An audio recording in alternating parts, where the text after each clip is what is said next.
he's going to get hung out to dry. 1 lap to go.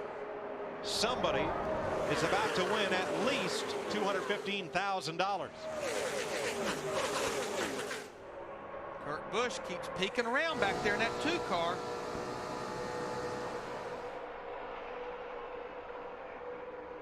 You got to get closer together than that.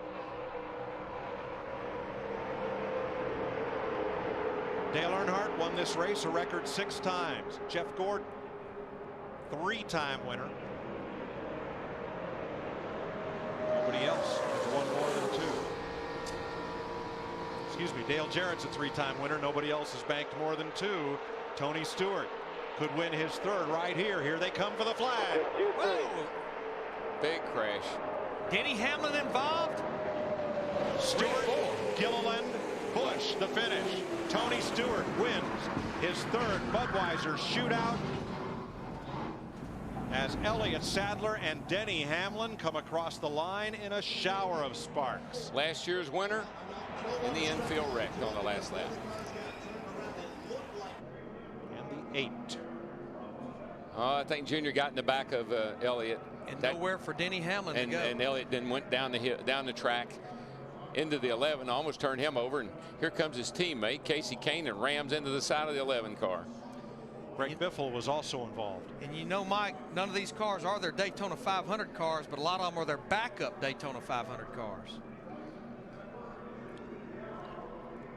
Hard to tell if Sadler was already a little loose when Dale Jr. got to him, but there certainly was enough contact to send him around. This look here may give it to us. Looked to me like the 8 probably got into the back of the 19, just enough to turn him.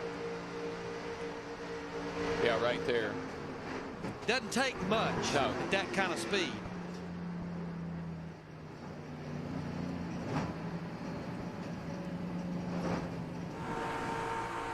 Riding with Elliott Sadler.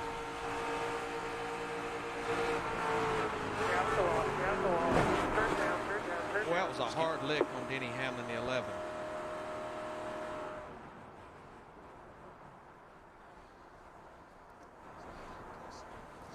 I think that's Casey Kane's car. Yeah. Just checking that. That was Casey Kane. Still inside. You got all the help. Yep. Yeah. There's Sadler. Yeah. And I thought maybe Sadler lifted, but it sure didn't sound like it. It just sounded like it maybe Junior lifted him up off the ground, got him sideways.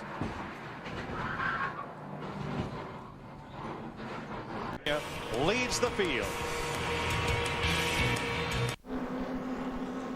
Caution is out at Daytona. Jeremy Mayfield got sent scurrying when 2 cars got together up in turns 3 and 4. Keep an eye on Stanton Barrett right there. The black car, top of your screen. There just was nowhere for Jeremy in the 36 car to go. And we're lucky some other cars were not involved. Pretty darn good save, I might add. Right front damage is the most, guys. Right front. That's just what you call coming together right there. The 30 car, the 43 came together, and the 36 was in the middle. That's the 36 was the rock between 2 hard places that time.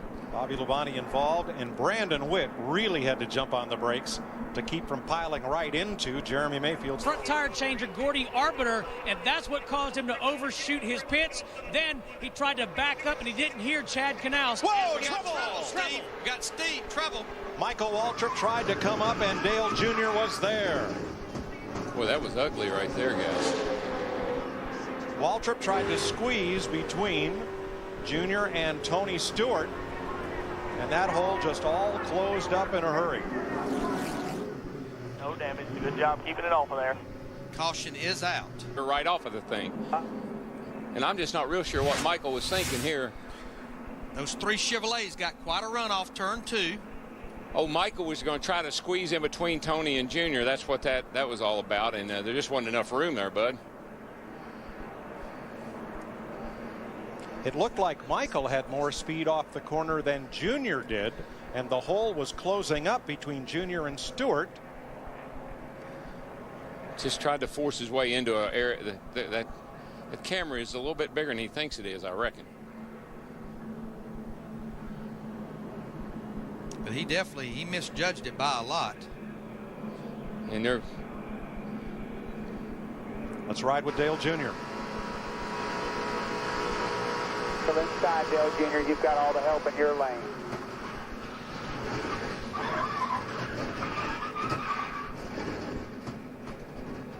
I don't think that's the kind of help he was talking about.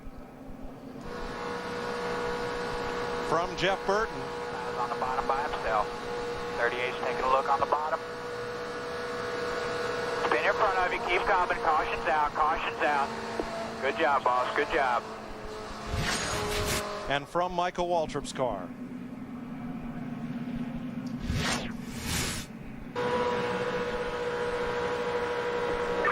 Up outside. All of them lined up outside. Got a little hole behind the 8. Half a car length back to the 20. And you heard the spotter say, little hole behind the 8. Caution's out. Caution's out. Could be a failure to communicate. Behind him now because they're 2 by 2. Looks like about 7 or 8 rows deep.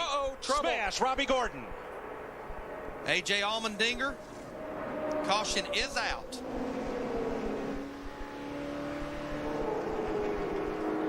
Now, Robbie Gordon in the 7, that is a car that is locked into the show, top 35 in owner points, but A.J. Allmendinger, I think that's pretty much going to probably send him to the house. Yep.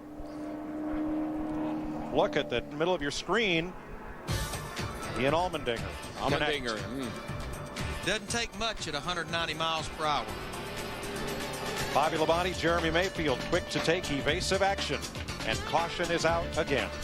Leads coming into turn 4 between his 84 and Robbie Gordon's number 7.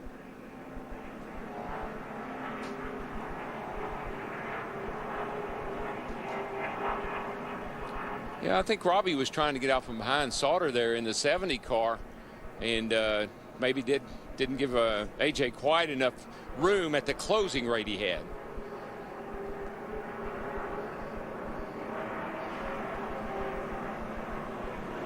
Sure, he's not going to see it that way, but we'll find out. Robbie has gone to the garage. He's out of his car and is with Dick Berggren. And he's been watching the replays on our pit.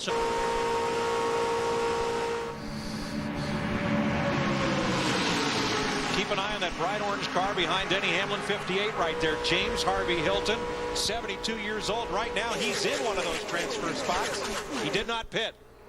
Back straight away. David Reagan was the free pass car. He was trailing the field, trying to catch up under green, and crashed. You know, I believe he's had left rear tire or right rear tire problems again. What has caused this? You can see the right rear tire there that's down, and there's not a whole lot of damage back there except where I think he had the flat. 5th caution of the day, and there goes rookie David Reagan.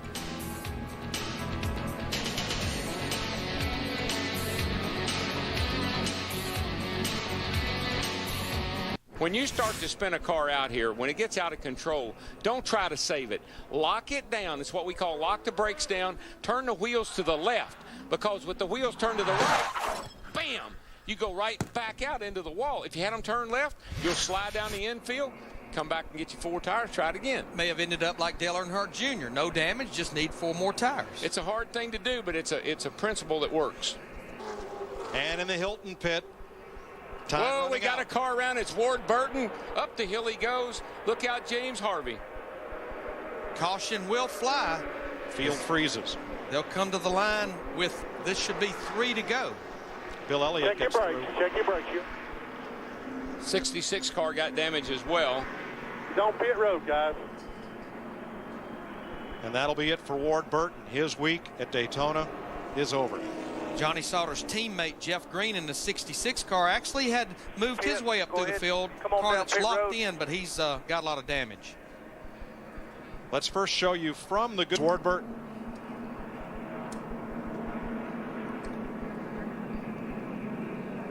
Looks like there's a lot of cars in front of him that slow down a little bit and back out of the throttle maybe a tad, and here come Ward. He had nowhere to go. And it looks like the 49 car didn't check up as well, Mike Bliss, and just got into the back of Ward Burton in the 4 car. I think this was Michael see Michael get in the back of Casey Mears. That bottled everybody up, and then Ward got hit from behind. Jimmy Johnson almost got the wall off 4 there. I don't know if he did or not.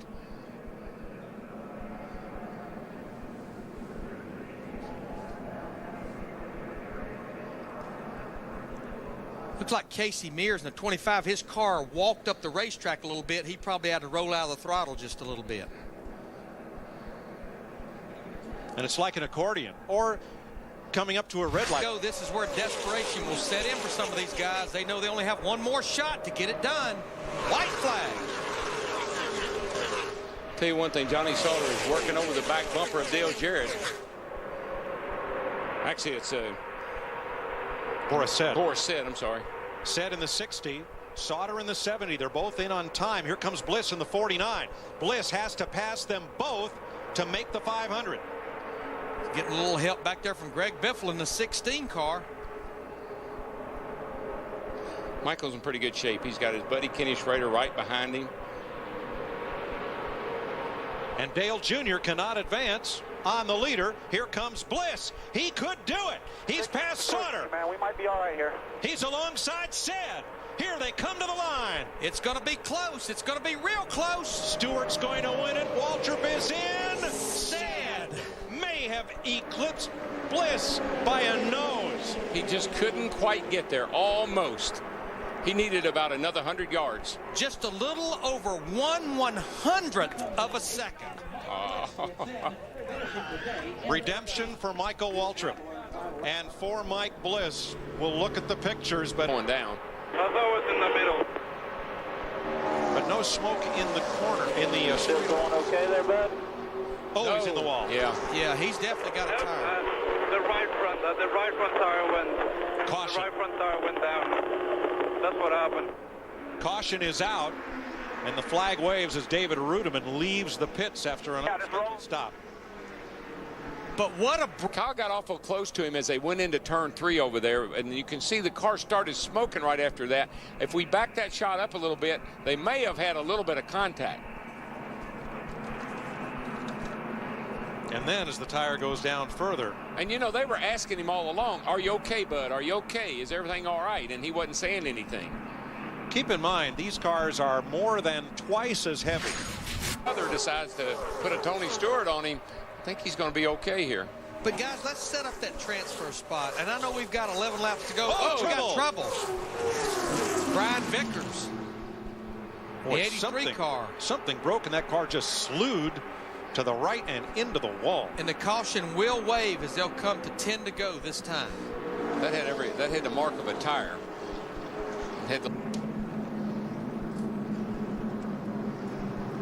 Yeah, you can see the right. I'd say it lost a right rear tire. And there's just no controlling it. Remember, the speeds are running here well over 180 miles per hour, 31 degrees of banking. Yeah, there wasn't a whole lot he could do right there. See the right rear down, so he cut a right rear tire. So now we'll get us in. And Paul Menard hopes something happens in front of them. And just to remind you, Michael, white flag. That's Neiman. right now, Jeremy Mayfield is jumping up and down, pulling for Sterling Marlin, because if Sterling Marlin races his way in, Jeremy Mayfield will be in the Daytona 500. But they just told him if he backs out, they get in. I don't know if he's hurt him or not. I don't know what he's going to do. Nowhere to hide. Not in that pack. And Jeff Gordon has come from way, way back to make a run here right on the end. He's going to go the outside, and here he comes. But I'm going to tell you what, watch Mike Wallace right there in the 09 car. There's the race right there to get in between the 13, the 14, and the 09. Marlin has backed out. So that means it's Nemechek and Wallace. Here they come to the flag. Jeff Gordon's going to win his third duel at Daytona. Nemechek's in, and it may be Mike Wallace. I believe.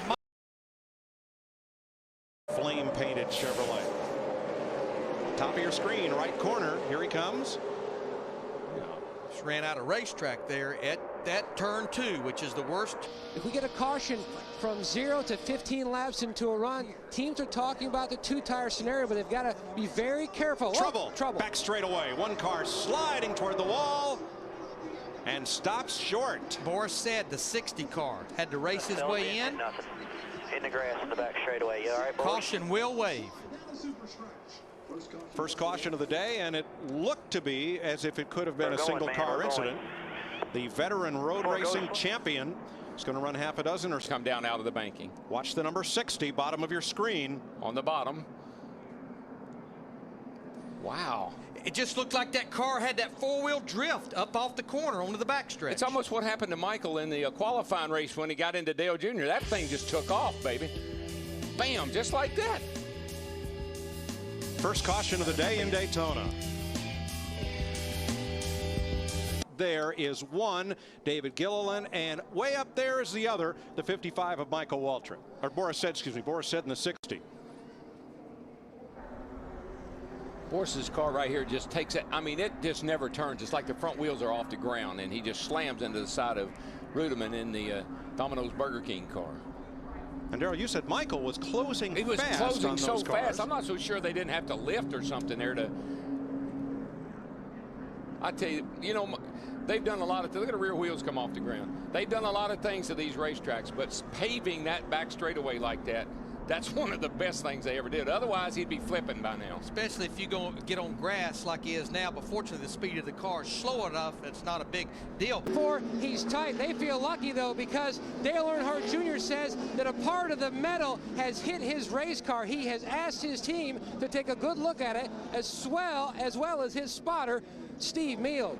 Kyle Petty, debris came off Kyle's car when he had a tire problem. Tony ran over some of it. And then this. That's serious right there. That's that right front fender that he had problems with in the qualifying race. And the butt shootout, I'm sorry, that he had to get fixed before he could run very well. And it also blocked Tony Stewart in a 20 car. He almost was involved in that, but they were heads up enough to stop. And that's whose shoulders I put this whole thing on. That driver can't make that call buckled in that race car. It has to be on the shoulders of the crew. This will right take there. your breath like it took mine. This is scary right here. That is. He had quite a bit of help, it looked like. I guarantee you. Got Strammy. Uh-oh. There goes Tony. Oh, my goodness.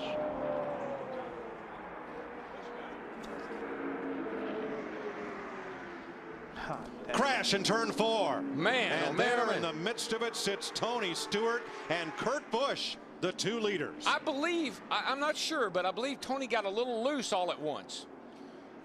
Kurt Busch, the two will go straight to the garage, Jerry. I'm worried about you. I ain't worried about that car. That was Greg Zipadelli, Stewart's crew chief. And the strongest Chevy and the strongest Dodge in the back of Tony or not. Let's wait till we get around here and see. Tony's car just Tony hit the apron. He got down on the apron. He got a little bit loose. Kurt was all over the back of him, and there he goes. Tony's dropped the window net on his car. That's a signal to safety workers that he is okay. Watch the yellow line. Yeah, watch the left front tire. He gets it on the apron just a little bit. And you see the car wiggle, and he gets loose. He's got to probably lift out of the throttle a tad. And here comes Kurt. Cannot get off of him. They make contact. And then once Tony gets sideways, nowhere for Kurt Busch and the two to go. What a shame. You're doing 185 miles an hour, Darrell. The car in front of you suddenly loses several miles an hour of momentum.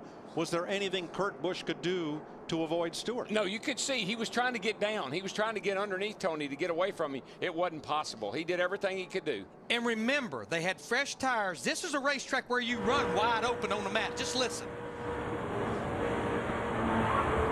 Just that little, you hear the throttle, and that's all it takes.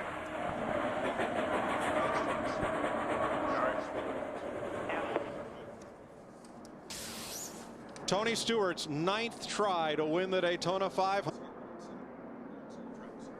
See the car wiggle ever so slightly. Tony, you heard the throttle on the other replay we had. Tony had to work the throttle, and Kurt's just closing at probably another 5 or 8 miles an hour. Caution at the tail end of this field. There he is up in the top 5. Yeah, he shuffled the Mark out, got a nose under him. Mark gave him some room, and there well, they go. There's Jimmy Johnson, the 48 car. Here we go. Tony Raines with him. Denny Hamlin. That was inevitable. It had to happen. You can't be this late in the race, be bunched up like that, and not have trouble. Holy cow, did you see that shot? Snapped his head around. Thank goodness for those big headrests. Caution is out for the 3rd time today. Rudeman. David Rudeman crashed. There's several more back there. And this all started somewhere back about the 15th place. They're breaking down. Jimmy Johnson, last year's winner and the series champion. crashed. He's okay. He's trying to get it cranked up and hopefully get it back to the pits. That's David. That's Ruderman there in the doubles. 66 in the middle. Nope, it's in front of him. It's 48 car just lost it. Gosh. Right. I mean, right in the middle of the straightaway. I mean, it's almost like a tire went down or something, because a car, to make a move like that, either something broke, a tire went down, because the car doesn't move like that on the straightaway. 11 car going by there, Denny Hamlin. He got damage, as we saw. Oh, there he starts way back up in there. He gets loose coming off. That's got to be a flat tire. Man, he hit that outside wall a ton. And just nowhere for all these guys to go. There you see, they just started stacking up on the inside.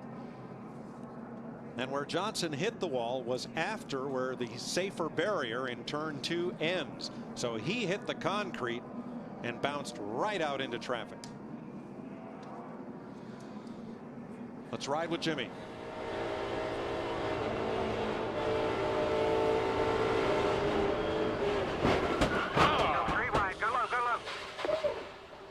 Right in the middle of it. Oh, nowhere for these guys to go. That makes. Excuse me, that's David Ruderman. Here's David Ruderman.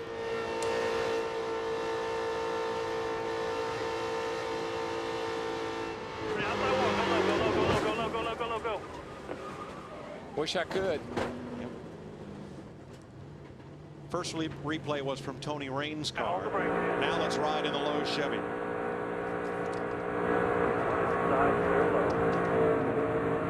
No, I don't think a tire went down. I never heard anything. I think he just got loose. Crash, guys, we got big loose. Got up the wall. You all right, Jimmy? Leaders on pit road. Krista. Matt Kenseth is in, and he has put the decision on Chip Bolin. Here he is at the top of your screen as this unfolds from the Goodyear blimp. Car's been pushing all day. I think they just freed it up too much is what happened. He just gets bad loose right there. He tries to keep up with it. Try not to lose any positions. Try not to get out of it, but drives it right in the wall, and then here comes the field. I think you can probably hear him pedaling it if we can get some sound.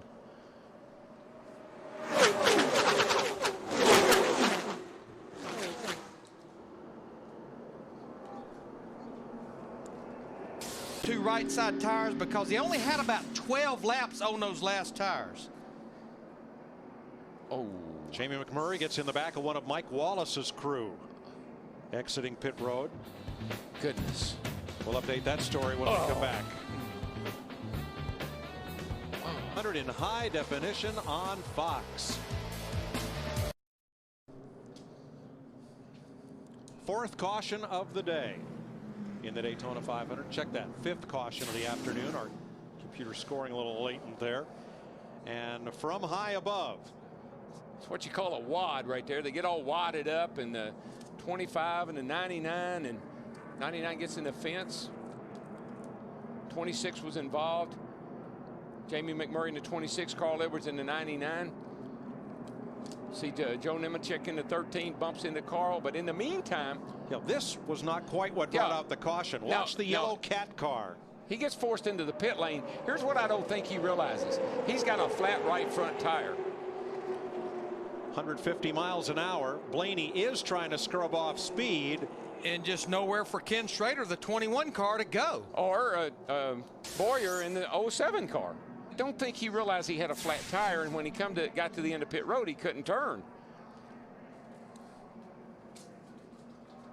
Came right out in front of Ken Schrader. Clint Boyer also damaged, and Schrader's Little Debbie's car is a wreck. Remember, Schrader and Buddy Baker were the two drivers to win on Sunday and then on Thursday and have a shot to win the 500.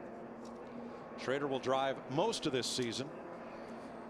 Tough way to start. Look at this great camera work, folks. Yeah, Jamie McMurray forces Casey Mears in the 25 into Carl Edwards outside there on the 99. They get in the wall, really kind of tore up some cars, but no real damage done until the 22 gets forced on the pit road. Yeah, Mike Wallace got into the 22 Blaney, who took evasive action. Come on. Stay in there. Riding Clint Boyer. Come on.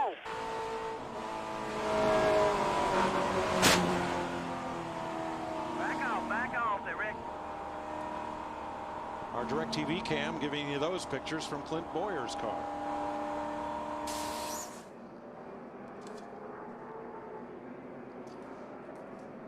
Darrell, I'm like silver car, tire smoke from the 17. Nobody's going to lift now. There's just 4.5 laps to go in the Daytona 500. What do you think? Oh, there's a car in trouble. Jamie McMurray, the 26 car, bounces off the outside wall. And around they go. Ricky Rudd, the 88 car. Caution will be out. Dale Earnhardt Jr. And remember, when the caution comes out, at the moment of caution, the field is frozen. What do we got? 5 laps to go, before to go this time. It looks like we may get a green-white checker here. McMurray is done. Rudd and Earnhardt trying to make it back to the pits. Boy, Junior's car is crunched.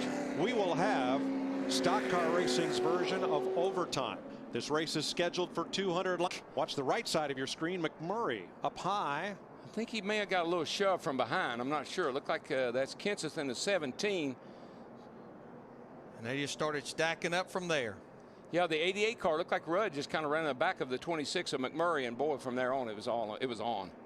I think Rudd had a car to the outside, Darrell. Probably not much he could do. Probably couldn't. The Goodyear blimp will probably show us our best angle of how this unfolded. Now watch McMurray on the left of your screen in the high groove, the purple car.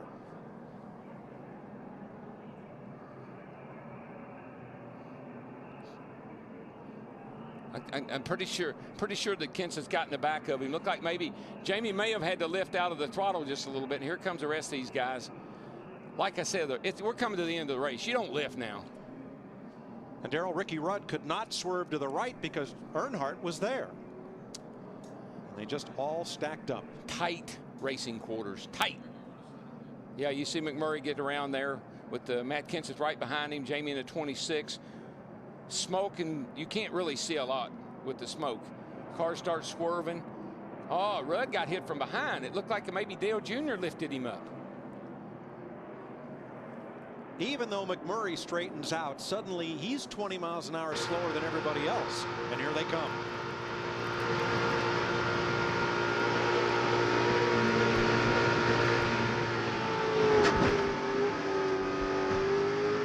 All you can do is drive and hope that a hole opens up. There's no stopping. You drive it to the bitter end. There's nothing a spotter can do for you there. No, you just got to drive through it. Ricky Rudd's view. Now listen to the hit he gets from behind.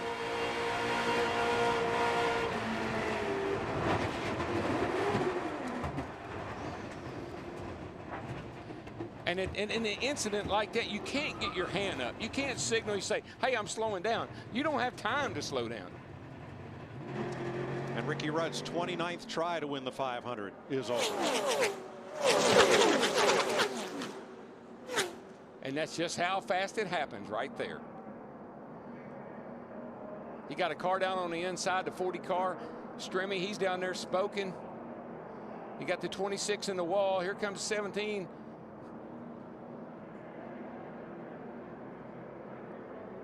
Wow, it just all started stacking up. He did. You know, Jamie McMurray had a car probably good enough to win this race a year ago and almost had the very same thing happen in the exact spot a year ago. It's just a real nightmare as a car owner and a driver to run all day long. Checkered flag will end the race. However, after that green flag waves, if there is another caution, the race is over.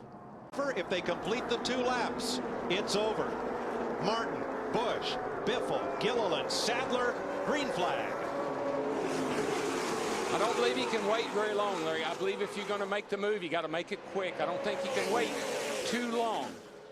If they're going to get him, they need to jump to the outside right away. Watch your bottom there. You know he's not going to give up the bottom, so you got to go to the outside. Still. Look at the outside line. Jeff Gordon in that 24 car with his teammate Casey Mears, but Casey leaves him out there. Now, 1 back. All single file behind you. He's coming hard, about half back now. Now, when these guys on the outside, when they get side by side with these other cars, they're done. We're coming to the white flag. It's up to the 5 of Kyle Busch. How long can he wait if he's going to go? Still single file. White flag, 1 lap to go. Coming to the white, man. Coming to to the white, single file behind you. Front four, single file. Here they go. They got to go. They got to get Mark moved. They got to move him somehow. He gets back to that yellow line right around the bottom, all the way through turn 1 and 2. Mark Martin is driving the race of his life, and there's nobody that's better at holding people off at Daytona. And Kyle Busch lagged back a little bit. Is he going to get help? Is he going to come? He's looking. Back behind you. He almost squeezed Harvick into the wall, and here comes Harvick, the 29, with Matt Kenseth. Oh, Mark got loose. Mark got loose. And Harvick's getting a run off turn 4. It's going to be a drag race all the way back to the start-finish line. No caution. They're side by side, right to the line. Big crash. Here they come. Checkered flag. Harvick. Kevin Harvick wins the Daytona 500. We got one car on his roof coming across the start-finish line. Still wrecking. They're wrecking everywhere. Bowyer's on fire. Jeff Gordon's wrecked. And they are still wrecking. Montoya, Stremme, Kenseth, Biffle, Marlin, Carl Edwards, Casey Mears all crashed on the final lap. Have you ever? Well, a couple of times. I'm going to repeat what I heard a few years ago. No, I have never. I got so excited I broke the damn mirror in half. Jeff Gordon's day ends about like his teammates. Clint Bowyer came across the start-finish line on his roof. I've seen fire and I've seen inside. Mark was not going to give up the inside. What happens back here is Kyle Busch gets on the apron ever so slightly, gets into the 17, and it's on from there. Look at the 38 car up on top of somebody. There's a car turning over. And look at this finish. And it's a drag race to the line, and we've seen Harvick do that before. Yes, we have. You could see Harvick trying to pinch him down to keep that momentum on him. A little side draft. Get a little side draft and try to pull ahead. Now, unofficially, Jeff Burton with David Reagan in the 6. Unbelievable. Kevin Harvick was doing donuts in the grass, and he may have toasted the number 29. I think he broke another transmission. Congratulations. It'll come in here from the right in the bottom lane. Clint Bowyer gets slid sideways. Whammo.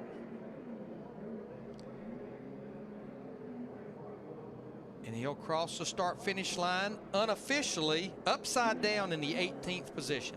On fire. I mean, that's Joey Chitwood couldn't do that.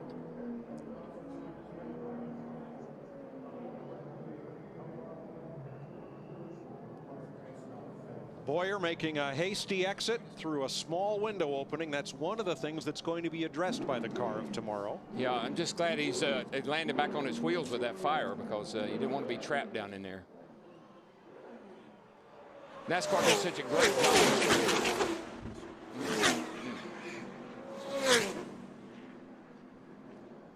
Goodness. That's terrifying. Sterling Marlin, the 14 car, was spinning down pit road, actually hit the pit wall.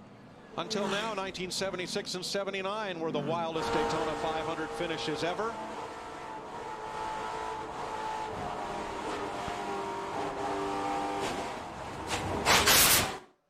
New one for the record books. With the temperatures being much cooler and the skies being backstretch, overcast, Steve, trouble. We have trouble on the racetrack. Jamie McMurray and Scott Riggs, along with the 41 Reed Sorensen, wadded up in the back straightaway. A lot of damage to all these race cars, especially McMurray and Scott Riggs in the 10.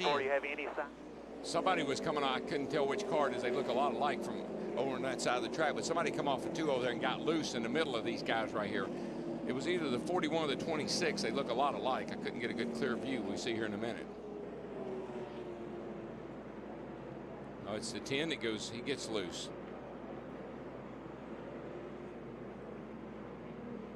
Well, John Andretti just shot through, and so did Jeff Green.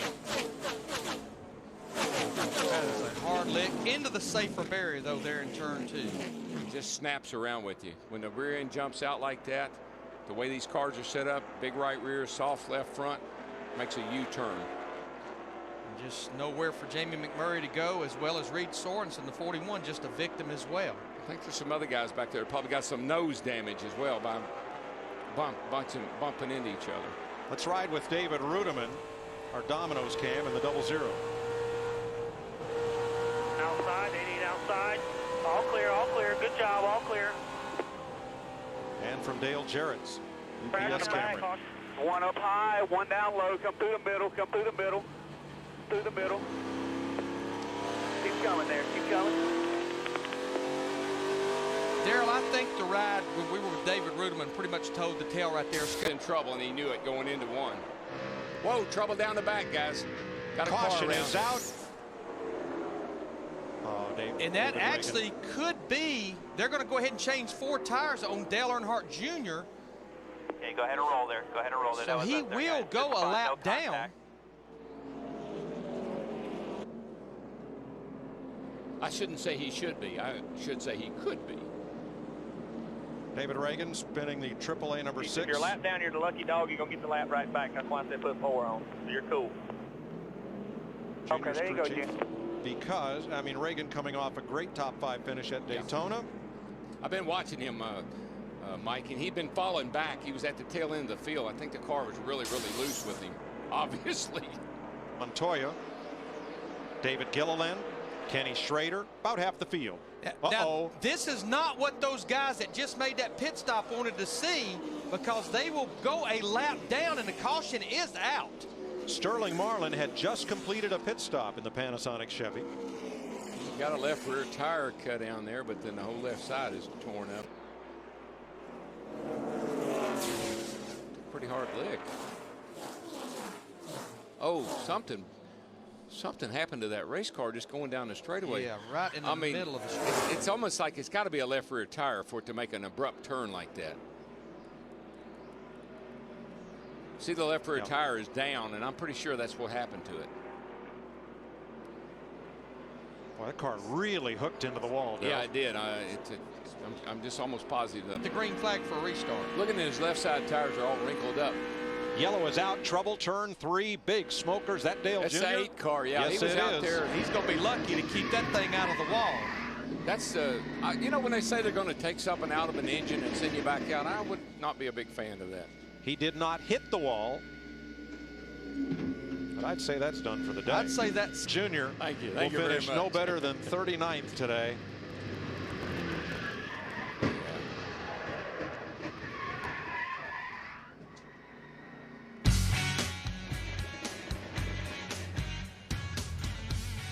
Joe Nemechek gets the free pass. Is that an Oscar-winning performance? Sorry, not today. Smell what's cooking in the kitchen, and Harvick can smell we got that trouble. lead. Big trouble. Caution's out, turn 4. David Rudiman in the 00 car. He's destroyed that car. I'll say. Ricky Rudd and Bobby Labonte involved. Boy, David's car looked bad. That's him right there. He is. He's moving around. He got the breath knocked out of him. That thing is. Holy cow. He's fine. Thank goodness. Gotta get out. It's on fire, David. He's got the breath knocked out of him. I can tell you that. A hard crash puts us under caution with 8 laps to go. Now, Mike, there's a good example of what our safety crews are doing today. They are on the racetrack with the cars coming. And one reason they can do that is NASCAR's situation. We talked. See what will happen here. Last 2 cars back are Rudiman and. Ooh, somebody got into him. Let's see who.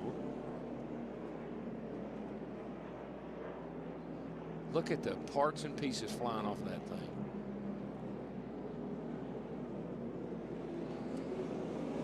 Let's ride along. Team looking inside. Oh, Big crash. Your body stings. I tell you, you can't believe how David, talk to me. Talk to me, David. He hit hard, guys. a little bit snug. But in turn 2, it can't be. White flag. Bring it home. Kevin Harvick got his tire changed. He's at the tail end of the lead, lap 17th. Look at that thing, Larry. Eating that white line up, back into gas, not pushing the nose. Off she goes. Goes through the center. He's able to pick that throttle up and drive it straight off the corner. 7, no pressure here, clear by. Jack Roush has 12 victories at this racetrack, 6 in the Busch Series, 4 in Nextel Cup, and 2 in the trucks. Well, in just a few feet here, a few yards here. I love it.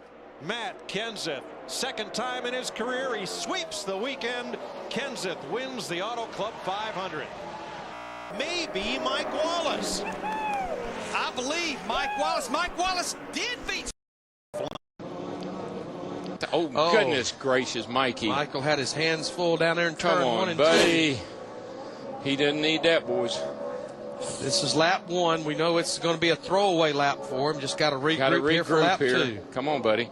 That thing is just evil. Oh, he's going to wreck it. Lost his momentum, come to the line. Oh, me. Some kind of speed he carries down here. Gotta go. 194. That's about 5 to 6 miles an hour. I don't believe I'd have said that if I were y'all. I think I'd have need to be watching what we're watching. He's sucking it up, I tell you. If he can pull this out, it'd be like what A.J. Allmendinger did, but the car is just not there for him. It's just all over the place, and there it goes. Oh, there it goes.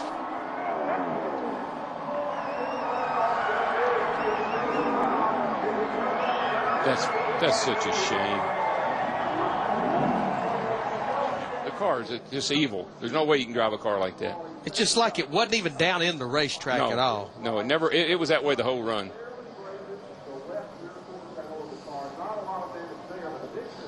And in their defense, they've done a lot of work. I know they came here and tested. They've been to Kentucky. It's not from lack of effort, but obviously they're just not getting it done right now. And this is what I was afraid was going to happen. Gets out from under him. Because when you're doesn't really hit the left front that hard, just kind of scrapes it. That was nothing. This is Friday. Oh yeah, qualifying. He gets air here. Yahoo! The reason this happened, he ran his first lap good enough to make the field, but he misunderstood his crew chief telling him the time and thought he had to try to go faster. He kept it off the wall. He made the race. Casey Kane thought that was pretty cool. But Darrell, definitely the track is the hottest it's been since these guys have been here. We got one all the way against the wall. David Reagan in the 6 car. And caution will wave. He got up high, Larry. We've seen that time and time again. Got that dirt all over his tires and could not get the car back down. And David comes in here 5th in the points, the top finishing rookie in the first 2 races. We said expect the unexpected. Out of the groove. Now you watch the dust start to fly. See the dust and dirt that's coming up around the car? That's just that's residue from the tires and the sand and everything else that's up against the outside wall. And Darrell, we talked about no grip. The higher you go, the worse it gets. Rookie David Reagan, 5th at Daytona, highest rookie in the point standings, first car to test the outside wall in Las Vegas.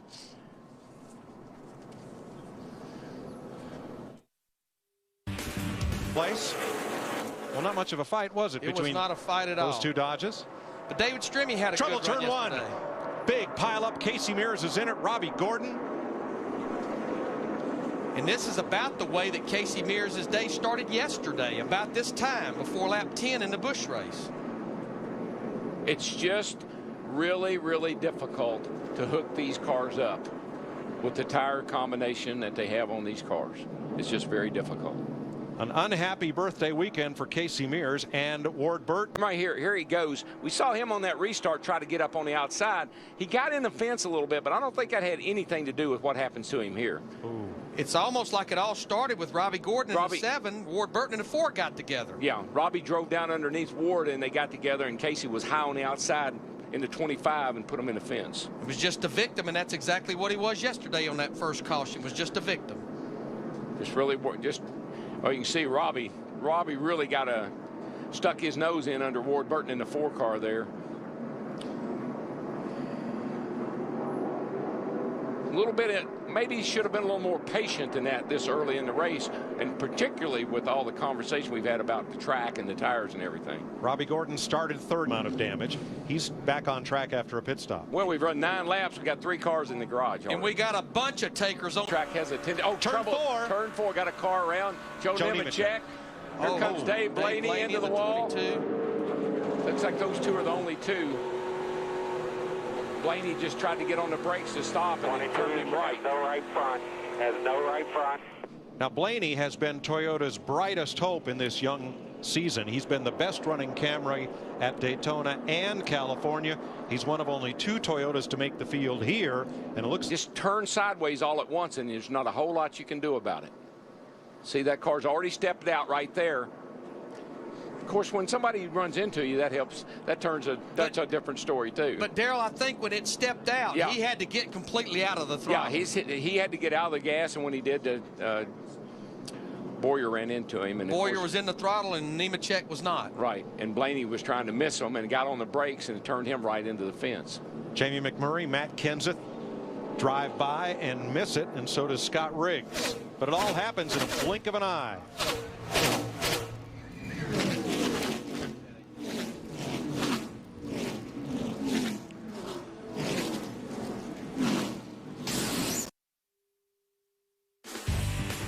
NASCAR Next Cup Racing on Fox is sponsored by Budweiser, the official beer of NASCAR, and proud sponsor of Dale Earnhardt Jr. and the number 8 car. Spinning down the front straightaway, rookie Eric Elm racing Nextel Cup. Just gets around with him. We've seen that time and time again.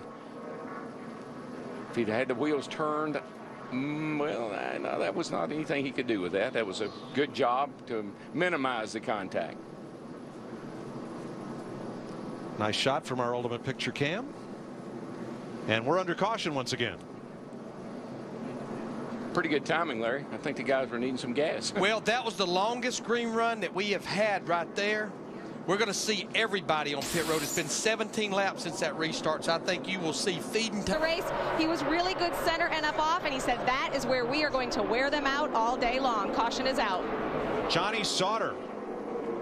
He pounded it off of 4. Yep. Get down there. Get down there. Sudden impact. Snaps right into the fence. And it was a hard lick. Or Reed Sorensen in the 41 just getting by. There he goes, right up top screen. Hard, right with the hit the wall with the right front tire. I know this wasn't a very timely caution for Johnny Sauter, obviously, but boy, it was a very timely caution. When you've got a hard tire like we have here, changing them isn't going to do a whole lot of good. Turn 4, Kyle Busch. Kyle Busch around in front of a whole bunch of cars. Nobody hits him. He doesn't hit anything. Safe. We're fine. Denny Hamlin, the 11, Montoya, the 42, and Joe Nemechek, the 13, who's back out on the racetrack. All right, come on. Watch this. This is this. I mean, Jeff just sits here and watch. Now listen. On the inside, still clear. Nice job, buddy. Nice job. Keep coming. Keep coming. Cautious out. Now Burton got some damage, didn't he? Got hit in the right rear. He got damage. You could hear it. Yeah. And you can see it almost right there. But you just see all these cars are right behind the Kurt Busch or Kyle Busch, and man, more of them didn't wad up. I don't know. He's working that thing, baby. He's fighting it.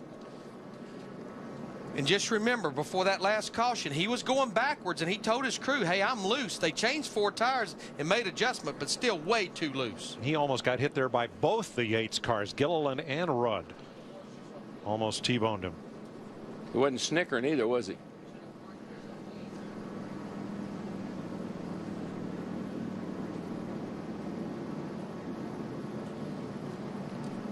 Kyle Busch gets away and gets to pit. We'll share our thoughts with you when your answers come up. See Jeff Gordon, our leader in the 24 car. Oh, turn 4. Caution down, caution. Paul Menard in the 15 car. Boy, that's a lot better spin today than he did when he was qualifying. The left front damage. Got a little left front damage. Didn't hit very hard at all, but you see, gets up there and the car just gets out from under him. Doesn't really hit the back out. All of a sudden, he was 8 seconds behind. But here's a caution. It's going to help equal things up. But for Clint Boyer, guys, that don't look too good for him. Clint Boyer pounds the wall in turn number 2, and that will put us under the 8th caution of the day, Jeff. Boyer, who was fastest in yesterday's practice and who came garage. Yep. I'd say it's that dreaded lack of grip. Just got down in there, and right where you want to rotate the car and make the turn, just jumped out from under him. And Mike, he just had went into the top 10. He was running 10th the last. Jeff Hammond, but Jimmy Johnson may lead the most important. He may lead the most important, but right now we got a problem around the racetrack. We got a caution. Casey Kane bringing out our 9th caution of the day, Mike. Another incident where a driver gets back on the gas and the car steps out from under him. Our pole sitter, Casey Kane, hard in the wall, turn 2. Exactly what happened to him about this point in the race yesterday. I would have thought that turns 1 and 2 would be getting kinder to these guys because it's shading down. And he was in a bad situation there, Darrell, to the inside of David Gilliland, the 38. If you want to know what sucked around means, well, that's what it means right there. He got sucked around by the car on the outside. Not that Gilliland did anything wrong. Oh, no. And these cars, they're all pretty loose in. That helps them turn off where you can get off the corner. But, man, he just couldn't hang on to that one. You get yourself in that position. You're hoping the guy on the outside will back off early. It's the 9th caution flag of the day.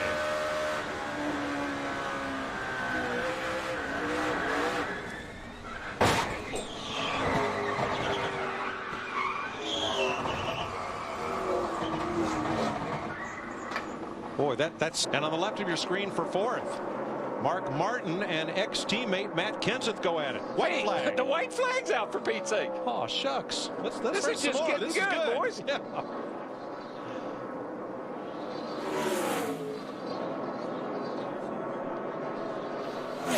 You believe how hard you just can't imagine. Not bad. I think we'll keep you for a while. Chad Knaus to Jimmy Johnson. He's going to win this race by 2 seconds. Can you say go? Yes, we can. We got you. Bring her home, dude. Jimmy Johnson wins the UAW Daytona Chrysler 400, his 3rd. I mean, he sailed around the outside to pass Matt Kenseth and 2 lap cars. He's got that outside figured out. Watch him go high right here. And he doesn't mess around. Slides that thing right up to the We top. got problems over 3 and 4. Caution is out. 3 cars pile up, including Rudeman and Kane. One more at the bottom of the racetrack. Ooh, that's another hard lick for David.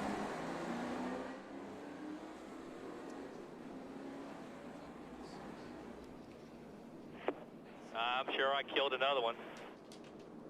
And there is Brian Vickers, the 3rd car involved.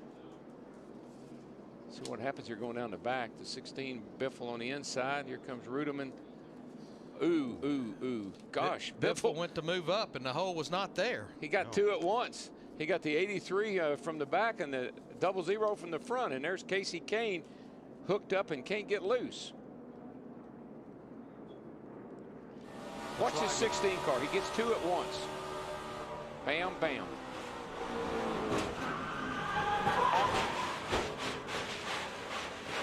Another hard lick, and remember at Fontana, California, we're in a wreck. It was Greg Biffle that got into David Rudeman on that wreck at Fontana. Well, I don't understand this one. I mean,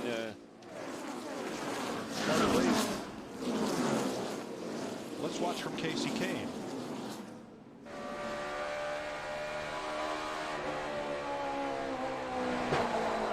Stay low, get low, get low, get low.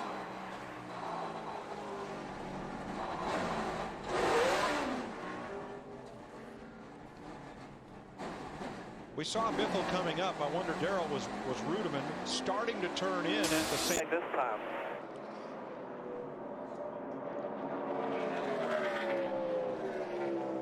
I guess we last week, Larry, we underestimated a 48. Can he win 3 in a row at Vegas? I said, I don't see how that could be possible. He did. Yes, he Today did. we say the 20 will walk off and the 48 will run second. Where is he at? Leading the race. title defense for Jimmy Johnson. The Nextel Cup champion going for 2 in a row. Back at 5th place, side by side, as Johnson comes to the line. Jimmy Johnson wins the Cobalt Tools 500. Stewart, Kenseth, Burton. Look at this battle right here. Montoya will finish 5th. Clint Boyer 6th. Truex Jr. 7th. Edwards 8th. Sorensen 9th. Jeff Gordon goes from about 2nd to 8th. Spin, turn 2. Reed Sorensen all by himself. And the first caution of the day comes. They were just about to get lapped.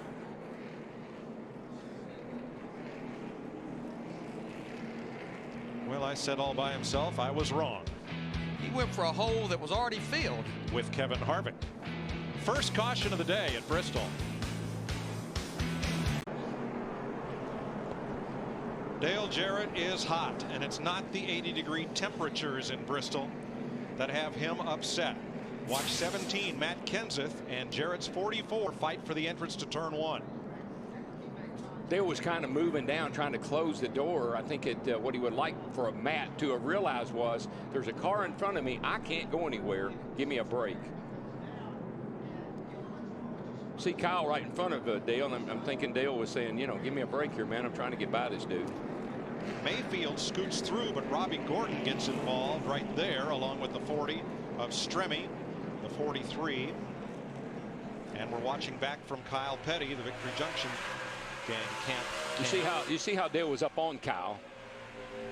He backed out a little early just to make. Behind you, caution's out. The first hit was the wall. The second one was David Gilliland right there. You see how close that leader Tony Stewart was right behind all this, which was another reason these guys were racing desperately.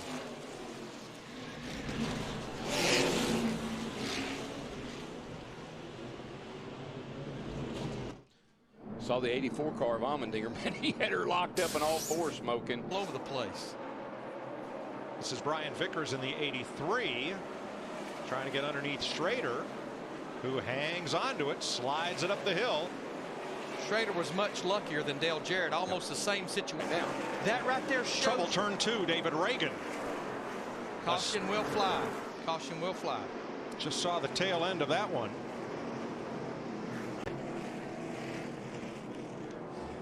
It looked like Montoya may have hit that apron just a little bit, shot him up the racetrack, right into the left rear of the 6th car. Two rookies having a little conversation.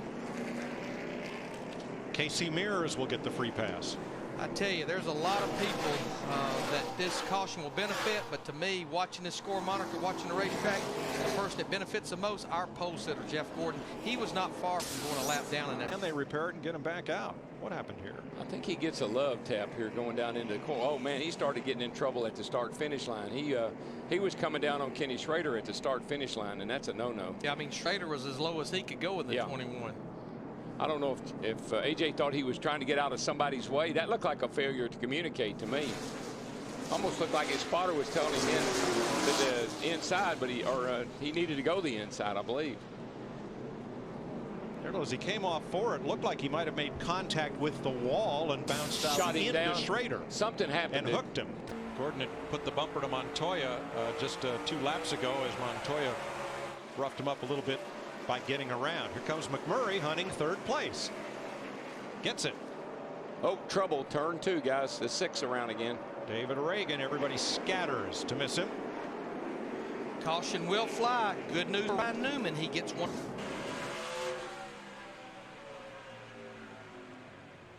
Spinning in front of you.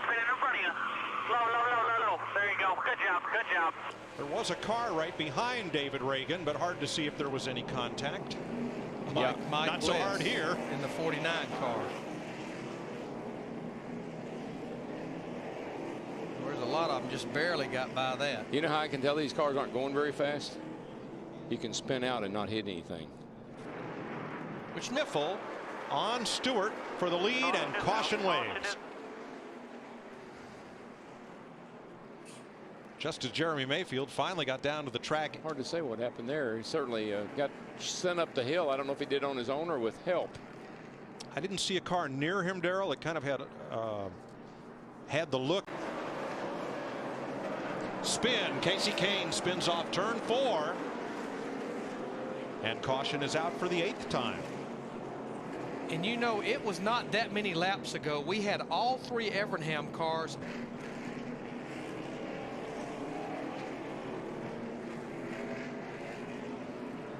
See, the left rear is flat. I don't know if I don't think Robbie had anything to do with that, but the left rear is down. I believe that splitter sticks out past the bodywork some, and I think that's causing some of these tires to get cut down. Looks like they made contact here, guys. See, there's a little bit of smoke. Yeah, it may. Remember, they don't run an interline or a safety shield in the left side tires here. If indeed, when he and the 07 got together, it could have knocked the valve stem off. Goes right to the rim. I don't think they make those anymore. No. Back straight away. Newman. Caution's out. Back. Caution number 9. Martin Truex Jr., the 1 car, was actually involved in that as well. Ryan Newman in 12.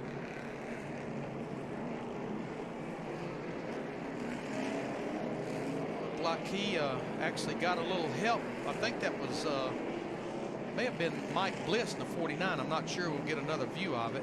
Well, the 1 car had a problem earlier, don't forget. Had a cut down tire. And that was Mike Bliss in the 49. And there you see Ryan Newman in the 12. He's going to get a pretty, just goes up and skims the wall, but I think licking to the back of that car, you see Casey Mears, just again, the accordion. We've seen that the entire race today, get spun around. I guess Newman could not check up as Truex slowed almost to a stop. He wasn't really sure which way that the 1 was going to go. Newman has gone to the garage. As you watch it from Jeff Burton's angle, we're under the 9th caution of the day at lap 310. 48's pitting on the backstretch. And of course, what he's hoping for is to get a caution, and Kyle Busch just took advantage of it, took the lead away from Denny Hamlin. Caution is out now. The 2 down the back and looked like a. Now, let me explain why Tony Stewart is so slow. Darrell, we talked about this earlier. He didn't want to become part of Jimmy Johnson's problem. He's just out there logging laps, but he's running so slow and out of the way. Why? Well, he doesn't want to tear that car up. He wants to use it next week. And there you see Jimmy's car just goes up the hill. I'm assuming he had a right front go down. It had all the look of it. Car just would not turn, just went straight to the outside wall. Yeah, he wants to save that nice piece for next weekend. That was the fastest here. Martinsville. What a catch him. I say he may catch him. 3 more, 3. Cheer him on, boys. Spin, turn 4. Casey Kane gets into David Reagan. Yellow flag. That will nail the coffin on Kyle Busch. He's done. He's done. That is not what that 5 car wanted to see. Nope. At all. This answers my question on why no. Hey.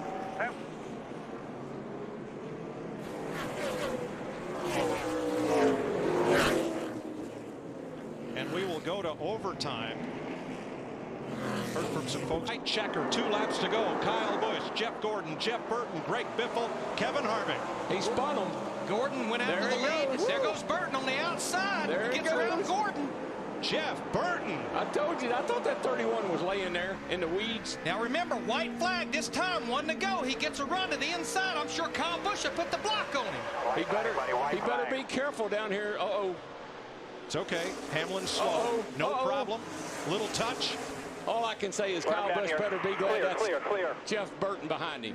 Yes, sir. A lot of give and take there. He's going to do a little bump and run here. They're going to drag race to the finish line. Yes! Kyle Busch in the 5. I tell you, anybody else, Mr. Not. Turn 1. Casey Mears after the checkered flag.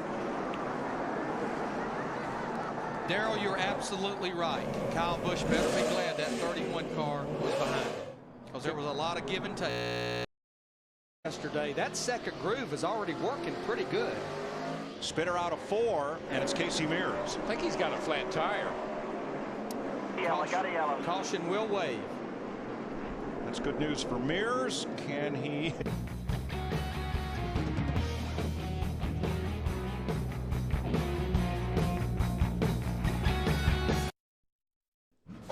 One thing you can't do here, as Darrell said, is overdrive the racetrack. Watch the 49 of Mike Bliss as he locks up the brakes coming in the corner. Just a moment. Bobby Labonte is in the wall hard. Heavy impact. Cheerios 43. That's turn 1. That gave the command to start the race.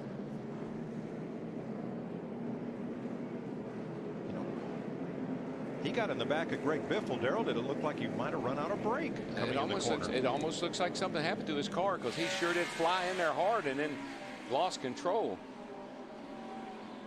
No contact from behind. I'm not sure what happened there. Maybe Biffle slowed quicker than he thought he was going to. And Darrell, I think these guys are... Space after Blaney right there, but he can't turn, so he'll stop. Yeah, the right front tire is down, and he just can't turn the car when he gets in the corner. Caution will fly.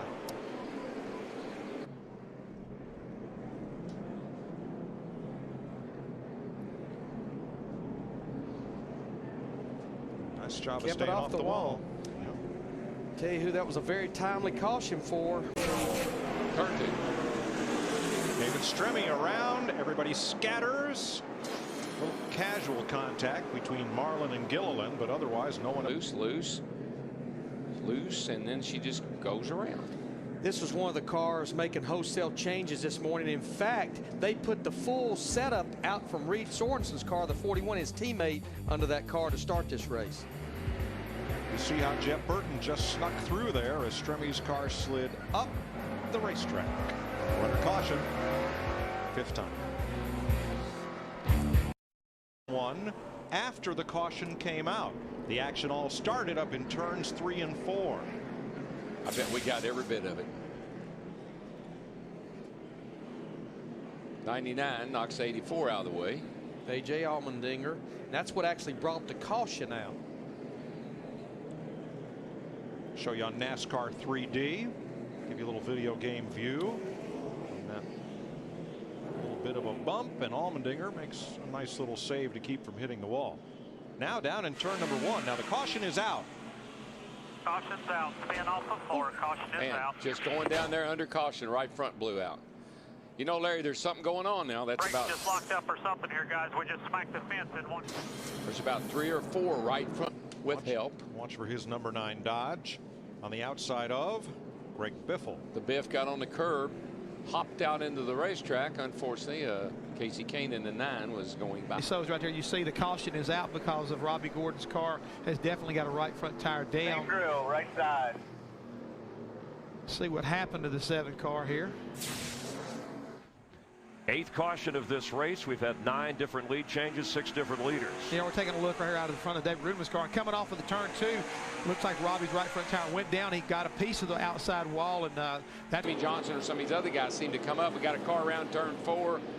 Stremme in the 40 car. Caution will fly. He's 22 years old and won his first race here.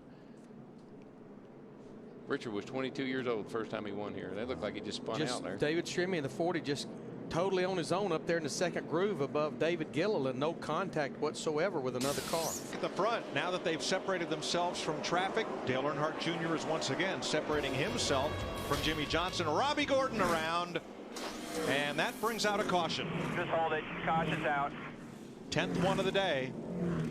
Boy, Robbie has had a tough time. What's going on with the black smoke coming out of these cars? We've seen a number of them do that. Spin, turn 1, rains in the wall. Caution will be out. What a shame, having a great run. Sitting there in 9th place.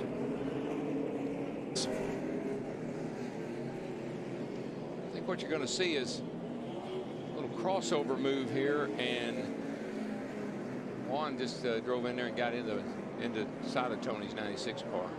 Pretty hard lick, but notice that wing almost did not even mirror.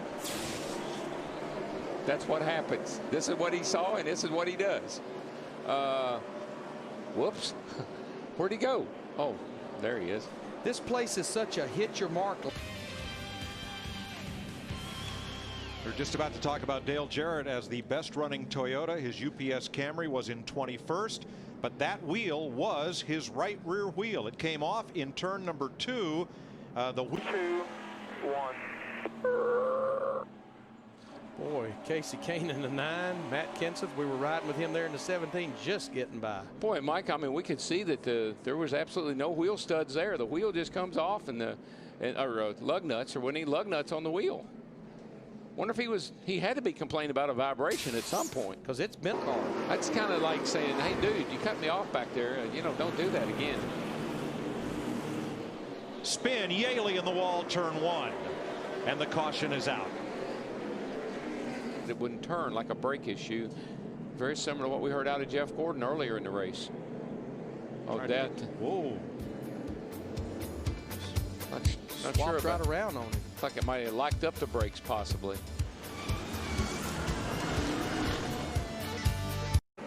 But no surrender. One more good one here, bud. It's the last lap.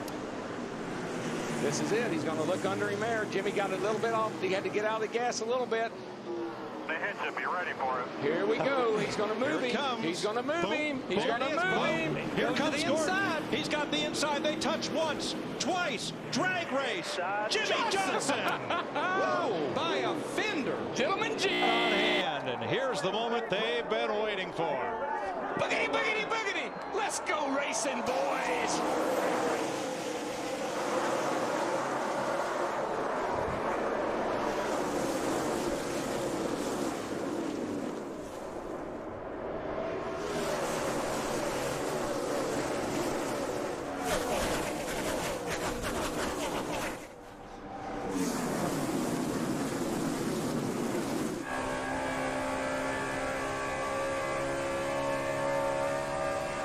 Like our points leader, Jeff Gordon, he'll get those 5 Trouble already off turn 4. J.J. Yaley. David Reagan. More cars to follow. Chain reaction. Ricky Rudd, Casey Mears. Oh, Rudd up on top of Reagan's car. What was that about? Last time I remember I start by points here. Iceberg, dead ahead. Come on around.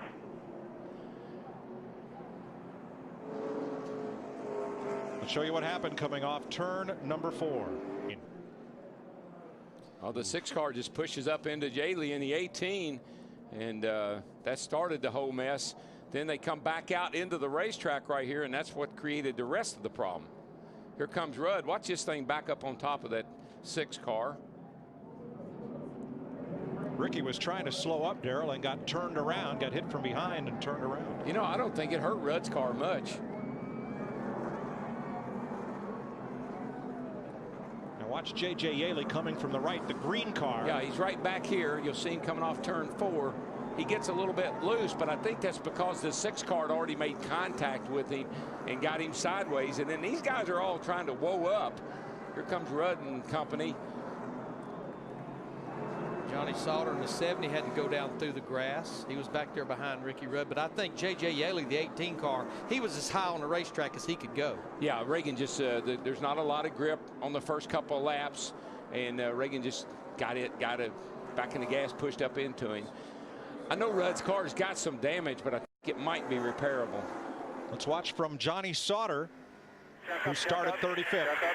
Go inside, way inside. Whoa, whoa, whoa. I like that. Whoa, whoa, whoa. Okay, I think you're good, Johnny. But you're right, Darrell. Overheating, and Kenny Wallace came to pit road, put the hood up, and they have pushed his Furniture Row racing machine to the garage. Doesn't surprise me that a lot of guys got a smoke down the back over there. Mike Bliss in the 49 car. Hard lick to the front. Racing for the Paralyzed Veterans of America. One of a number of charity initiatives this weekend here at the track. At the top of your screen. My car just snapped around. It looked like it did, and that's not unusual for this place. Not sure if one of the Red Bull cars, I don't think they made contact. I think Mike just got loose coming off 2 over there, and the thing snapped around on him. Vickers in the 83 car was right behind him, but let me tell you who that really benefits. Of course, I still think they're. Well, he got the run on the high side off turn 2, just like we've seen so many times. You're just able to keep that engine wound up now, there. This is where you better be careful. Oh, Stewart around. Oh, I was just thinking that you might want to be real careful doing that. Nowhere for Jimmy Johnson to go in that 48 car. All good. Tosses out. I don't think Jimmy hit him. He did a little bit. Yeah, he got him pretty good. Sorry about that, Jimmy. Montoya and Stewart side by side. Stewart goes around and is collected by Johnson. And of course, what put Jimmy back that far was the fact of being down a cylinder. He wants to try to clear him if he can, but when he gets in here, you watch. Car gets a little bit loose and scoots up the racetrack and gets against Tony, and around he goes. Drove it hard in there, and then the car starts to walk up the hill. A little bit of, you can see his hands in there really working the wheel. Didn't make a lot of contact, but just enough to send him around. And Tony takes a pretty good hit from Jimmy Johnson. Yeah, but I think it's in an area that it probably isn't going to hurt anything. Yeah, he got him between the wheels, Darrell. That's what it looked like, yeah. And you can see how the car just walks up the track. That car on the outside's just pulling him. Tony's just pulling Juan right up into him. Look at Johnny Sauter in the 70s. Second time today, he gets the Good Hands Award. Missed that one, as did Bobby Labonte. Let's see what the smoke was doing here.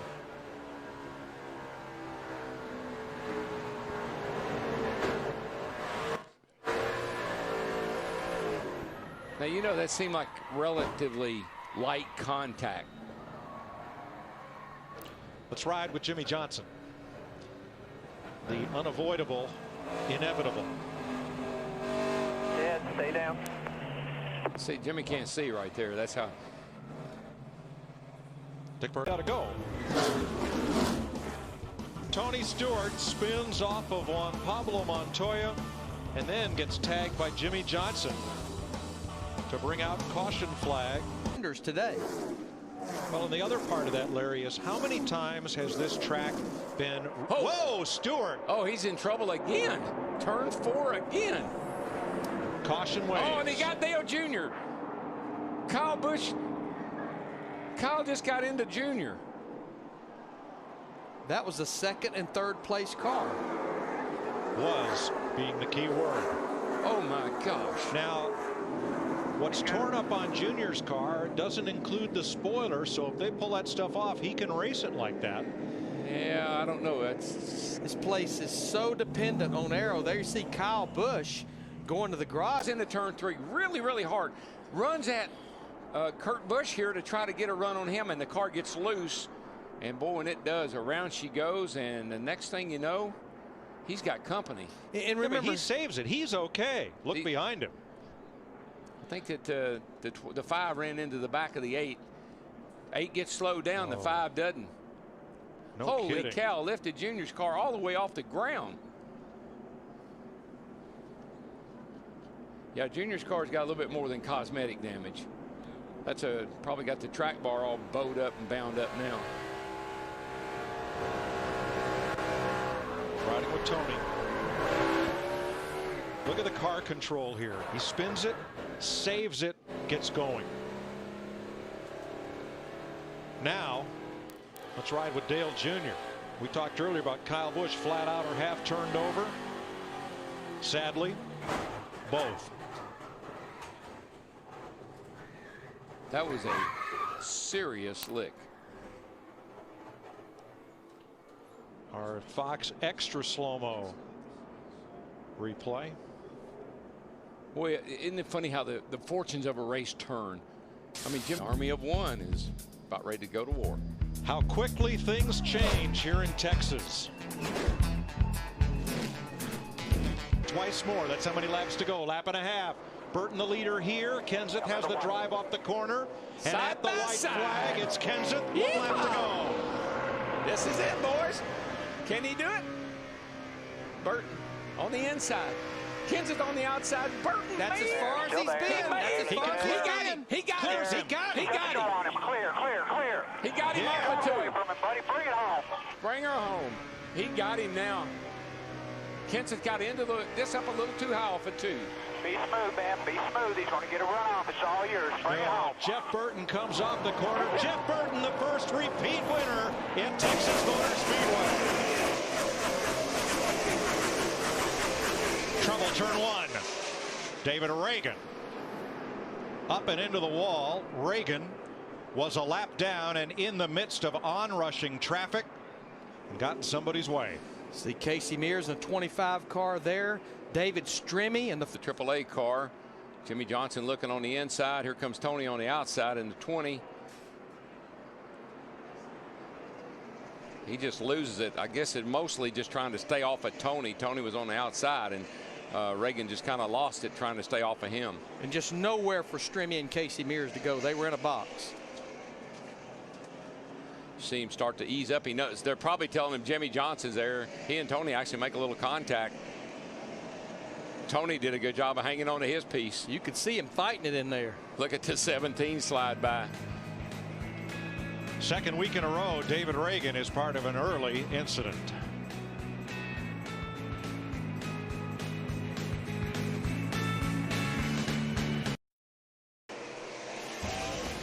David Reagan got the worst of it, even though there's a lot of right rear damage on Scott Riggs' car. I don't know how much damage got done. Let's see if we can. Whoa, that's pretty hard right there. Especially on that 8-car right front fender. Maybe it didn't hurt. Will surrender second place to come to pit road. Now this is where Tony Stewart, he's going to have to come pretty quick. We're seeing Ryan Newman the 12, Kevin Harvick the 29. Trouble. Got a car around, big crash. Blaney, Yaley, and the number 1 of Martin Truex. And this caution will burn several teams and pin them a lap down because they pitted under green. See Jeff Gordon, they're going to go ahead and Newman in the 12. The Jackman he's totally confused. They obviously didn't know it was a 4-tire change. Somebody didn't. And there goes that left front. Well, I think they knew it was a 4-tire change, Darrell, but I think they panicked when they saw that caution flag. Oh, you know, like Blaney was trying to get on pit road. And Carl Edwards got rear-ended, and here comes Yaley, poor old Yaley. The luck continues for that 18 car. See Martin Truex Jr., the 1 car, just had made that pit stop, just barely got stopped. Yeah, his new tires are now junk.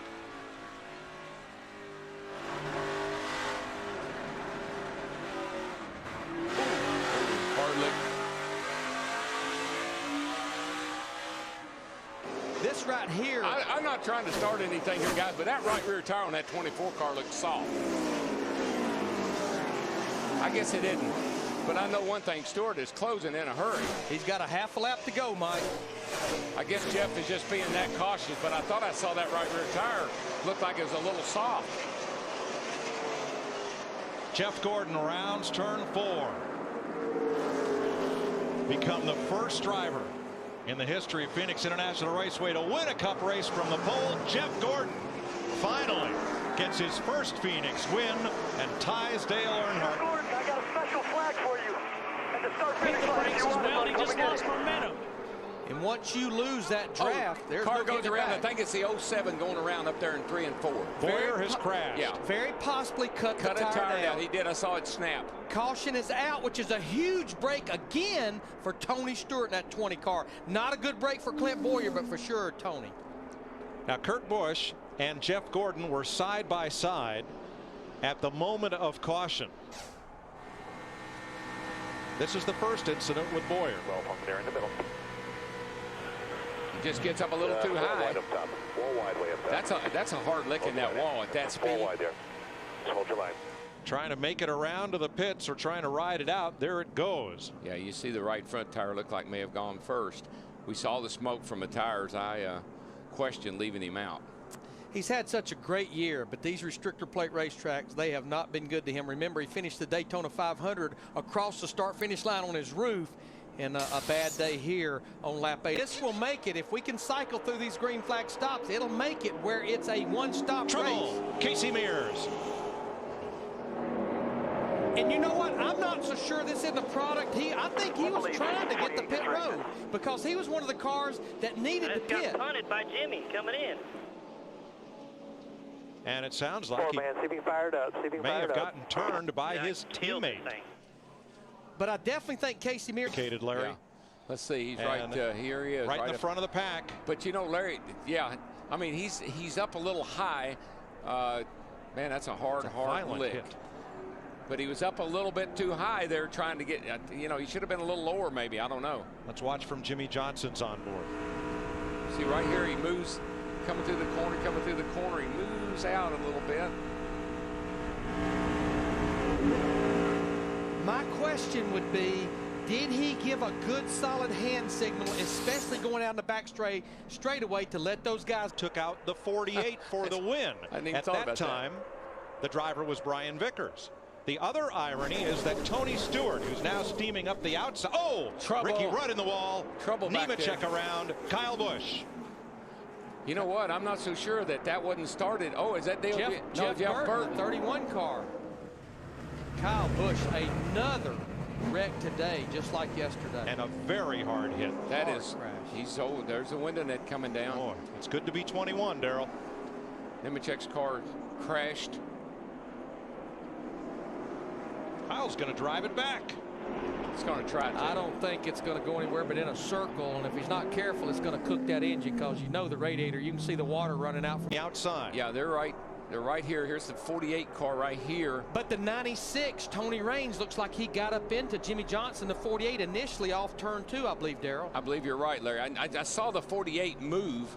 Gosh, that's a hard lick by those two cars. Good thing the safer barrier is there again. Let's look from the rear bumper of Kevin Harvick's Pennzoil Chevy.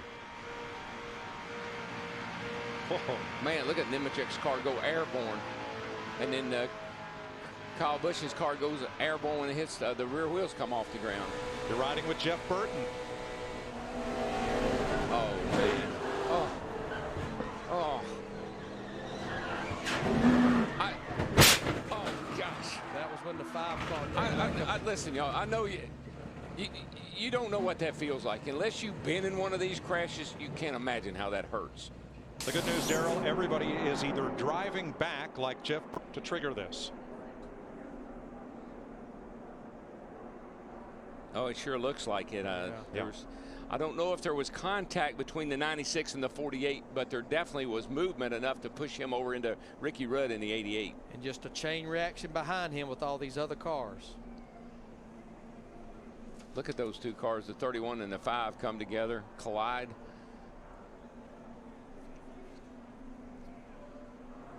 That's definitely what happened, Larry. The 96 scooted up the hill just enough to get into the left front of Jimmy Johnson, and there was Ricky Rudd, forced him into the wall. Now watch the 13 come across. Bam. He got turned around by his teammate Sterling Marlin trying to slow down. Look at that 5 car. It was flying backwards.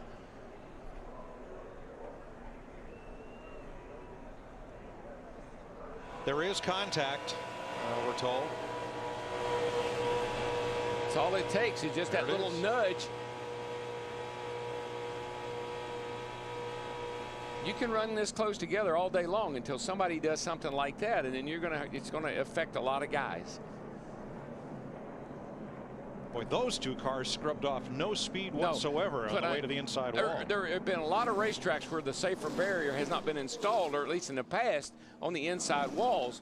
Man, thank God for that. Cars at least on the ground. All right, let's join Krista with Casey Mears. A lot of brings us under caution. The reason, Juan Pablo Montoya got up and into the wall, perhaps after contact from Ryan Newman here. You can see the speed difference right there on Montoya in the 42 car, Ryan Newman the 12. It was about 5-6 miles an hour difference, Newman being the faster car.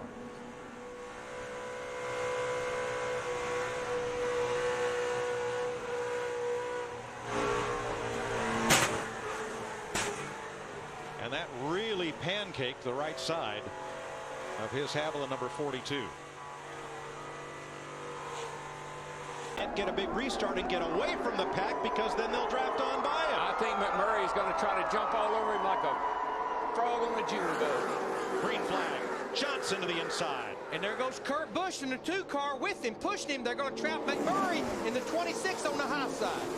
Boy, I'll say, look at him fan out. High, low, high, low. Somebody help me. Oh, there goes Stewart, the 20 to the high side with no help. They're 3 wide off turn 2. Trouble. It's over. There's the caution. There is the caution right there. Only one attempt at this green white check. And Stewart has crashed. While everyone lifted for the caution flag, Tony Stewart ended up in the wall.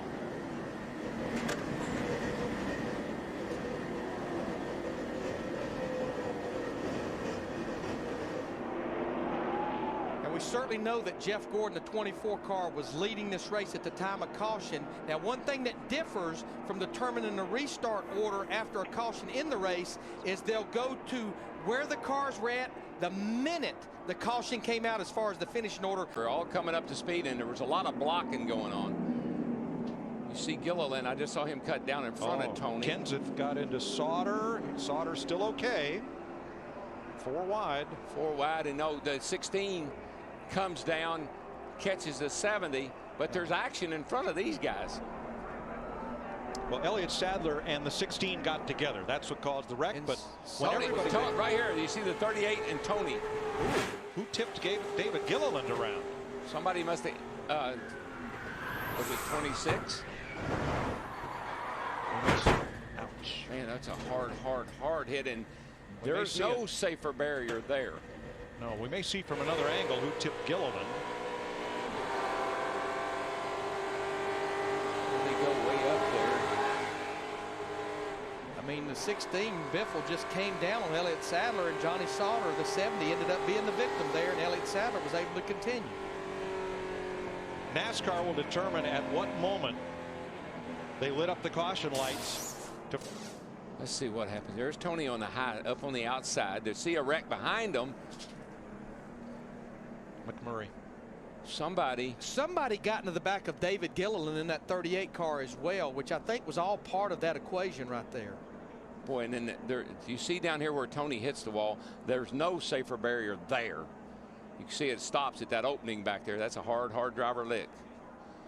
Oh, here we go. Here we go. 26 is there. The 38. The silver car. The 38's kind of coming up, and McMurray's kind of caught in a trap. Yeah, I mean, I know Tony's upset with Jamie right now. I'm not sure Jamie could do a whole lot about that. Checkered flag waves on Jeff Gordon. His 77th career NASCAR. Next up.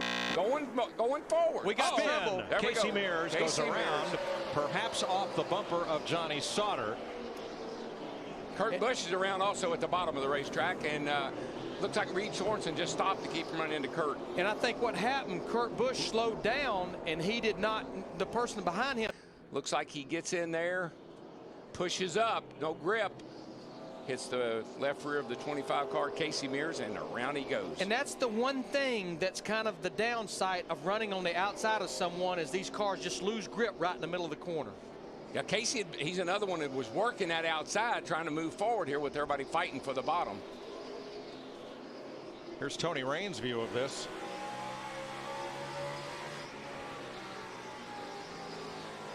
Oh, you see what happened, Larry? Sauter got on the brakes. Stay low, come on.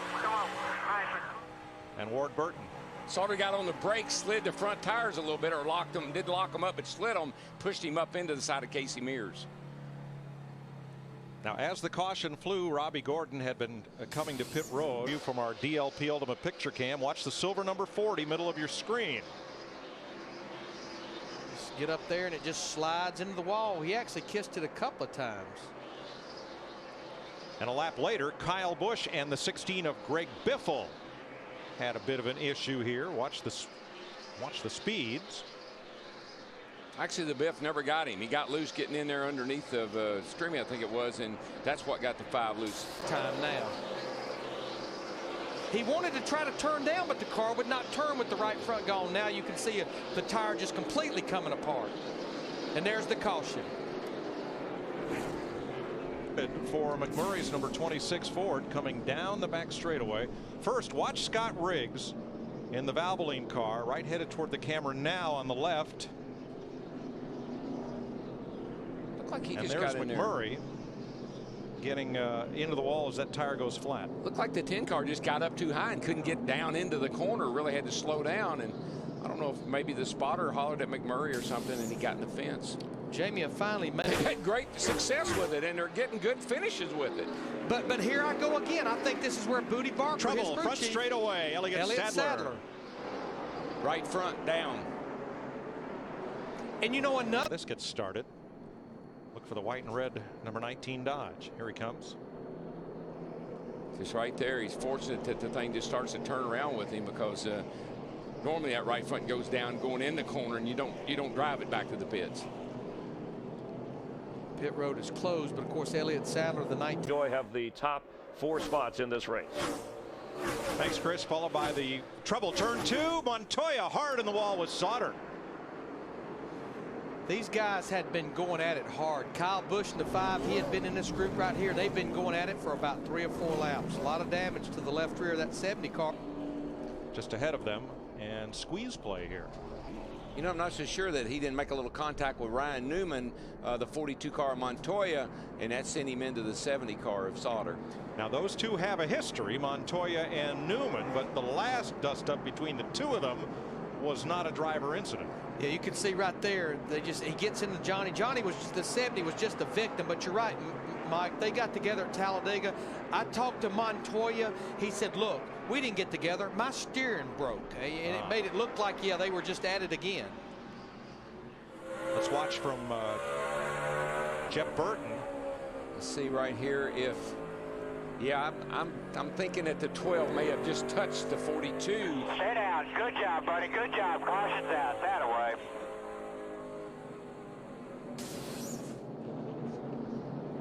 Tony Stewart had been fixing that with a slight chassis adjustment. Jimmy also said that as a 6 car, David Reagan has spun in pit. You can see the contact. As David Reagan was coming in, and Reagan had a sudden snap spin. Watch this. Okay, now whose fault would this be right here? In my mind, race, he's got a little work to do if he is going to make that happen today, but boy, it's like a home track advantage. We got trouble. David Gilliland in the 38 car, hard at the inside wall. The caution will fly. He's at the inside of the entrance of turn 3. There's a spot back there where it seems like every car spins off. It's Johnny Benson on the outside of Gilliland. He gets into Benson. Yeah, he just drove up in there and hit Benson in the left rear. The car just pushed with him, didn't have enough front grip. Now watch this thing go right in that hole. Every time they spin back there, they go right in that hole. Once again, I want to keep making note, that hard of lick, that rear wing still stayed attached to that deck lid. That would just, Gilliland really, I think he must have lost front grip and the car just pushed right into Benson. You can see him kind of sliding up off the corner there. We've seen that off turn 2 all weekend long. Your car just loses grip and you just run out of racetrack. In the case there, you ran out of racetrack because a car was there. Or the tie rods or something, but I think you're okay. Teammates fight for the lead. Oh, trouble behind them. Dale Earnhardt Jr. in the 8 car. I'm not sure he run into. There he is on the right of the screen. 66 has got his tires tires locked up smoking, but he goes right up into Dale Jr. That's not the first time we've seen a situation like that. And you know, it just tells you they can't get any grip in those front tires. There's a perfect indication of it. Put the brakes on, the car doesn't go down and lock up. It just slides right up the hill like it's on ice.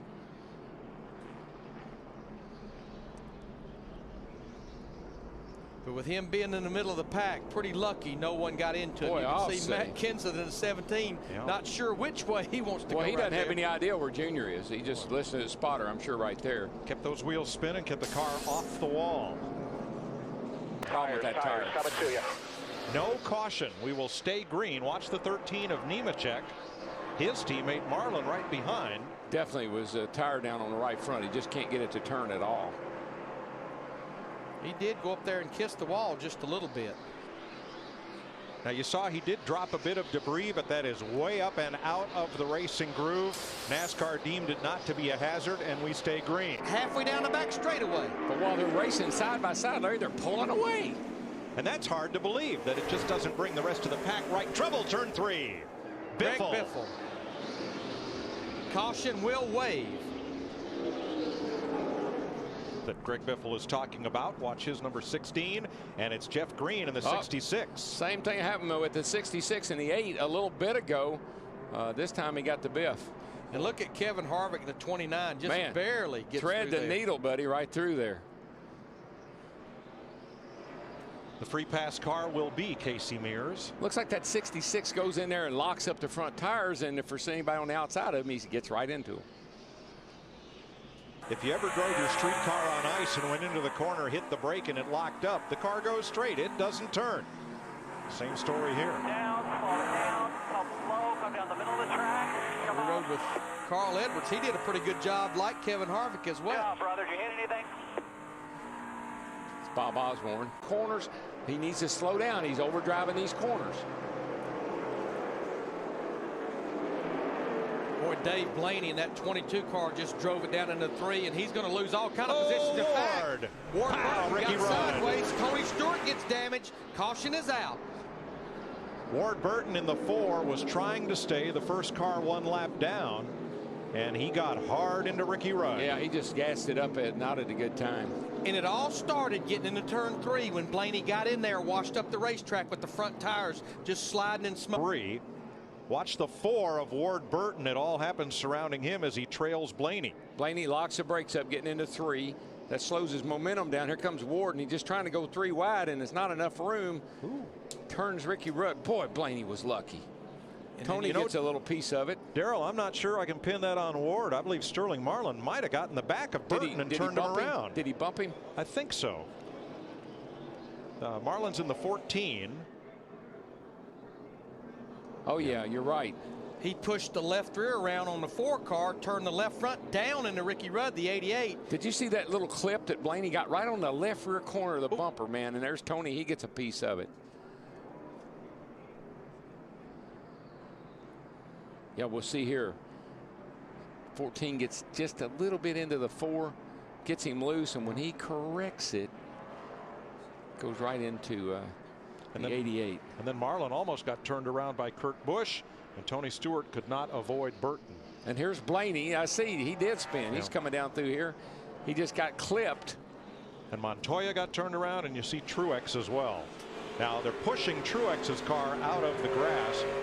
I guess it's trying to refire, but You're in the middle.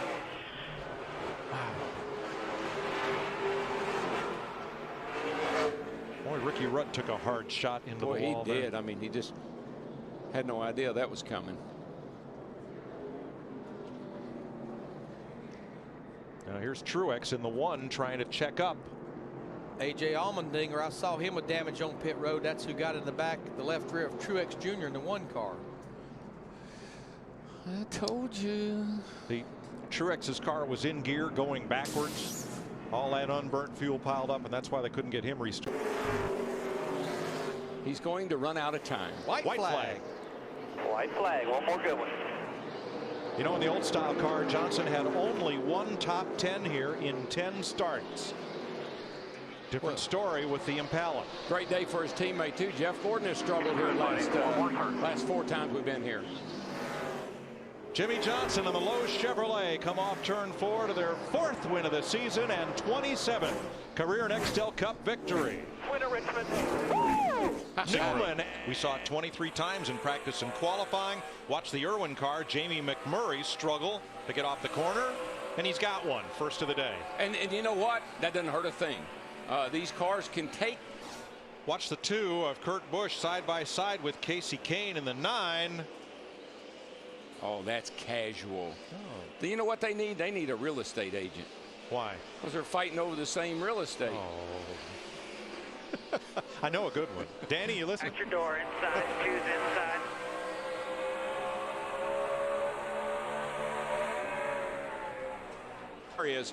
These guys are laying these things in the fence pretty hard, but because of that foam in the right side door, and we got a caution on the racetrack. But this car is able to take a pretty good licking and keep on ticking, and that's what you need here at Darlington. Fly off. Would the splitter get bent up and prevent you from being able to race? This car is very robust, and it can take quite a hit, like this one. And of course, you see who's right behind Reed Sorensen in the 41 car. He had definitely was trying to step it up because, Jeff, he was about to go a lap down. And there, Larry, this is what we're always talking about when it comes to this racetrack. You can't worry about that leader coming on you. You got to stay within your own self. And it looks like Reed was trying so hard to keep him going down a lap. All of a sudden.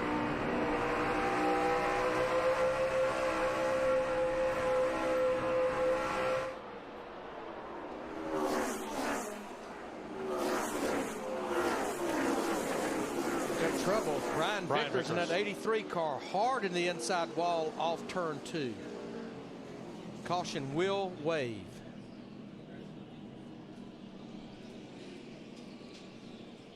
Second caution of the day. We're done. Toyota. Watch the 83.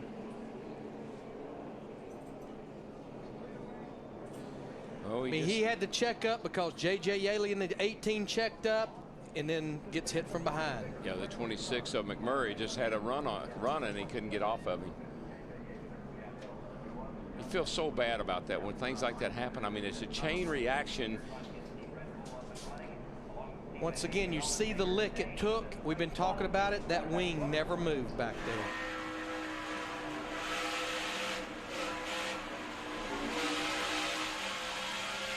Okay, keep digging. Yellow's going to be out behind. Counting the competition yellow, it's the third caution. Joe Nemechek hit the wall coming off turn 2, the most recent of many drivers to do so as we cycle through green flag stops. Yeah, oh yeah, you see Joe, he's got a left front down. Front's down, left front's down. Coming to you. This is. Hey guys, get your right side. Make sure you guys lift up on the left when he gets in. Make sure you lift up on the left when he gets in. This is the most difficult time in the race, right before. Caution out for debris on the track. Joe Nemechek in the 13 car, and part of the debris off of his car, bringing out the caution flag. And in that time, Jimmy Johnson and Tony Stewart did pit. Denny Hamlin, who has gone 26 races, could move into the top 35 and have a qualifying exemption. Now Junior's underneath of Reagan here in the 6, and he can't come off that corner wide open like he'd like to. Blaney's got to run, but as you can see, he had to really get on the brakes hard to keep him running in the back of Dale Jr. We've seen that several times off turn 2 over there. As he comes down in front of Krista. Uh-oh, trouble turn 3. The 6 and the 21 look like are into each other over there. Keep it rolling, keep it rolling, keep it rolling. Not what Kevin Harvick and Martin Truex Jr. wanted to see, a caution flag. Get it rolling if you can. Get it rolling if you can. Boy, Reagan and Schrader looked like they were welded together going into turn 3. Yeah, they got the Schrader turn 3 there. Looked like Schrader just kind of tried to get under Reagan in the 6 and didn't quite make it. And Darrell, David Reagan in the 6 almost got the car straightened out, but I think he picked up stuff on his tires and he just couldn't control the car.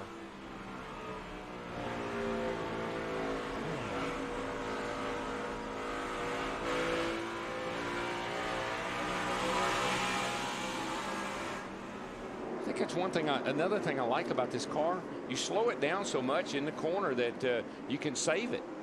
You know, it's not going crazy and backing up in the fence and all. You got to slow down enough that you can drive through some of these wrecks. Pit stops for the leaders. Steve. Mike. Moments ago. 21 car right there. And likely Jeff Hammond, as you see the damage. Yeah, that's heavy damage right there on Kenny Schrader's car. It looked like he lost a right front internet turn and has now taken that car to the garage. 6th caution. Caution out for the 7th time. A.J. Allmendinger got in the wall. Kyle Busch got into him. And it must have been pretty serious when you see a coil spring rolling down the racetrack.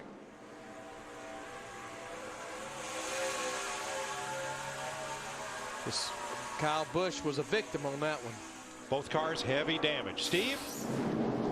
Carl Edwards has caught Ryan Newman, and that's a battle for 4th place. Good day for Carl after having that drive-through penalty. A lot of smoke for Gilliland. No caution. White flag in the air. 1 to go. One more, buddy. Oh man, can you just? Denny Hamlin is sitting there. He's so close. Why couldn't there be 5 more laps? I mean, he is closing ever so fast, but it's just not going to be enough. He's going to be there, but that's it. He's going to run out of time. Stanley Steamer running just fine. Yes, make it to the finish line. Look at that thing coming across. Look at it steaming, still steaming. Jeff Gordon and the DuPont Chevrolet. In their defense, they've done a lot of work. I know they came here and tested. They've been to Kentucky. It's not from lack of effort, but obviously they're just not getting it done right now. And this is what I was afraid was going to happen to him. Because when you're in a situation, you got to get in on your time. What are you going to do, Larry? You got to just run it till you wreck. Oh, green flag, it's on. Carl Edwards got a great jump on that start. And Juan Pablo Montoya looking down underneath Dave Blaney as they go into turn 1. And made the pass. And Darrell, I think Montoya, he got, and he's going to get in the back. Big wreck over there. Gosh, Juan Pablo Montoya, he was just going down through there and really no place to go. I'm not really sure what he was thinking. He just ended up, he got hit again back there. They're still the 21 car of John Wood just tangled with him. Wood, Nemechek, Gilliland, all torn up. Juan Pablo's car is up against the wall back there, torn all to pieces. There's the 84 car. A.J. Allmendinger, he's in trouble. Menard's in trouble. Holy smoly. Well, this didn't take long. Into turn one, gets a little on the apron, and the car just wobbles loose with him, clips the back of David Gilliland in. From there on, it's on. And Darrell, you've got a hard tire. They're cold. The air pressures are down. There just probably was no way that car was going to stick down there. We've seen this in qualifying. We've seen it in practice. Gosh, Wood. John Wood. Poor John Wood. Thought he had it cleared, I'm sure. All the drivers are okay. Gilliland's gone to the garage. Right there, you can see Juan. Look at his hands in there. He's trying to catch the car. It's going up the track. Makes just a little bit of contact with David Gilliland, and when he does, that spins Gilliland around, and they're going to meet each other face to face. And we need to add, what he did when they dropped the green flag and they crossed the finish line is perfectly legal. The car just wasn't ready for that when he got to 1 and 2. Got oil all over those M&Ms.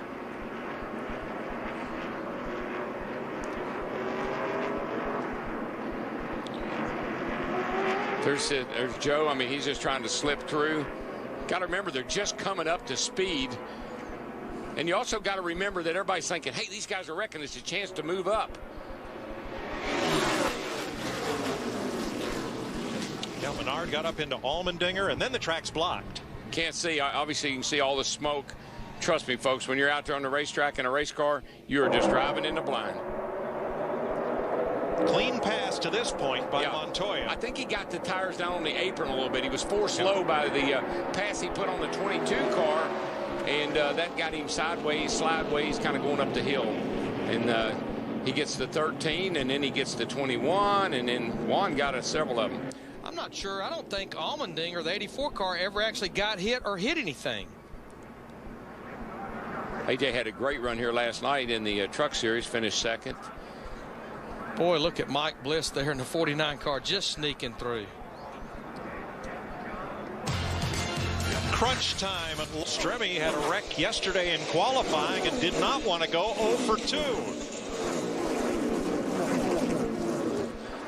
Right now, Carl Edwards and David. Oh, here we go. Got one around in turn 2. Mike Bliss gets turned off of Jeff Green's bumper. Contact over there. Looks like. Oops. Bam! Oh, for Pete's sake. Boris said in the 37 car, just could not get woed up, I assume. All right, that's Mike Bliss. He got loose. He goes. Sorry. He got loose, and certainly Jeff got into him, but not. He didn't cause him to get loose. Nope. Stremme slips by again. Now here's where poor Boris said the car's coming down the hill, and he's already committed to the bottom. And right back up in the racetrack, and there he is. Nowhere for Boris to go. But I think you're right. Mike Bliss got loose, jumped out of the throttle. Jeff Green's in the throttle. Nothing Jeff could really do. He made minor contact, but that was after the 49 had already gotten real bad loose. Right. Jeff does a good job of turning under him. Boy, Allmendinger still in the gas, gets by on the high side, and gosh, said does Boris was not sure if the 49 was going to go back out into the racetrack. Both drivers are out of their cars and okay. See that? You see the 49 wiggle and walked up the racetrack right up in front of Jeff Green. But here's where Boris, you watch the 49, it goes down the hill, and it looks like, well, it's going to stay there, and then all of a sudden it comes back up right there. And Darrell, I'm not sure anybody would have made a different decision than what Boris made right there. Just remember, folks, traveling at 160 mile an hour, you don't give but one chance. I think the two smartest fellas here are Kevin LePage and Kenny Wallace. They stopped. Grip in it. So that's causing some problems. We got a car in the fence up in turn 3 and 4. I believe it's the 19 car. Got one through the grass. We have a caution. Yeah, that was Elliott Sadler, the 19 car. You can see the damage on the right side, all the yellow paint from the yellow walls, and in green in the 66 down through the grass here on the front stretch. Yeah, what was that all about? I'm not sure. The 19 got in underneath Jamie McMurray there. He's really trying to stay off of him. Ooh, and did he get pushed from the back? Maybe the 07 car there, Clint Boyer, pushed him a tad and got him out in the grass. I wonder if it's Garmin GPS is working across the grass. Kept him in a straight line. It never works that way. Found his destination. I wonder if it lit up with a little caution flag on the screen. Mine does sometimes. It's mighty busy today. Looking for a golf course. First two cars don't wreck each other. They're in the transfer spot. Who's going to win it? To the bottom, side by side, over in turn 2. No, I tell you, Martin Truex in the one car has found grip at the top of the track. But turn 3 is where Sauter has been better. He doesn't need to do anything. He just needs to bring it home in second place. Be smart. But this is Johnny Sauter. He's going to win it if he can. Be smart. It's going to be tight, man. They're coming to the line, but I think one's got it. Still inside. Come on. Here you go, guys. Nice job. Nice job, both cars. Very nice. Truex wins it. Johnny Sauter transfers. I never would have thought that they could catch Carl Edwards. And I'm definitely getting to 5th and losing more positions. So much for being conservative on the break. Oh, got a car around. I think it's the 43. It is Bobby Labonte. Caution will wave.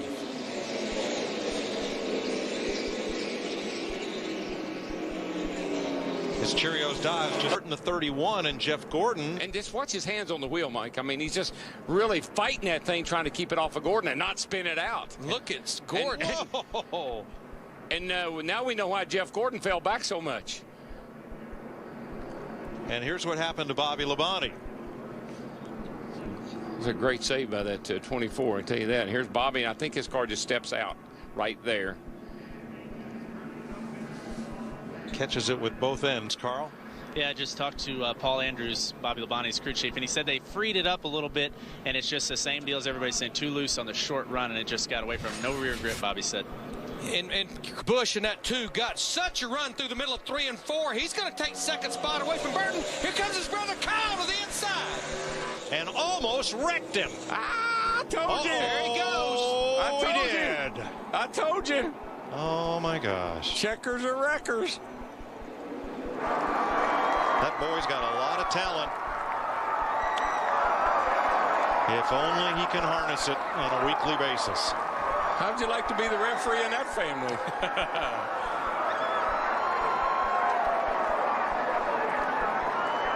But you know what? Jeff Hammond talked about there. Now they're hooked together. Little wobble, and he's out of control. And boy, he just barely got the back of the 2 cars. They went into the corner. Boy, Burton in the 31 just makes it by.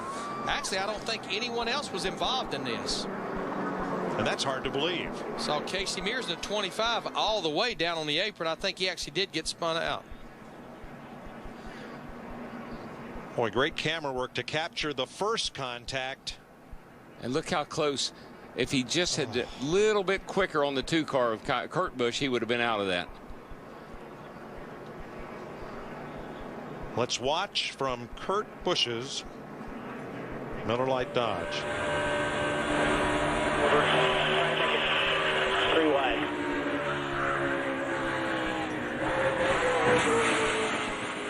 Man.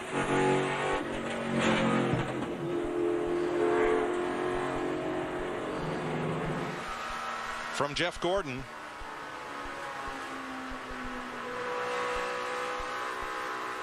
Keep it down there. Good job, good job.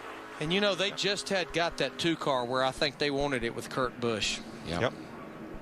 Kurt has been strong and been in a position to win several races this year. Sometimes circumstances have dictated the outcome, and Kyle Busch has won a race this year. He won at Bristol. Probably should have won 4 or 5, but things like this keep happening. Just barely got him. Atop Kyle Busch's pit box was car owner Rick Hendrick. And there he stands. All-star race, all with Dale Earnhardt behind the wheel. 1987, 1990, and 93. That's 14 years. You move to the center, and you're about that Jimmy even Johnson right there. moved it up a little bit through 1 and 2 that beat him time. down here. If he can go the outside, if he can get to the outside of Harvick, it could be big, guys. There he goes. He's on the outside. Here he comes. Checkers or wreckers. Couldn't make it. Couldn't Johnson get it done. crosses under. Kevin Harvick wins the next till All-Star Challenge. He was setting it up for He had that a one plan. shot. Yeah, he had a plan, Larry. It almost worked. Well, you know what? Is this the same Napa Camry that he brushed the wall with at the end of practice? Yeah. I don't think they went to a backup car. I think he's going to be maybe in the 80s, 79, 29, 79. I don't think that's going to be safe. I saw him running that high line in practice on a qualifying run, and I thought, well, then there's where he had. Oh, no. For Pete's sake, brother. That is a hard lick.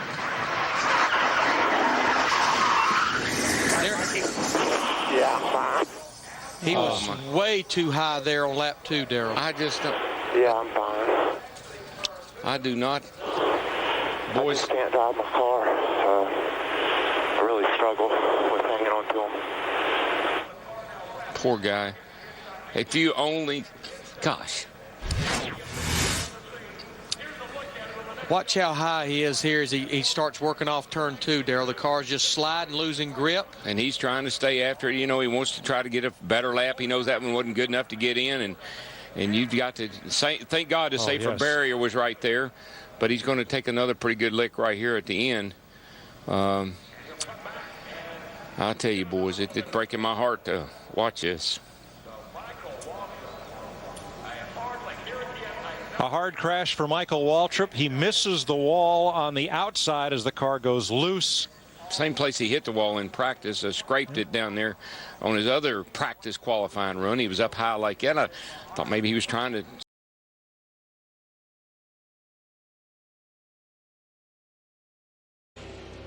For Greg Biffle, a change of crew chief, but no change of luck. He cut down a right front, pounded the wall in his Roush Fenway Ford, and is headed for the garage. Look up in the shadows of turns 1 and 2 for Biffle. Yeah, he's already in the wall there, but I tell you, he's had a rough year with right front tires there. He blew out one testing at Vegas, and I said it was the hardest lick he'd ever taken in his life, and he's had a couple of hard licks this year. That was a very hard lick there. Right dead middle, looked like in the middle of 1 and 2, straight up to the...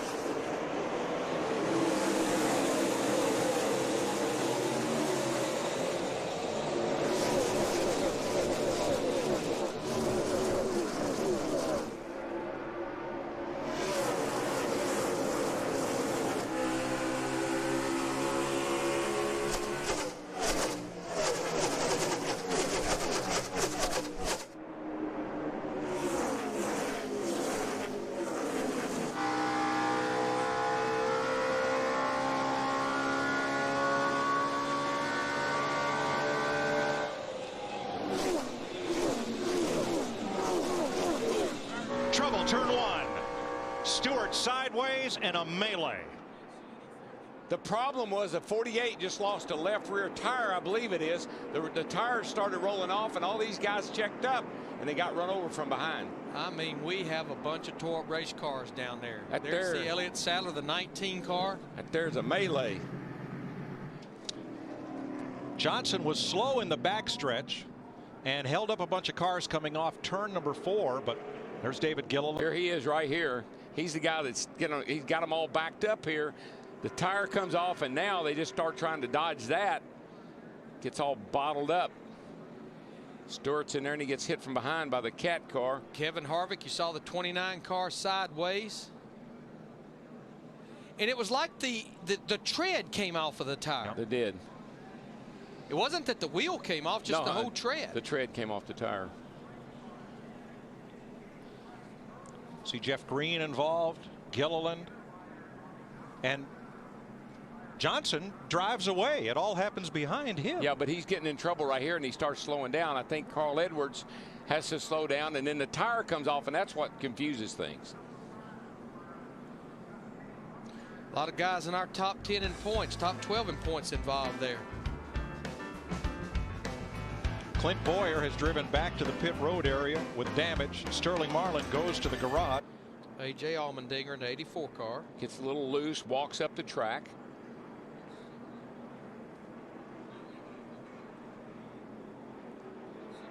And then as Jimmy comes off 4, bottom of your screen, he's got a hand out to warn other drivers. He knows he's in trouble right there. I got a problem now. On back in here is where somebody didn't get the message. Now watch Johnson, top middle of your screen on the right.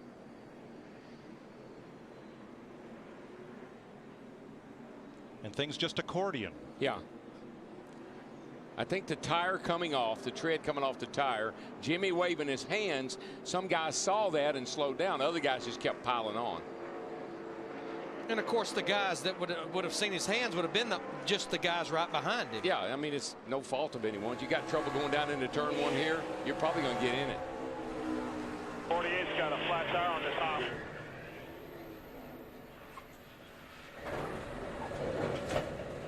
Now, who's the wittiest driver in NASCAR? See if Kyle Petty gets your vote right here. Crasher, back it down, back it down, back it down, man. Back it down, back it down, back it down, back it down. I can't see. Go high, go high, go high if you're still going. I got a tire in the... What he said was, I got the tire, but I couldn't get the recap. Yeah, talking about the carcass that came off Jimmy's car. You know, guys I see that are involved in that, guys that's already with backup cars for this race. Jeff. Yeah, still going. Still got a long way to go.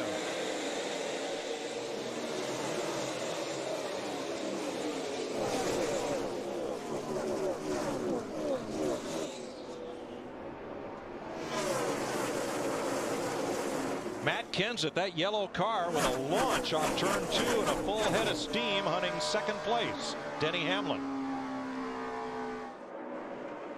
Kenseth's car looks pretty sporty on the fresh tires. We talked about that green car earlier, that 18 car. Trouble again, guys. Got into 24. Yo! Man, Jeff Gordon took a lick. Yes, he Jeff did. Burton took a lick. And they're still wrecking Allmendinger, Robbie Gordon. Boy, I don't feel good about Jeff Gordon at all. That was a hard nose-in lick right there. His car went airborne and hit so hard. The car that had just gotten the free pass was Tony Raines, and that's who Be careful on the tip now. got hard into Gordon. There's Allmendinger's Toyota. And there you see Jeff Gordon. He's got the wheel off on his DuPont Chevy, and he will climb out okay. His point lead after 11 races anybody's ever had. Raines just gets loose off 4, and he gets into Jeff, and Jeff about has it saved till he gets out in the grass, and man, he takes a lick, and then watch Allmendinger lift him right off the ground. I mean, there was nowhere for A.J. Allmendinger at 84 to go. No, that was... You know, Jeff Burton in the 31 got very little of that. A little bit of contact on the nose, but... I think he got a lot of left side damage. Okay. Let's watch from the Goodyear blimp.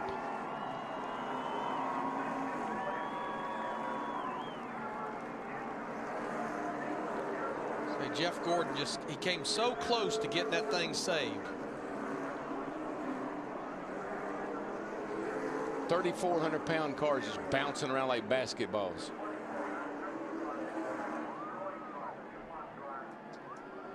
Jeff is all right looking at the remains of his car.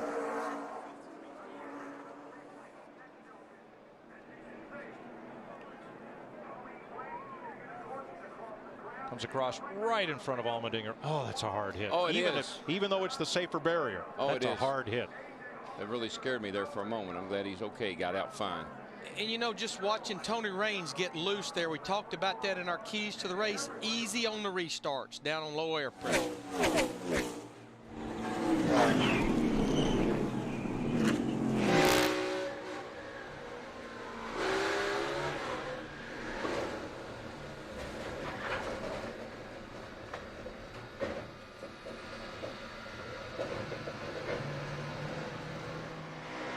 From Jeff Burton. Let's see how much of this he gets. Still there, still there. Come on, come on, come on, come on, come on. Easy, easy, easy. Now you can see, you folks at home, that's what he sees. Oh, Jeff Burton's in trouble. He was all by himself down in 3 and 4. Remember, he'd been to pit road for major repairs. I think a tire went down or something happened. He's exactly right. Caution is out. Steve, what happened? Mike, I just went down to their pits to check it. They were on pit road about 5 or 6 times. The comment was the car was so loose he couldn't drive it, and that was literally 2 laps ago. Yeah, Steve, he just lost it all by himself, but I think like he's...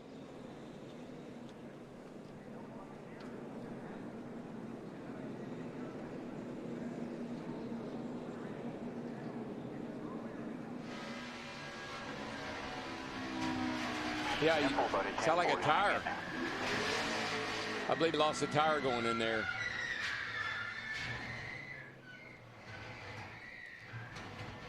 So the 1999 and 2001 winner of this race has had a problem. Now, pit road is open. I think this is a caution bottom, especially, boom, right there when he goes to pick that throttle up, he just pulls away from victory by about a car length. 2 car just got out of control and hit the wall. Turn 2 over there, guys. Caution will fly. It looked like, I don't know if it stepped out or something happened to it, but the back end just hopped around. And I'm telling you, that car was not near as good as it had been before the changes they made here on this last stop. Boy, Darrell, that was a great save. Watch this thing. He's in. Little loose, and around she goes. Well, you put a dent in one beer can and the other gets the free pass, Dale Jr. But you heard what he told his crew chief, Troy Raker. I don't know what's happened. This track has just cooled down, and we have lost it. Remember what we talked about, keeping up with an ever-changing track. Actually caught that wall pretty good with that right rear. He really did, but Larry, I watched them. They screwed down. They took wedge out of that car, and they freed it up too much. And I just don't think we can. Carl Edwards. Turn 2. And he was running in the 3rd position with this 99 car. Well, it's got to be a tire. Got a tire. Dick? Yeah, the crew has just sprung into action. He had been running so well, but they are getting ready to change tires on the number 99. Oh, who'd he take with him? His teammate, David Reagan. Oh, no. And Bill Elliott piles in. Come on around if you can. What was up with that? But I'm telling you, that breaks my heart for David Reagan in that 6 car. He had been running in the top 10 almost this entire race. And remember, started this race at the rear of the field because of an engine change. And Bill Elliott doing a fine job for the Wood brothers, trying to get them back to the top 35 in points. Well, this won't help their cause any, that's for sure. 99, he had a right rear flat. See right there, he saves it, doesn't hit the wall. Kyle Busch in the 5 just gets by. He knows he's in trouble right here. This is going down the back straightaway and going off into 3s where he gets in trouble. And going pretty fast too, Larry. I mean, he's not slowing down with the right rear tire already down. I mean, there it goes. Walked out from under him. He goes up the racetrack, boom, nowhere for his teammate to David Reagan to go. And who would have thought it? And then Bill was just, I'm not sure there wasn't fluid maybe that Bill got into. Well, Bill had Casey Mears on the inside, Darrell, and a car coming fast on the outside. Nowhere for him to go. See the right rear there, it's just flat already, and this thing goes around, and Carl could have just kept it down. That's a shame for David Reagan. This pretty hard lick right in the door. There's Mears, and yeah, Bill Elliott, no way to escape that one. Gosh. Yeah, Mears just threaded a needle between those 2 cars. Carl was going pretty fast to know you got tire flat. Yeah, when he spun, he was at 90 miles an hour on our Fox tracks. Well, I know we're just past halfway. I don't know we have a hard luck award, but that 6 car, David Reagan, that whole group certainly would be the recipient of it. That's 3 Fords taken out at one time. Let's check with Krista. Guys, some major issues for 2 of our top runners. And I think it's a young guy, a young driver. They had trouble in the pits. They had to change a battery. He'd been up front. Now all of a sudden he loses his focus and he gets concerned. Thanks, Matt. Joe Sacco is waving the pit road is closed flag because Kyle Busch trying to keep his car on track after hitting the wall in 4, keeping on track until the next scheduled pit stop. Didn't make it. I'm surprised that he made it this far. The right front of that car was really killed when he hit the wall earlier. Finally cut that tire down.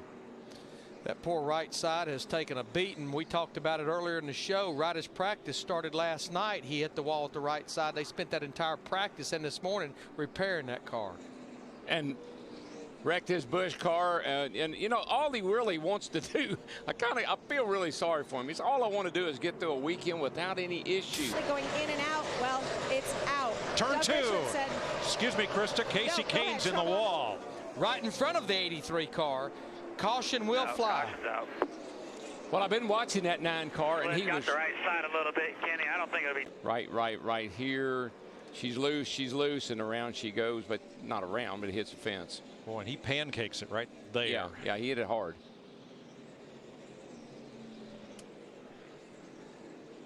I'm sorry, Crystal. It's back to you. guys, going back to Brian Vickers, remember we talked about his power steering issue. It is gone entirely. And give it to the 36 of Jeremy Mayfield. Watch this. This is incredible. In the grass, back out on the track. And you know what really caused that? He was trying to stay off that car that was on the outside of him. It's written all over his hood what he was going to do.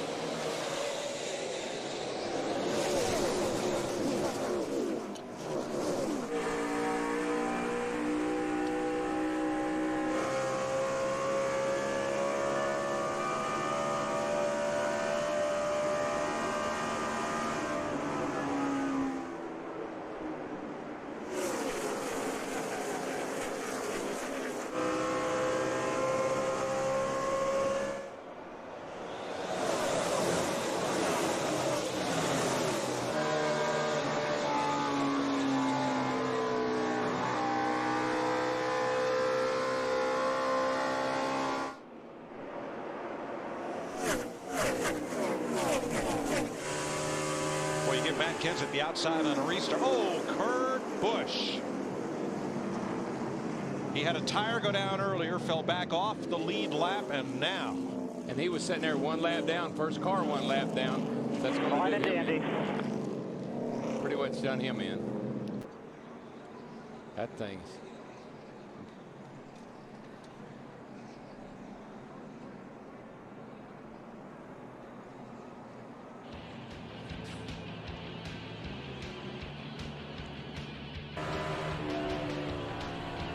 That's the 12th caution flag of the night for Kurt Busch in the Miller Lite Dodge.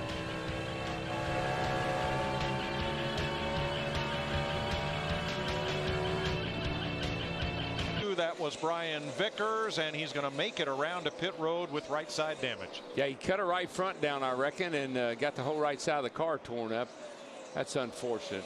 This car has been so good. And there's the caution. Maybe one more time. Family. White flag in the Mears air. gang. Yeah. Bakersfield, California. He's going to do it. Roger. Rick. Now Casey. All he needs is a gallon of gas.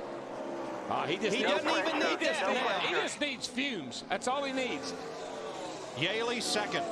Kyle Petty third. Reed Sorensen, Brian Vickers. No pressure, and he has got it made. He can coast. He can coast from there. For the National Guard, Casey Mears is going to win his first Nextel Cup race, the Coke 600. Good for him. All right. Becomes the fourth Hendrick car driver to win this year. Throughout the race. So if you got an issue now, it'll get a little bit better and a little bit better. We got a little problem here. Got a caution on the speedway. And it's Kyle Busch. Has got into the wall. He fell 2 laps down with that. Right side. Take right side tires off. Let's take that right side out. Look. Darrell, at most tracks, we'd say he pancaked it. But here, I guess we would say he crab caked it. Crab caked it. Good point. But his car just never turned there on the exit of the corner, and you can see he actually hit that car, or he crab caked it pretty hard. But you know, a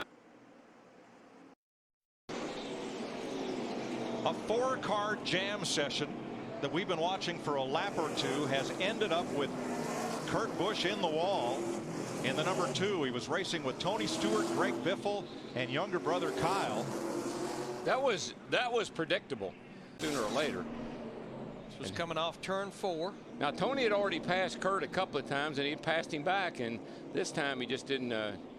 Kurt tried to come up in front of Tony, and he said, we're not having any part of that. Yeah, there was not a lot of give and take right there. Not at all. Denny Hamlin in the midst of that as well. Isn't this about the 3rd time, at least the 3rd time this year, that those 2 cars, beginning at the Daytona 500, have crashed together?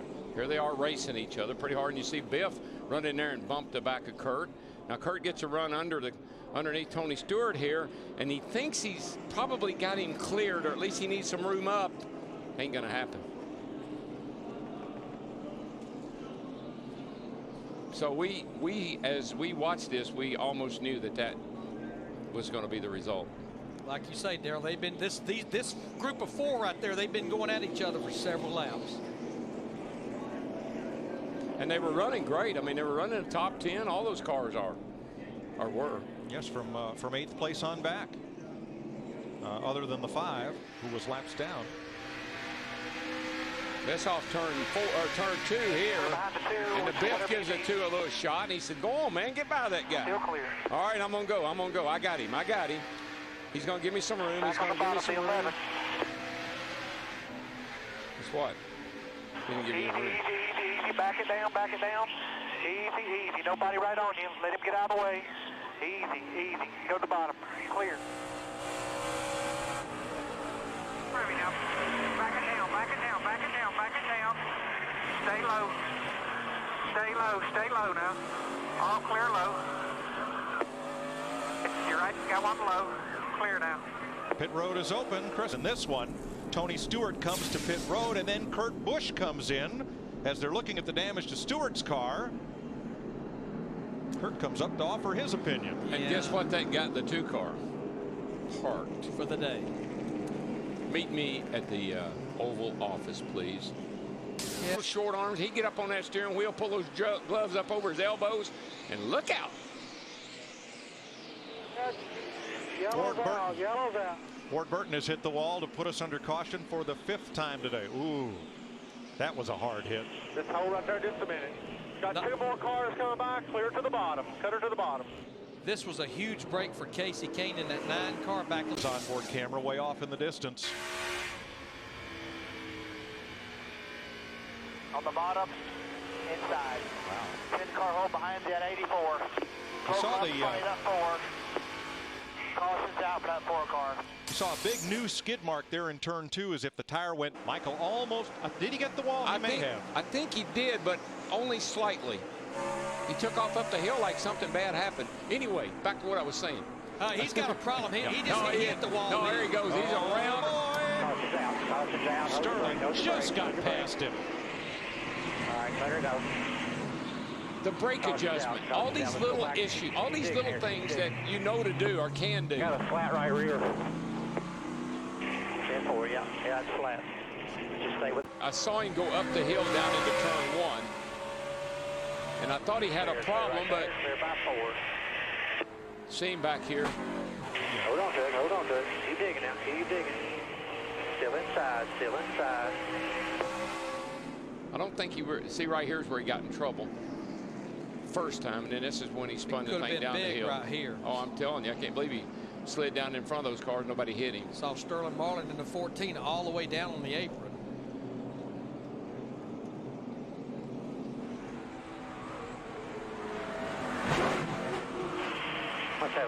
Caution's out. Hold your brake. All right, let her go. Caution's out. Let's go back. Keep digging here. Keep digging. Got a flat right rear. 10-4, yeah, it's flat. Just stay with.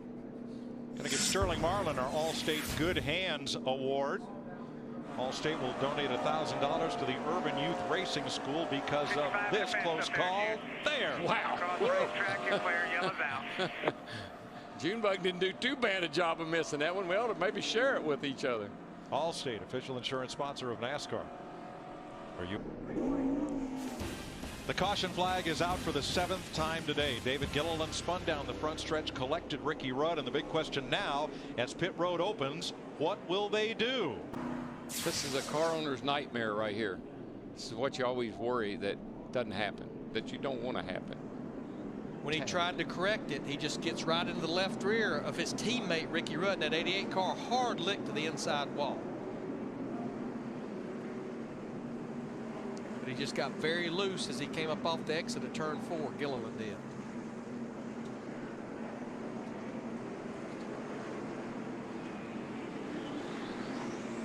I guarantee you, Gilliland is already apologizing to Robert before they ever start, before they ever hit the wall. Yeah. Last week's winner, Casey Mears, gets the free pass. White flag. 1 mile to go. Hi, man, just going to make it back no matter what. There you go. Killer lap time. How many laps has he led today, Mike? 215, Darrell. 215.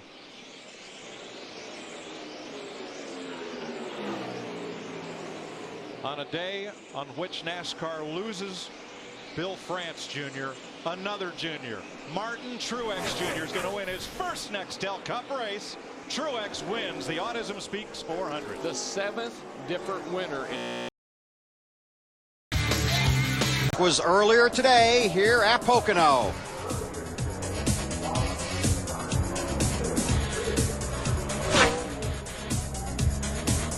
And you can see the damage.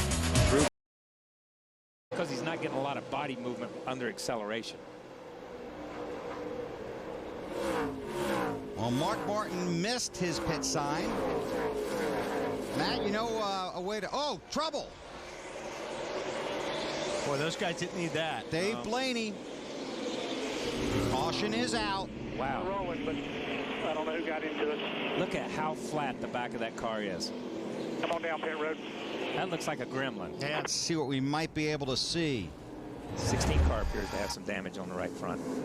See the 16 on the bottom there. Ooh, boy, that car started bouncing up the racetrack. Didn't it look like to you? Yeah. The 16 car looked like it just started hopping in the front and started creeping up the racetrack and got into the left rear of Dave Blaney. And I'm going to say something here in Biffle's defense. Biffle has struggled with that car all week long. Look at that car that bounce. thing looked awful down there. Biffle got into the 22, but he was out of control when he got into the 22. Yeah. So you can't blame Biffle for that, because I'm telling you, man, he has struggled since they unloaded this thing, and it just got away from him right there. Hard hit for Blaney. And now on board with Mark Martin.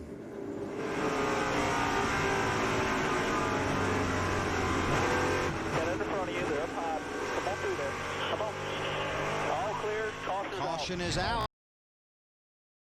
Gets off. Gets the backup car off the rig. We have one replay to show you what happened. This is on board with Jamie McMurray. You see Sadler up ahead all by himself. And he was down in the middle of 1 and 2 where you're starting to pick that throttle up, and back end just came around. And I think what we've heard a lot of guys fighting, and we talked about this earlier in this practice session, you're fighting the car not turning. And the crew chiefs, the engineers, they keep making it.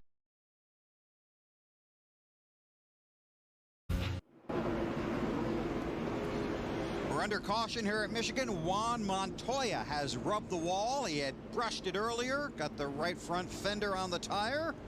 And if you have really good eyesight and you look in the distance, you'll see Juan up into the wall. And that's a pretty good hit. Yeah, that looked like he lost the right front tire. The rest of the field to the restart here at Michigan.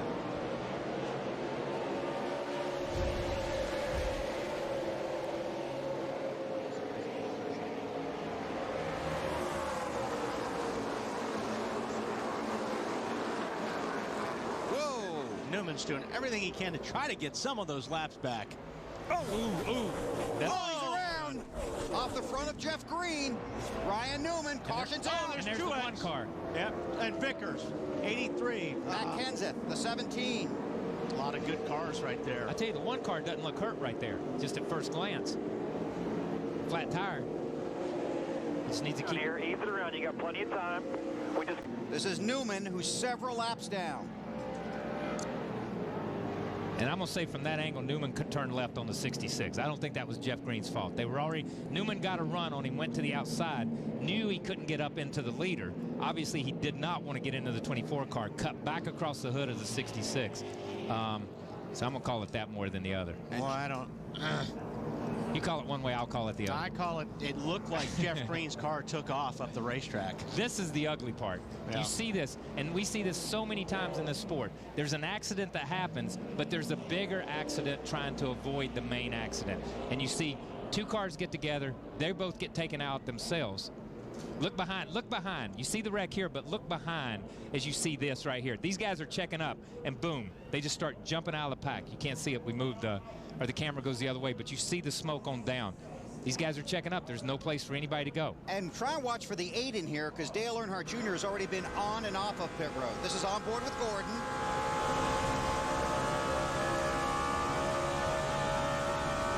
Clear all around. Caution behind you. Caution behind you. On board, Kevin Harvick. Spin in front of you. Go low. I don't know what to do there. Yeah, and you got to be careful. You don't want to get out of the gas too hard because you know you'll get hit. Knocks Michael off the lead lap. White flag. Last lap for Carl Edwards at Michigan. One lap. Be cautious. Be safe. You got plenty of room, 40. In 2005, he had 4 wins, finished 3rd in the chase. Last year, he struggled almost the entire season, never found his way to victory lane. Just after Memorial Day, he spent a day on the USS Enterprise with over 5,500 sailors. Signed autographs for an hour, got to launch F-18s off the deck. He said they inspired him. Carl Edwards off of 4, and after 52 races without a victory, Carl Edwards wins at Michigan.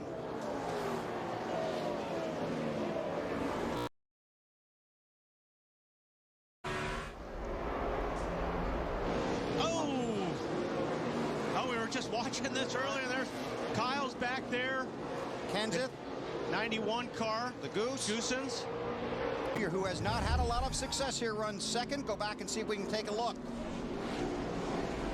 Oh, wow. Kenseth just dove on the inside of Kyle, and I don't think Kyle had any idea he was there. On board with Kyle Petty. I mean, Kyle had no clue that Kenseth was down on the inside. Marty, what is Montoya saying anything about his car? Because it looks awfully good. He says while it chatters the front just a little bit, especially at the top of the hill. But one thing he told me about braking this morning, he said actually when you outbrake someone, as Kyle Busch spins around Bill. Kyle Busch was actually trying to outbrake Montoya. And, you know, and Montoya driving it in pretty deep, and Kyle Busch locked up the right front there, but still, Montoya drives it in deep. If you're going to outbrake Montoya, you're doing something. So he thought it looked like a good idea to go to the inside. And actually, I think Kyle, I really believe he spun that car out to avoid hitting Montoya, now that I look at it from that replay. So see if that changes his. And that, you know, hitting that curve back there, eventually I figured something was going to fall off one of these cars. That could have been Clint Ware. Whoever fell off of it's not good. No. Antics of road course racing are really starting to show up here. Yeah, watch Casey K9 car goes in way too deep, locks up the right front, locked up the right front. You can't turn it. Unfortunately, Bobby Labonte was there, got tagged, and lost about 15 spots. Nemechek goes down there. Looks like he may have got a little wheel hop. That's when you jump on the brakes, the rear wheels start chattering and locking up. He turned it sideways and lost a lot of outbrake. The 70 car of Sauter, but that wasn't going to happen. I mean, Johnny didn't give him much room, right, but you know, still Dale was all over that curb, and when you hit a curb like that, you're going to be flying through the air sideways. And on having to bring him in if all stays green for about another give or take 12 laps. Well, he better get more than 12 out of there. There's the 6 car. David Reagan has gone around. Nextel Cup Series live on TNT.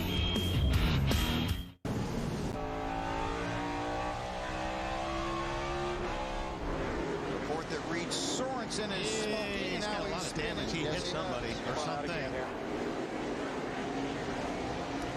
Try to get it going if you can. Return left if you have to.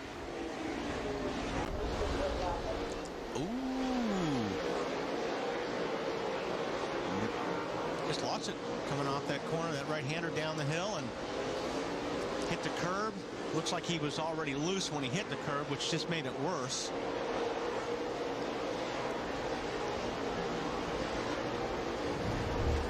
And now the caution comes out. So Reeves took notice. The Williams team picked him up, put him in their F3000 ride, won the championship, beat out Nick Heidfeld. Of course, the story's going to F1, and now here in Nextel Cup. On the verge of winning his first ever race, his wife Connie looks on. Can the fuel hold out for Montoya? Less than a lap ago, white flag in the air at Sonoma. Just keep up as much speed you can through here. He's got about 4 seconds on Harvick right now, so if he can just drive it smooth and keep the thing running, he's got a good shot. He's done a great job today. I mean, it really has run aggressively, but he raced everybody pretty much clean. Got a half a lap to go. All good. It's clear by like 30 or 40. All clear, lots of room. There's Harvick in second.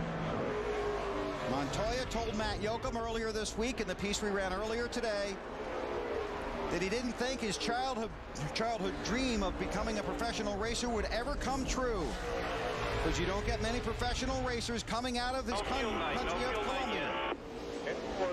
Final turn into 11, then the short jog for turn 12. Juan Pablo Montoya coming to the checkered flag. The fuel lives, and Montoya wins at Sonoma. That's amazing.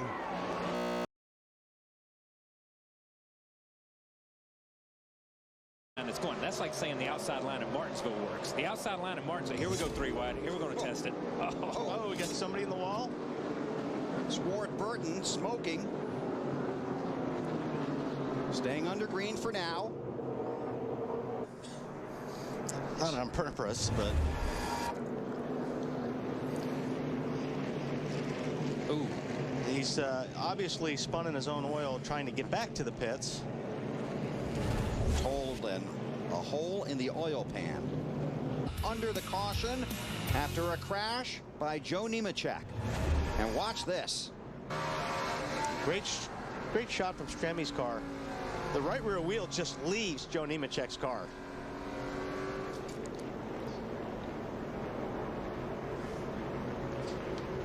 Watch that tire. Yeah, watch it. This is where it gets scary. Oh. Right? I mean, if you hit that thing in a car, or if it goes over that catch fence, a great catch fence. You gotta applaud this facility for having the catch fence as high as they do. This is Kurt Busch. That's Watch the tire this. bouncing.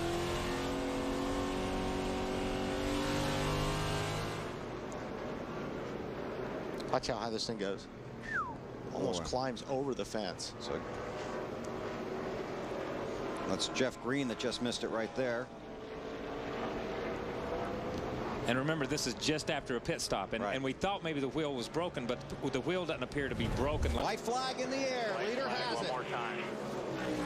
Jeff Gordon doing everything he can to try and get to Denny Hamlin.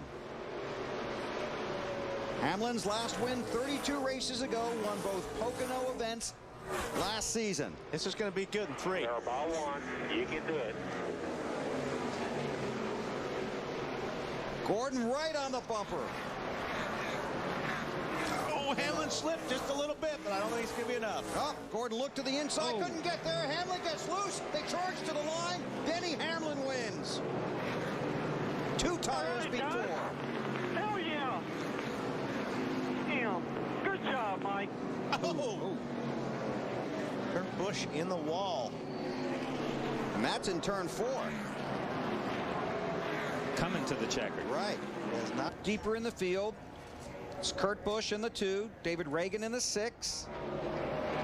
Reagan left. He just locked up the left front and drove right into the 2 car, Kurt Busch. But they were racing for position. Those guys were racing for position right there. And he just goes down in the corner, man, and he's on the brakes as hard as he can, and it just goes straight. You see the 7 car behind him. He locks them up at the same time, knowing something's happening. Now on board with Kurt Busch.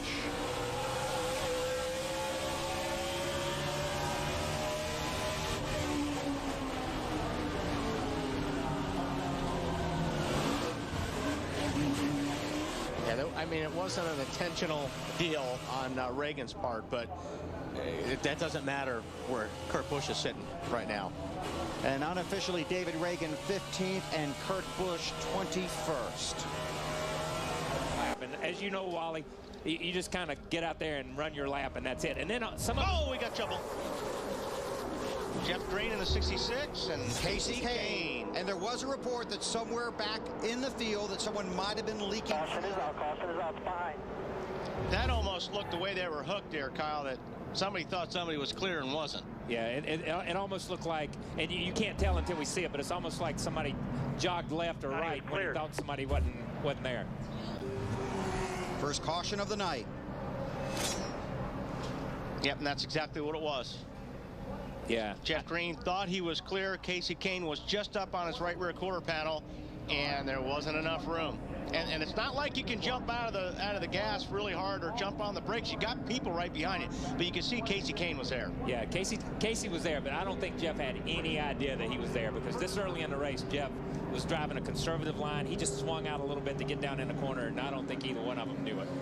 And Jeff had such a solid run last week at New Hampshire. And I'm going to tell you something. Jeff has been taken out of races at Daytona just like this on 2 or 3 different occasions when I was behind him. And not of his fault. This is just a racing incident. Right here. And it was nothing. It was so close. I mean, just... All right, going to have a wreck here behind us. Wave them off here. Wave them off. 3 wide. Oh, Hamlin. Teammates, Denny Hamlin and Tony Stewart. Stewart, who was going for his 3rd straight win. Oh, there's still wrecking. There's Junior. It's what Kyle talked about on the pre-race show. There's one wreck, and then there's the follow-up wreck. And Junior is in it. Reed Sorensen also in it. And that's a perfect example of the wreck being at the front of the pack. And the front end hurt much, so. And people behind them trying to avoid them running over each other. Well, as you can see, Stewart had no place to go. He had no time to even react. Denny Hamlin, last week's winner. Steering wheel off. It looked like he got in the back of the 11 car, Kyle. Yeah, that wasn't an arrow loose. That was a touch. As a car owner, that is a nightmare come to life. Nightmare, exactly. And see these guys back here, like I was talking about, everybody's checking up and they got no place to go. On board with Tony Stewart.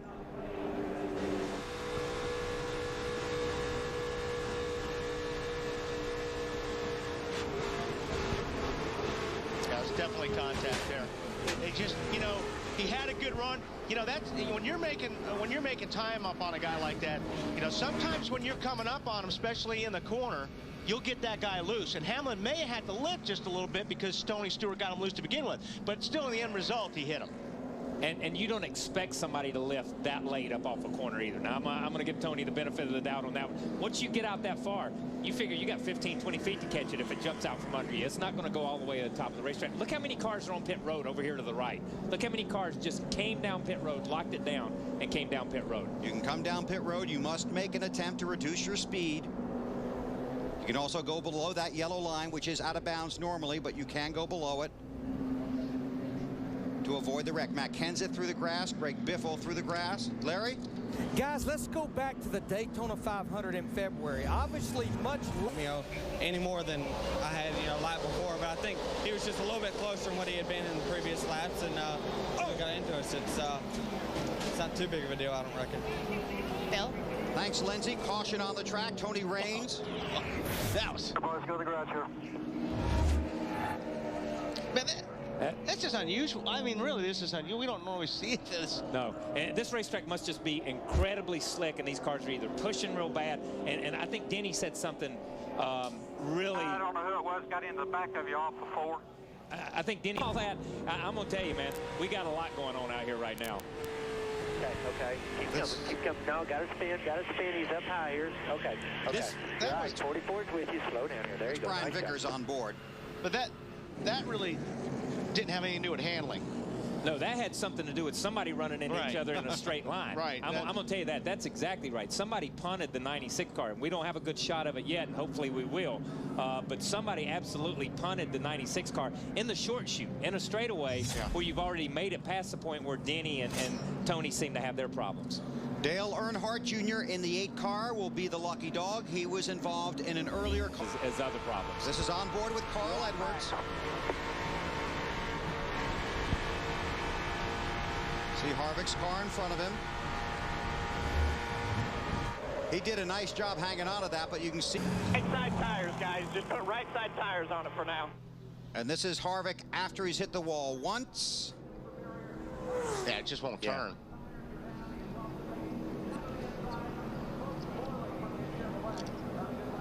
And another look in real time. See him scrape the wall. Caution out. Scott Riggs will be the lucky dog. He will come around and be on the lead lap now. And, you know, we talk about getting... Hey, pass the mustard, would you? McReynolds wasn't acting. That's all I have to say about that. That's a natural. Oh, Marlin. Caution is out. Wow. Oh, there's the follow-up wreck. You blew a damn tire. And there you have it. And that's what it did. And that's what it did. So. And that's what you feel like when you. And I'm going to defend Sterling Marlin until the end of time for that, because that's what you feel like after. Because he was having a great run. Yeah. He was having a great run today in that 14, and he is great at places like this. This portion of NASCAR Financial Group. Watch how fast this thing comes around. Oh. Just got into Ricky Rudd too. So Rudd will have some damage as well. He knows this. He knows he's in trouble right here. Right there. Elliott Sadler 8 laps down is the lucky dog. You know, if he would have missed Rudd, he may have missed everything. Yeah. He had that thing spinning down the left there pretty nicely. Okay, go to the garage. Go to the garage, guys. So Sterling things just come together, and that's what's happened. What Todd Parris says with David Gilliland, he says they've gotten a lot better in their communication, and he's gotten a lot smarter as a driver. Last year they ran races. Oh, Charles, stuff up. Juan Pablo Montoya, Bobby Labonte in the 43. A lot of guys dodging traffic back there. Caution is out. Inside of 30 to go. John Andretti. All right, take it easy. Slow down and take care of the tires. You're not that bad. We'll fix the fenders. Keep going here, okay? Don't blow the tires out. 7th position last time by. Ooh. Oh!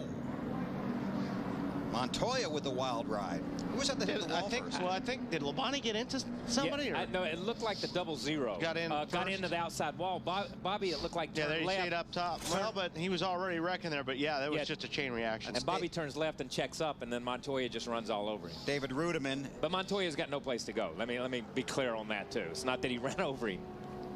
But he did. Yeah, literally. What part was it where there's a lot of damage to that 43? You can see that. In front of you, James. Go high, go high, go high. That's Earnhardt there, isn't it? That's Earnhardt again. That's the 8 car again. He's having a wonderful night. Yeah, 26 laps down, having all kinds of fun. That's why when you're 26 laps down, you don't want to be running in a pack, because you just get gathered in somebody else's stuff, man.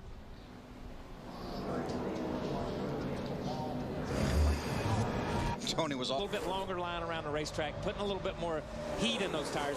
Let them run them off a little bit before they get up there and can race with you. Jeff Gordon. Oh, there we go. Gilliland round. Oh, I cannot believe that's a single car accident. I cannot. That's incredible. And let's wait for the follow-up. Caution is out. Hey, good job, man. Okay, keep going, keep going. It's okay, guys. I think we talked in one of the pre-race shows about being lucky getting through all that stuff. Tires. Man, that was lucky. I'll tell you. Now you see him in the center there. Biffle down on the bottom. Biffle going to slide up and get him. No, he just lost it right in the middle. Oh, just lost it. Oh, look how close he came taking Biffle out. Almost got Edwards too. I'm going to tell you, right into the door of Blaney here. You see this thing get out from under him, and he turns right up into Blaney. Boom. Caves Blaney's door in. And Blaney's car never even looked like it moved from the helicopter. It looked like it just drove straight. John Andretti in the 45 car, the lucky dog. Again, you're watching right here.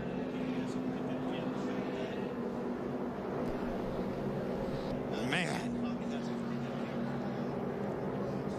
I don't know how you react that fast. I really don't. There is no reaction. I don't think there is. When something happens that fast and it's in front of you, there really is no. You don't have time to stab the brake or stay. You're already in the gas wide open. Remember that. These guys are already flat-footed. They can't go any faster to try to avoid this. If they slow down, they know they're going to get run over. So you just kind of pick a line and you go with it. And that's where the spotters are so critical to help these guys. This is On Board with Mark Martin, Principal Financial Ride. The record right in front of us, man. Keep digging, keep digging. You see how he got through the wreck before the spotter even said anything on that deal. So sometimes it happens so fast. Like he did a good job. He kept the car straight, but good job. What are you going to do? Slow it down. Caution down. Like Kyle said, you don't want to jump out of the gas. You don't want to get on the brake because you got guys running all over you. So you just got to kind of roll out. Last lap of the Daytona 500. Oh, Jimmy Johnson. Oh, he got a guy on the wall. Here we go. Nemechek and Vickers get turned. Nemechek down on the bottom.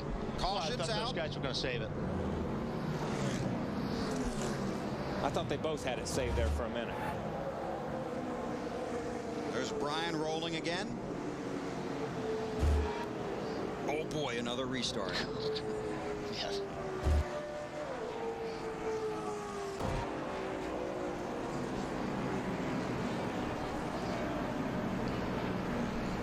Well, I think these guys just all had a. I thought they were going to had a whole big run there, but I think Nemechek he just lost downforce on that car and slid up into Vickers. Yeah. And they made contact the first time and got away with it. It was the second time overcorrecting that they got up into each other. And all that happens within about the length of a football field. Right. I mean, you're left, you're right, you're left, and then you're into somebody, and then it's over with. You're just hanging on, trying not to do any more damage than you can. It's our 8th caution of the race. Oh, just clipped him.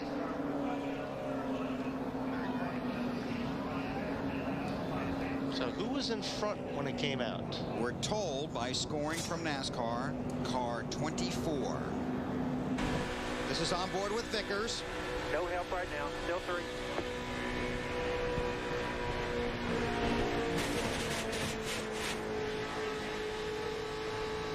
Keep coming, bud. Keep coming.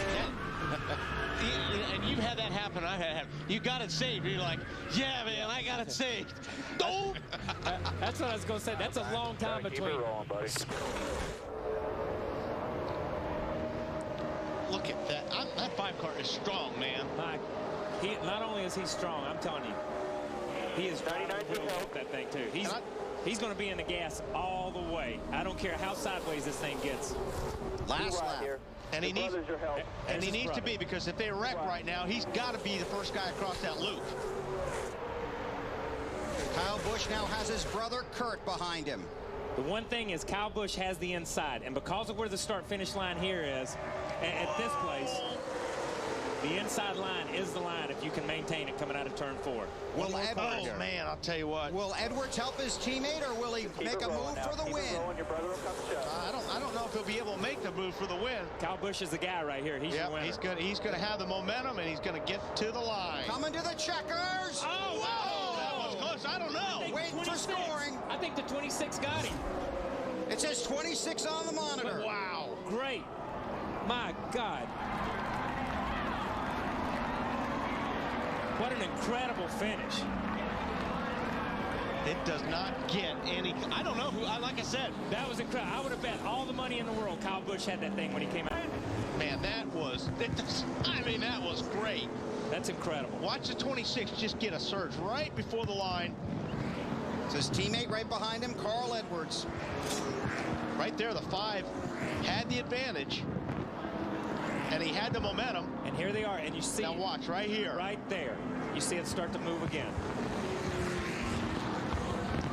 Remember the finish in the 500? How about that? That's good stuff. That's incredible. Jamie McMurray replaced Sterling Marlin after Sterling was injured in a crash. He won his 2nd career start, but has not had much success. He changed teams. He went to Roush. He's gone 166 races without a win until this moment. Just caution. Caution on the speedway at Chicago. This has been coming for 3 or 4 laps. They were running, the 66 and the 55 was running side by side, and Truex got in there, and Jeff just got down in the corner too hard. Car drifted up, and to stay off Michael, Jeff just turned the car hard to the left and spun it around. But the reason these guys were racing so hard is they're racing for position. I mean, you can't say anything against the 66 and the 55, but Truex was wearing the bumper out on the 66 and the 55 trying to get around them. Yeah, I think the 66 knew he had to go. The one car was up on the back, and I think the 66, like you said, just ran in there a little bit harder, trying to make the pass happen to get out of the one car's way. And I think we see this from that car. You see, watch the 66 turn down in the corner, and his nose grips, and the car wiggles right there. Boom. And he does a great, Michael Walter does a great job saving that thing, because he's sideways, not quite as sideways as. Well, when I walked down there, he had come down off the pit box, and they were all standing in a circle talking about it. So they went back, watched the videotape, and that's when they found out it was the front. Robbie Gordon. Caution. All right, lock it down, lock it down. All right, come on.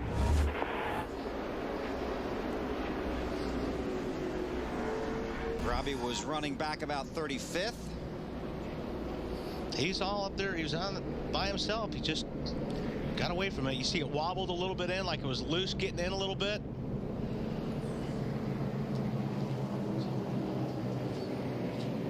Backs it into the wall. This is on board with Mark Martin.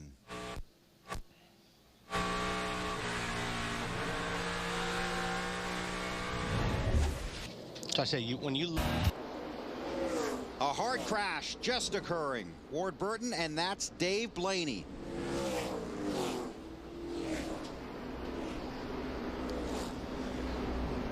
Caution is out. I was out of the gas, but not enough. Yeah, I think he lost a tire here.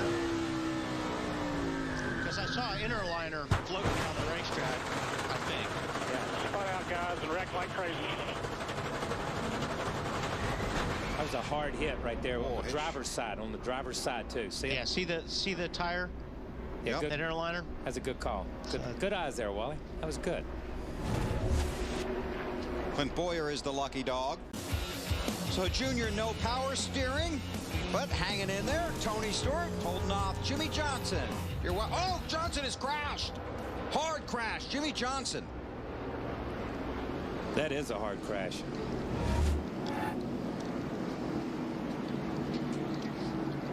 Johnson in his 5 races never finished worse than 6th here. I'm trying to get my breath. Let another tire let go. Johnson 4th in the championship standings. Watch the tire come off right there, right rear. That's what did the damage. That's what did the damage there. Yeah. And you know, that's kind of unusual. I mean, a lot of times when we see a tire go down, it's usually the right front, because that's the one that gets abused so much. But as loose as these race cars have been here today. And you know, the other next second, he's trying to find a place. Uh-oh, we got trouble up here in the front straight. Nemechek goes around. Well, I kind of knew that was coming. Caution is out. David Gilliland was the lucky dog under the previous caution. He became the 18th guy on the lead lap. Kind of trapped in behind us. I knew it wouldn't take long. Nemechek lost that way before the 5 car even got there. And then they had contact with Earnhardt. Yeah, that is not Kyle Busch's fault. No. Not in any way, shape, or form. John Andretti in the 45 is the lucky dog under this caution. Now you see the 13. Wow, pin the 8 on the outside wall. Yeah, they made a little bit of contact, so Earnhardt's probably got a little bit of damage there to his left front fender. Matt's probably the best there is at blocking you without telling you that, without you knowing that he's blocking you.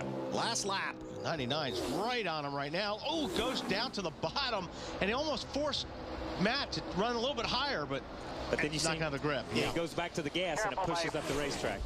Now these guys are just trying not to take each other out. Yeah. At that point in time. Just bring it on home. Did you hear him say not much teamwork here, just bring it on home? So Kenseth in 2nd, Edwards in 3rd. But Tony Stewart, 20 races since his last trip to victory lane at Texas in November.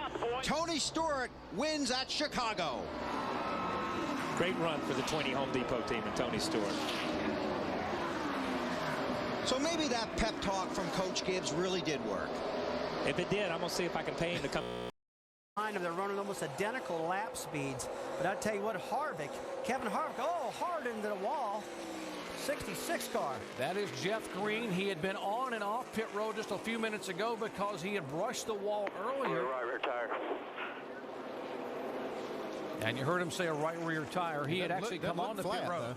Though. The right rear looks like it might be up.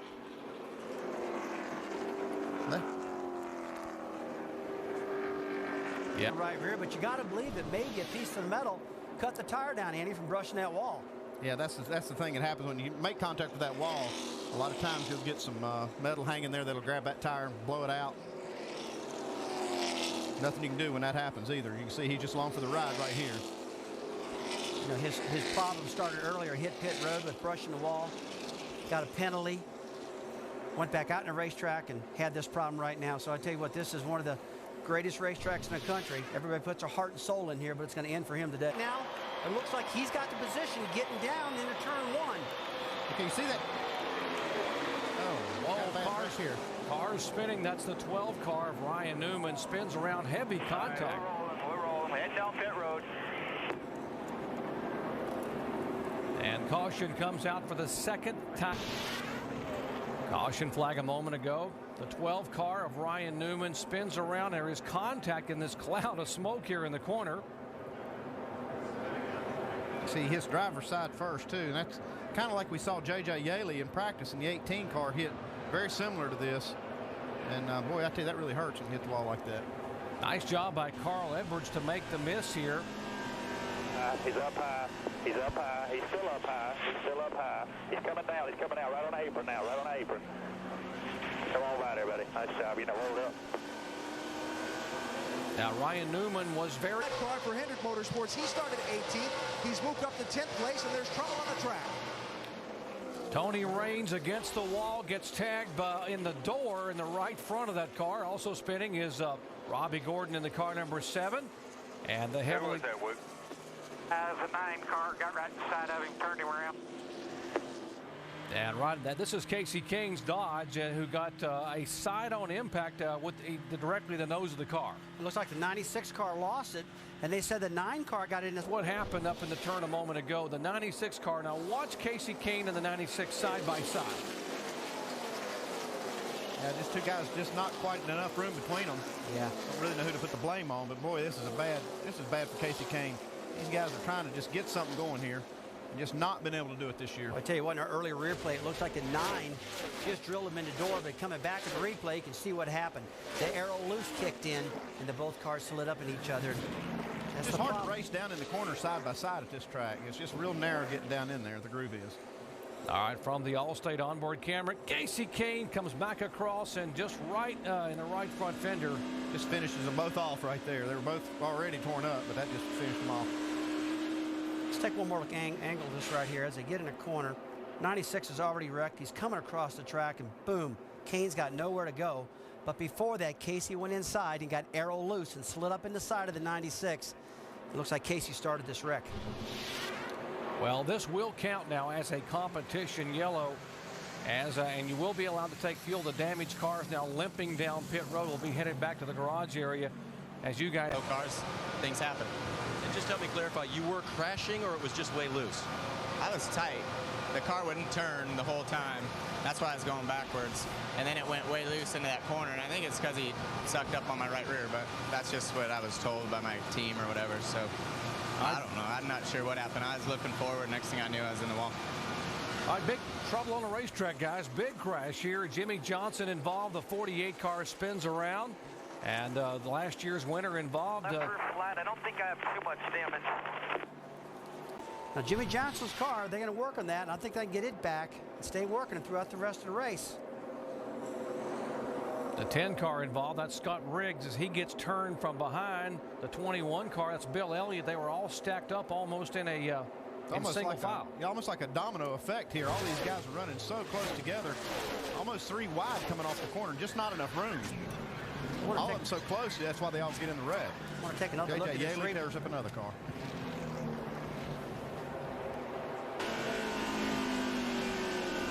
Trying to back it way down middle of 1 and 2. Big wreck. Big wreck. Back it down, wave them off. They're still checked up around here.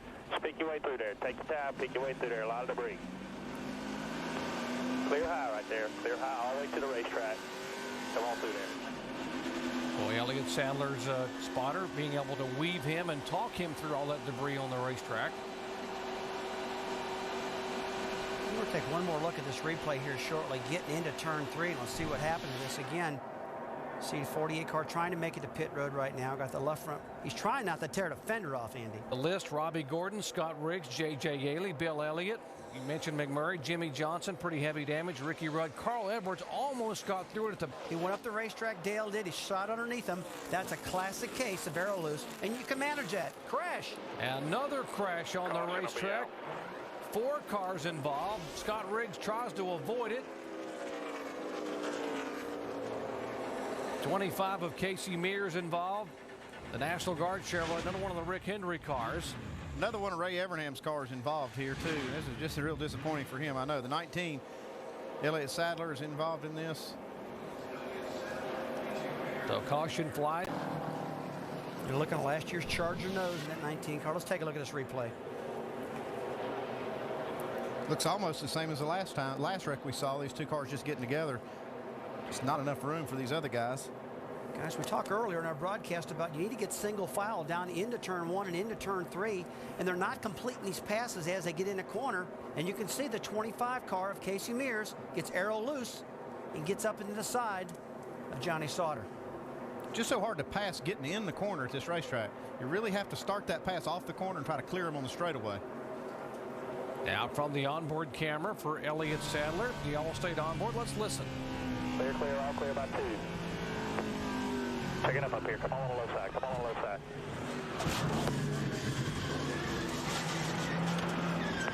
All right, get going when you can, man. Get going when you can. Get going when you can. 45 ran over us right there.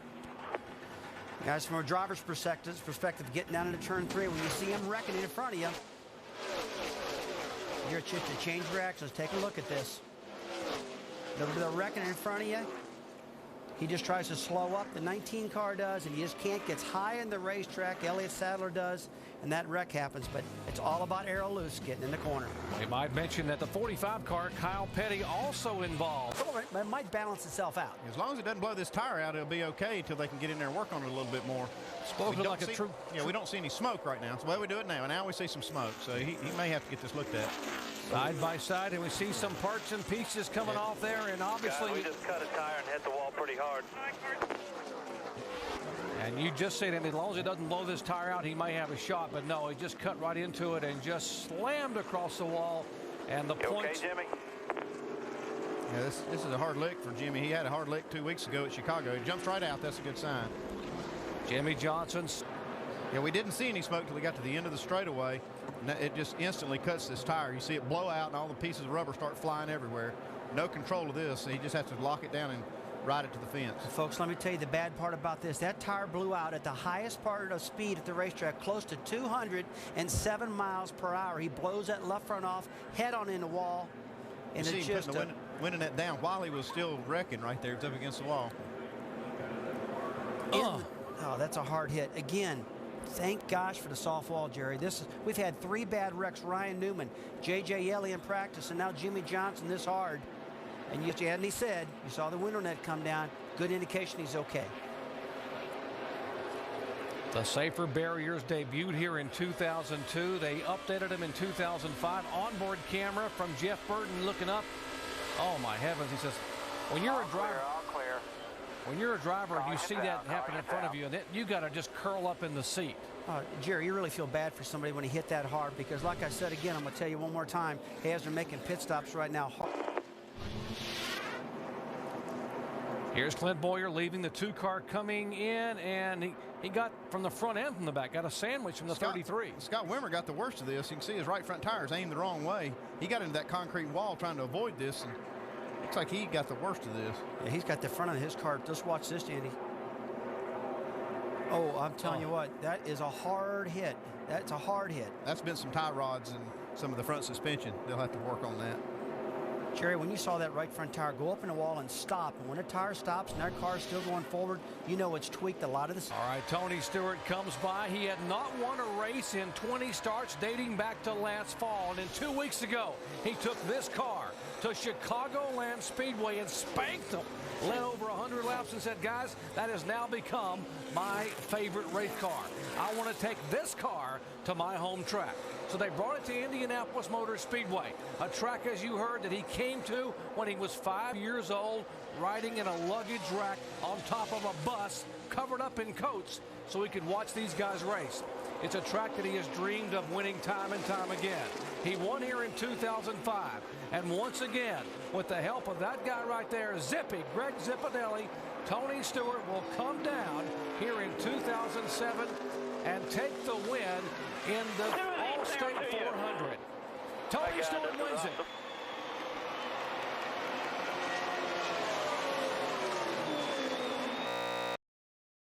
Indianapolis last week, where he finished second. He knows the car is good. If he's not running good here, he knows it's not the car. Let's do something. Let's get that out of our head right now. It's the setup we put in for this particular race. Here's the 26 car. You guys just commented how the car of McMurray was hopping, coming off of turn one down there, up and down and bouncing on that bottom groove. Now he's off the racetrack. We'll see if anything's dragging. He didn't have any damage, real damage. It looks like he may have The turn, look at the distance, upper right side of your screen. You see him get out of shape. Well, you know what he did, guys? He was way up in the middle of turn one, about the second lane, maybe a little higher. And he got the right rear up into that gray, that real dirty part of the racetrack, and the car just got off underneath him, and he spun it. Boy, did he get lucky not hitting that guardrail, though, Andy. He got real lucky, and we heard Darian Grubb, the crew chief for Casey Mears, our in-race reporter, talking about how the track is going to get tighter as they go. These guys are trying to start these cars out real loose, anticipating that track change, and it's hard to hold on to them early. Yeah, I'll tell you what, that was just flat case of losing the car right there. It's like you said a little early, the air pressures are down low. And let me tell you about Jamie McMurray. He is under our third caution. 6 lead changes, but that's deceiving. Kurt Busch has led all but 3 laps today. And the driver who has led the most laps here has won 31 times, including 6 of the last 8 races, Doc. Exactly, and here's the reason for it. This is where it all started. You see Jamie get loose, and the 40 car of David Stremme couldn't get out of the crowd quick enough. He gets in his back. I didn't mean to get in the back of him. He got loose there, and I'm checking up, and then the 18 got into me. Yeah, that's all right. You seen it. Yeah, that was David Stremme. Welcome back to Pocono Raceway here in Long Pond, Pennsylvania. We are under caution once again for the 5th time today. Coming out on lap 137. Greg Biffle having his troubles. We'll show you what 16 car. It's like Biffle gets in the outside lane, not where you want to be. Gets up on that dirty part of the racetrack with no grip and loses it and spins. But here's what he did good. Hold the brakes down. Don't slide back up the track. Another angle right there as he exits the corner, just way too high as he exited turn 2, and that's what caused that problem. There's another guy spins around, doesn't do anything. Driver Dale Earnhardt Jr. now being shown in the 5th position. Let's check out our Allstate Good Hands move of the race. On behalf of Dale Earnhardt Jr., Allstate will donate $1,000 to the Urban Youth Racing School because the move was actually made by these guys on pit road. Decided to come down, make it look right up behind him, kind of lifted him off the ground. Oh, got trouble. 6 cars spun off turn 1.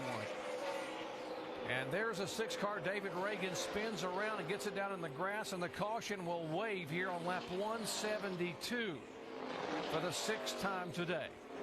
Got a flat tire here coming to see you. Can't tell which tire's flat. I tell you what, that's exactly what. 4 tires on. Some things, but you won't see these leaders in. Here's what happened here just a moment ago.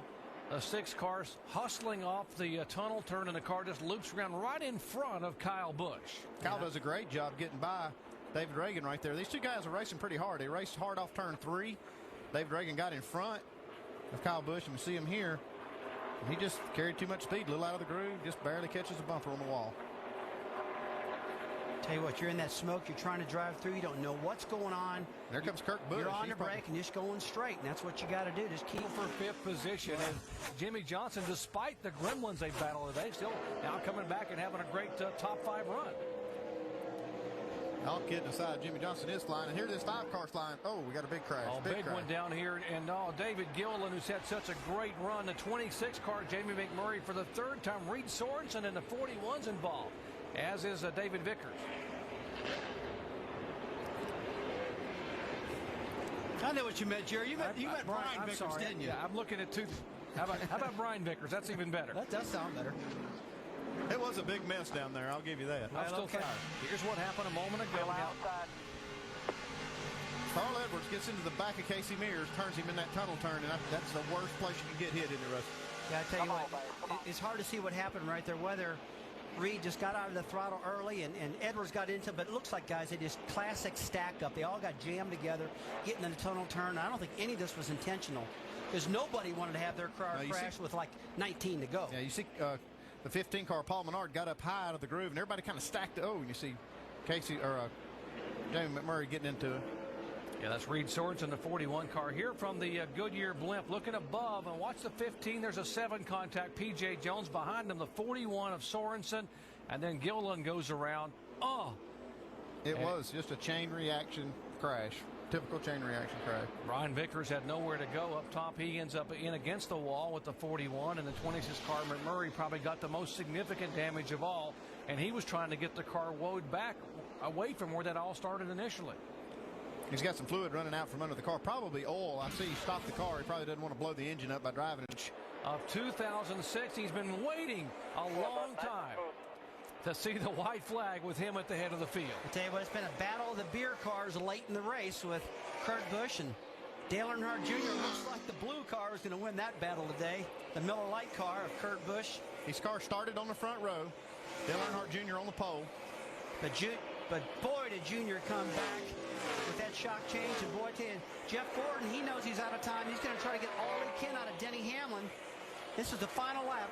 Battle for 3rd spot. Gordon trying to get inside of Hamlin to take the spot away to have back-to-back 3rd place finishes in that car. He got 3rd in Indianapolis, but here's the guy who has been the one to watch all day long. Total domination for Kurt Busch. As he comes through the turn, it would be the 59th win for Roger Penske. And after a 51-race winless streak, Kurt Busch takes the win at Pocono Raceway.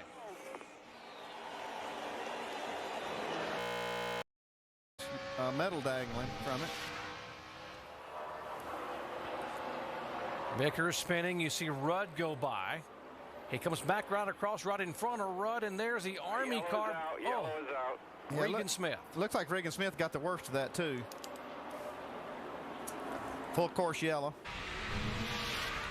Let's take a look at a replay here. Getting into one, you see the car wheel hopping, spinning. A lot of the guys that wheel hopped and went off straight, but this wheel hop situation just turned Tony right around backwards. And thank gosh they paved that. That used to be a gravel trap a couple years ago, and the drivers like this much better. Oh, that's a great example of wheel hop right there. You can see the car just shaking up and down as soon as he started hitting that brake pedal. And when these wheels are hopping like that, they just have no grip whatsoever. That's why the car just spun around on it. Sounds almost like he's going over speed bumps as the car wheels are hopping up and down and just trying to chirp and grab grip. Cars ran almost identical lap speeds. That was amazing how close they were. We got another spin. The 66 of Jeff Green is off in turn one. That's the same spot that he had contact with Casey Mears, and Casey spun the last lap. Now you see Casey sneaking right up in the picture behind Jeff Green. Now he's got Bobby Labonte inside of him. See that wheel hop? He locks those rear wheels up. So Jeff Green knows what it feels like right now. They just swapped the favor back and forth. He got Casey spun out. Now he got himself spun out, and that's what happened when you just get too aggressive getting into turn one. Turn one, you see Clint Boyer getting in underneath Ryan Newman. And it looks like Clint got loose and actually slid up into Ryan Newman. They both go around. I don't see.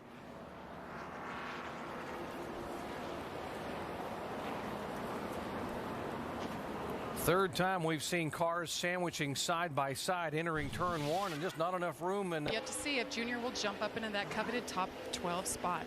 Doc? Guys off the course in the grass. Denny Hamlin was off. Then Tony Stewart was off. Great racing there for second position, and now the caution flag waits. Let's take a look at where this might have happened here. He's coming off of turn one down into the beginning of the S's. where Paul Menard spun. You can see Matt get right into the side of Paul.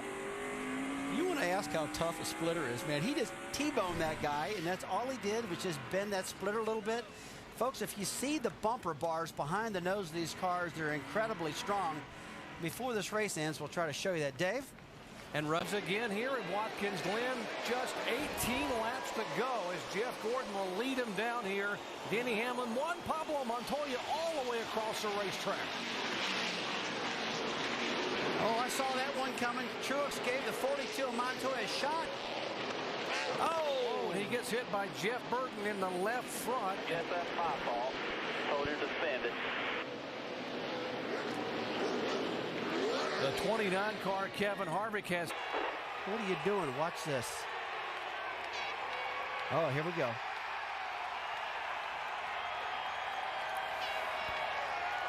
He's over there and got in his face. He's out of the car. Neither one of these guys are happy here. Harvick's saying, no, stop it. Stop it. Montoya's instigating this thing now. Montoya keeps pushing him, and Harvick's not a guy you want to push too many times. Well, to be fair, Harvick is the one that walked over to Montoya. Jeff Burton, Harvick's teammate, gets out of the car. Helmut going to restart with 18 laps to go. Take a look at Martin Truex. Gets in the back of Juan, gets him all sideways, gets him sliding, rear and gets on it, gets into Harvick. Montoya didn't do that on purpose for sure. And that's what I was talking about. Harvick didn't realize all this had happened. All he knows is he got contact from Montoya. Montoya's got some problems with his car. He's had some hard contact here from 31 car Jeff Burton. Harvick probably just thinks that Montoya just drove it in there right into the side of him and then realized he got tapped from behind. Things aren't always what they seem.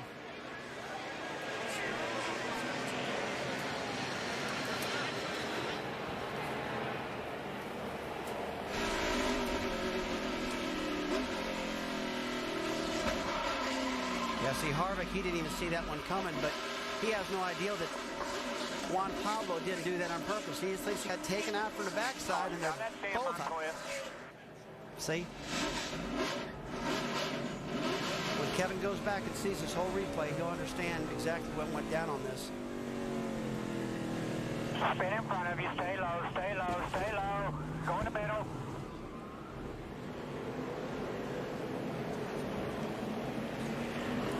Harvick is probably wondering why in the world you would drive it in. Now that was one crazy way of looking for a pass. That's a pretty aggressive move. The 00 not so lucky though, stuck in the gravel pit. P.J. Jones driving for David Rudeman, Michael Waltrip Racing. And here comes help. I'm not sure these guys are going to be able to do. They're going to raise the hood to help him pull him out. Enter the inner loop, Andy. Gets sideways, gets punted from Kurt Busch. Yeah, gets a little help from the 2 car. Well, I tell you, that is not where you want to get stuck, because now he's got to get a record to pull him out. You saw PJ fire the motor up. He might as well just turn that baby back off, because all he's doing is just blowing gravel out those tailpipes now. That gravel works great. Use a lot of car to get here to this position. So it makes me wonder if he hadn't used up a little bit of this car. David Reagan off in the gravel as well, trying to just keep the throttle wide open and burn his way out of there to kind of keep from having a caution flag. There he goes. Good job, David, to get it back out. Go ahead, nobody coming. He's trying to shake him loose. Get away from him. Let's take a look at this replay.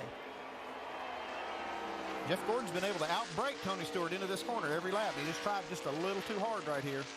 Guys, it appears another classic case of wheel hopping getting at the corner.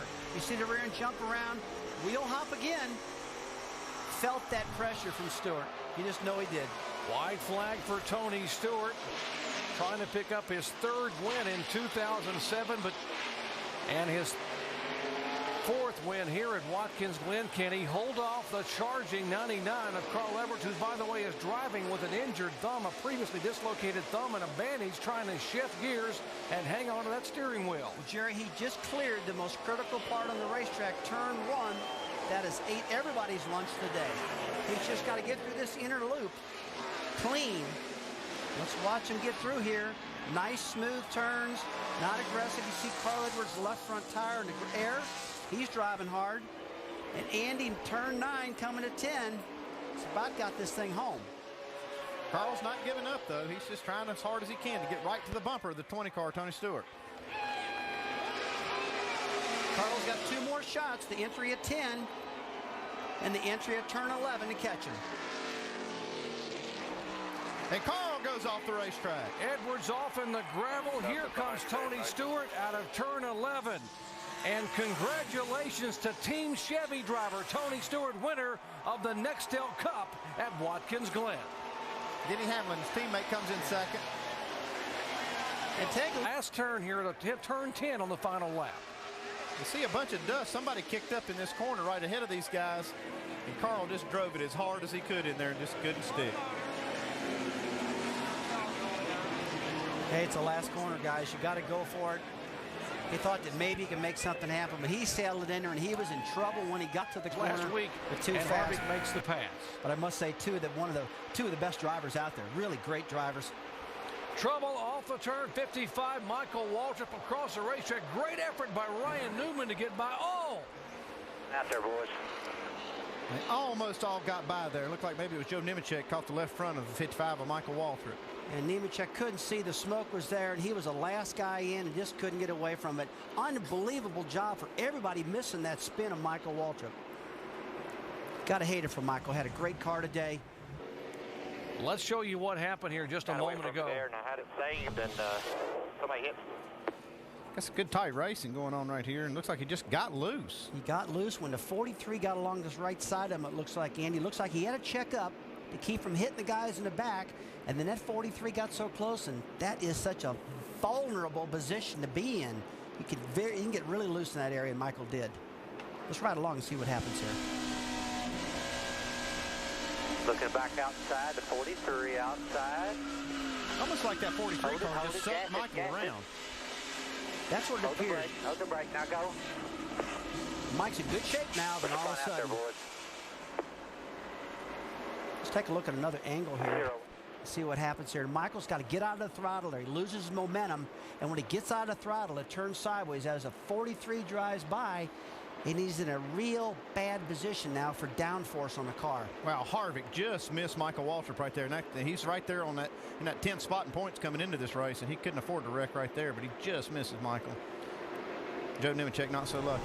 Greg Biffle, our in-race reporter, watch him dodge this melee. Coming backwards in the middle lane here, no pressure. You're still all clear. Hurry, hurry, you're good. Spin behind you.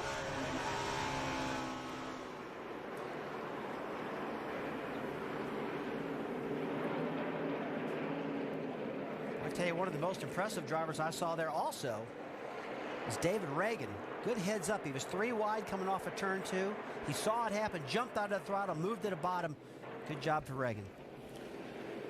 Caution flag being shown at Michigan for the 4th time today, coming out on lap 93. Trouble in the turn. A Toyota of Michael Waltrip spins. Almost everyone gets by, and Joe Nemechek just can't quite get by. They have contact. Back with a green flag at Michigan in just a moment. In a moment.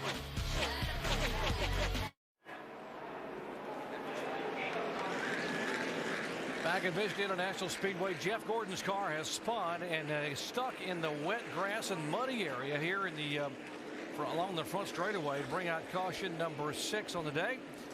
Torrential rains the last 2 days couldn't get the car to move in the mud. Now safety crews are pushing him back on the racetrack. All right. We don't want to pit too early because we don't want to start dead last. So come on. Tires still up. The nose to tail here coming off of turn 4. Matt Kenseth's just got a real fast car, and Jeff Gordon's trying to get out of the way, but Kenseth's got a big run. Comes back up across in front of Matt Kenseth. Gets himself spun out. It looked to me like Jeff wanted to give it to him, but he just had to chase the car because it was loose, and just had to have that extra room and slid up in front of Matt Kenseth.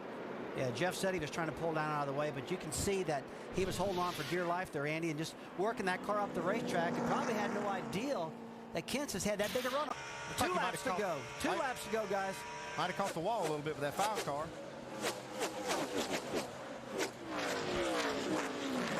Comes along. Greg Biffle gets into the back of Kyle Busch and loses. Biffle spins sideways. Yeah, they're back up. Still coming at you. Still coming at you. You're good. Everybody's getting loaded up now. Get her going when you can. Caution will wave once again here for the 7th time a day, and the man who started on the front row, our in-race reporter, Greg Biffle, spins it out and pulls out the yellow. You talk about a shootout getting ready to set up right now between Martin Truex and Kurt Busch. This is going to be unreal right here. Down low. These guys are racing so hard. Looked like the 31 car, Jeff Burton, just got the 16 car of Biffle loose, and then he chased the car up into the 5 car, and then just spun around. Just hard racing, though. Oh, that's just definitely hard racing right there, Randy. He just got right on his rear bumper and got him loose. Let's watch the onboard here and get a different angle of this. Right on the outside. Get it gathered back up. Still coming at you. Still coming at you. You're good. Everybody's getting warmed up now. Get her going when you can. Now you could tell at that point the 16 of Greg Biffle was in front of the 31 of Jeff Burton. Burton just got him arrow loose, and the 16 chased it up right into the side of the 5 car of Kyle Busch, and that's what happened. Right here with Jeff Burton, you can see he's pulling right up on the deck lid of this 16 car. These guys racing real hard for these spots. He just gets him loose, gets the Biffle loose, and gets up into the 5. Keep coming. All clear, 07. You see this cushion of air off the 31 can pack up. Even though he's a car length behind, that 16 can feel it. He chases it up the track and gets loose. And they really got down into turn 3 deep that time also, way down in a corner, probably deeper than the 16 car Biffle wanted to be. See the 18 car just barely missing. Here's J.J. Yaley right along with him. Watch him just get by the 16 as it comes down across the track. Stay high, go high, clear. Cautious down. Okay, watch the air pack up. Watch draft tracks now. You see all the yellow air. That dirty, turbulent air is what packed up under the back of the 16 and got him sideways. Perfect way to... He is reeling in the 17 car. That is for the 4th position. Denny's just got to stay working the top side of the track, guys. That's where he's been the strongest. And see him run up on the bumper of the 17. That's the only chance he's got. He just seems like he can't get it done on the bottom. And as Kurt Busch now is just driving off. Just that time, definitely quicker than Martin Truex that very last lap. So Kurt Busch, a 28-year-old driver from Las Vegas, Nevada. He broke a 51-race winless streak at Pocono just 3 weeks ago. Kurt Busch comes down in dominating fashion and wins at Michigan.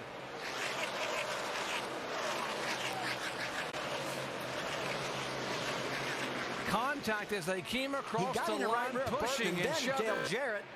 Everybody slides back and forth, no harm, no foul. Everybody's okay, but probably took everybody's breath on that one. That was a close call. In the spring of this year, he was 38th in this race a year ago, and we got a car sideways. Lots of flames from underneath the hood of the 11 car. Slide down. It's on fire. Hop out. Looks like that engine finally let go in the 11 car. You know, if he lost a cylinder, the fire has gone out. If he lost a cylinder, Andy, driven it all the way to 5th and then began to slow down. Yeah, and I'll tell you, everybody behind him did a good job holding on to it because that thing was dumping smoke and oil, and whether the track was slick or not, they couldn't see behind him at all getting through the corner, but they all made it through pretty clean. I guess this answers the question whether it was electrical or not. No, it wasn't electrical. I don't believe it was. That was definitely inside the engine. When they let go at Bristol, it happens in a big way. What looks like happened here is probably they broke a valve spring, and maybe after that, then the other parts start failing. Tim Brewer can tell us a whole lot more about that in our Dish Tech Center. Tim? Thanks, Andy. Second career DNF. Thanks, Mike. You got to wonder, Andy, if this team is now already locked into the chase where they're doing some R&D trouble up across the racetrack. Contact, the 0-1 car is involved. That is Eric Almirola. And, of course, the 84 also there, A.J. Allmendinger.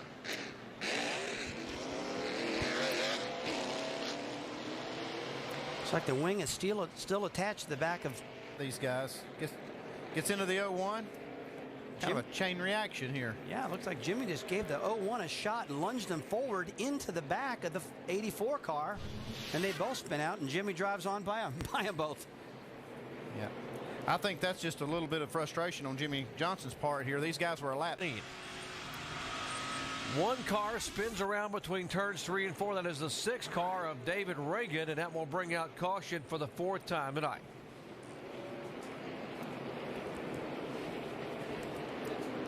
I might need a bungee strap or something. This thing keeps popping out of gear for some reason. That was back in Bristol, Tennessee. Caution number 5 coming out on lap 395. The 6th car of David Reagan again. The car looping around down between turns 3 and 4. Must have had some more problems with that. On board for Michael Walker. Take a look at what happened up there in the 6th for Reagan. The car just turned around, looked like for no reason.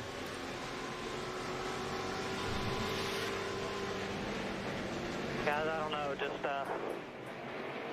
bungee cords. And in traffic, I mean, anything can happen. Watch the 48 car, Jimmy Johnson. 38, I'm sorry, behind him, that David Gilliland. Robbie Gordon got in the back of David Gilliland in the 30 car, turned to 38, turned him dead sideways, but 66 gets in the back of the 38, gets him sideways again. He bounces off him, hits him again. Now Jeff Gordon almost gets. Caution now being shown, the 6th car of David Reagan. His car loops down in turn 1, so Reagan brings out the caution again here, this time for the 6th time tonight. They're going to have to work on the car this time. They've got some damage on the right front. Evidently, whatever's causing these spins is, jumped out there and got him again.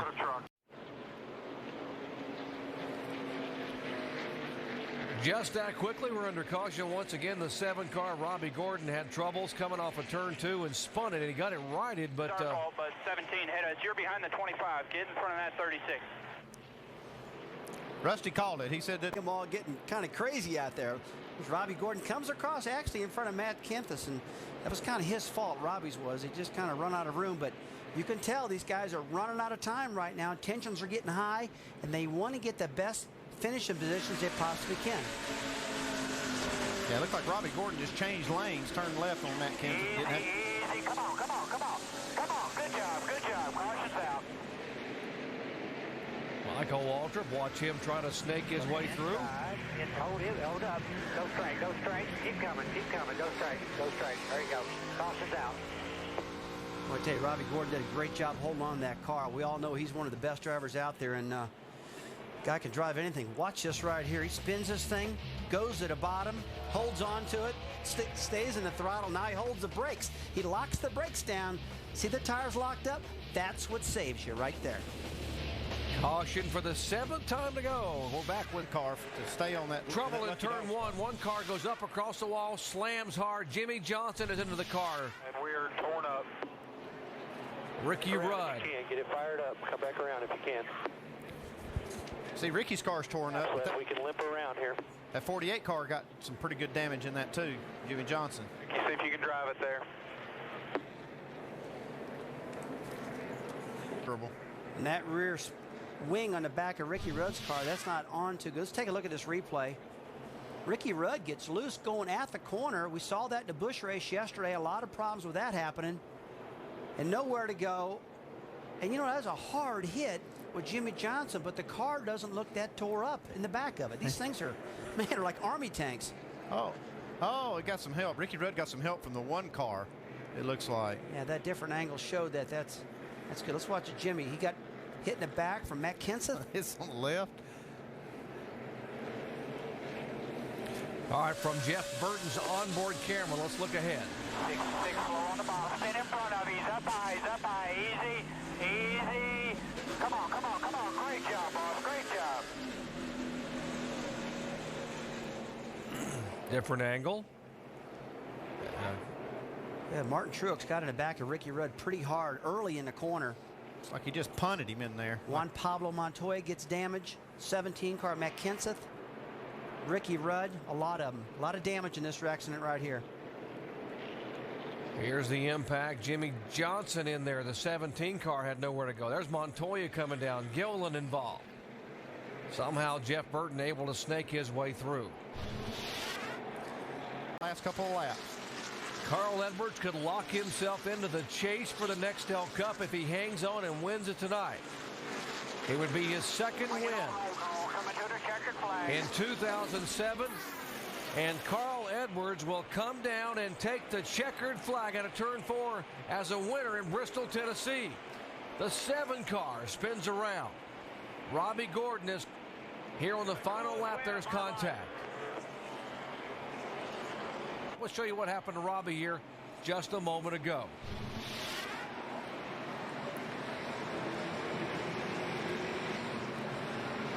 29 car, Kevin Harvick gave him just a little bit of help, and again, Robbie holds on to it. He has got incredible car control, guys, and he did a good job saving that thing.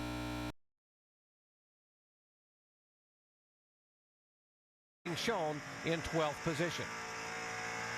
Now, if anybody can drive a loose car, it's Tony Stewart. I mean, he's used to driving those dirt cars, and he likes to run these things sideways, and he's getting it done. Crash.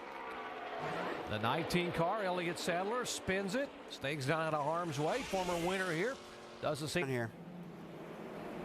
See how they ended way up top of the racetrack, and they're real slick stuff. We saw that a lot last night in the Busch race, and about 3 cars lost it by running too high. Elliott kind of got out of shape there, but he saved it, and that could have been a big one, guys. Hey, guys. I can't answer that one. It's got to be some short track in Virginia. Something like that. That's what I'm thinking. Hold on to it. That thing's on fire. Got some more coming here. Hold your line. All right, come on down. Get that thing stopped. Get out of it. Get that thing stopped and get out of it. Heavy contact. What happened, Mark? Motor blowed up or something. Safety crews trying something blue. It must have been, it was that left front tire, looks like. And boy, just took, what did I get, an oil line? Yeah, that's what the spotter said. It looked like it blew an engine. And that's the reason he said that, because that tire blew out and probably sheared an oil line off the oil pump or something on the engine. And that's what made all this fire. You know, they always tell you when you're starting to learn how to drive, and NASCAR tells you also, guys, if you got a tire rub, it's generally not going to get better. Get it in and fix it. But he thought that maybe it might go away, and it didn't. Boy, big explosion on the left front tire, oil lines, everything, and what a tough deal. Hold on to it. That thing's on fire. Got some more coming here. Hold your line. All right, come on down. Get that thing stopped. Get out of it. Watch the window net. Stop and get out of it. He's trying to get the window net down in a hurry. Motor blowed up or something. You can see fire coming up in the cockpit, probably from the shifter tunnel or something inside the car there. There's a lot of heat inside that car. These guys wear fire protective clothing, and that's what probably saved Michael from getting burned or hurt worse in this car, and that gave him time to get out. Well, when the tire blew, guys, it was so violent, it just caught on fire immediately, and he didn't hit the wall hard or anything. He just kind of slammed it a little bit, but right now he's disoriented. There's smoke inside the car he can't see. His spotters help him to slow down and get the car stopped.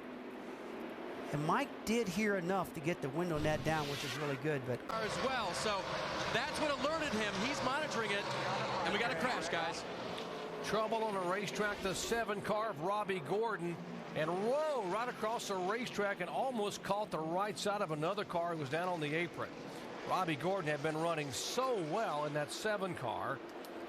Had moved Get on in here. Let's take it right to the garage. Take this over. that's about as fast as I ever seen any car go down the racetrack backwards against the wall. That was your... He looked like he was...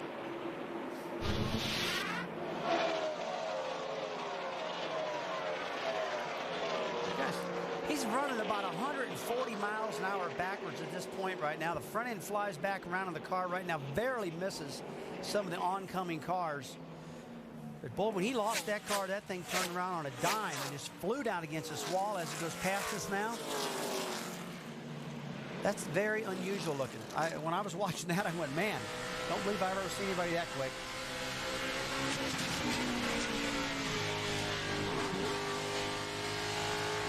That was our in-race reporter, Clint Boyer, in the 07, involved in this also.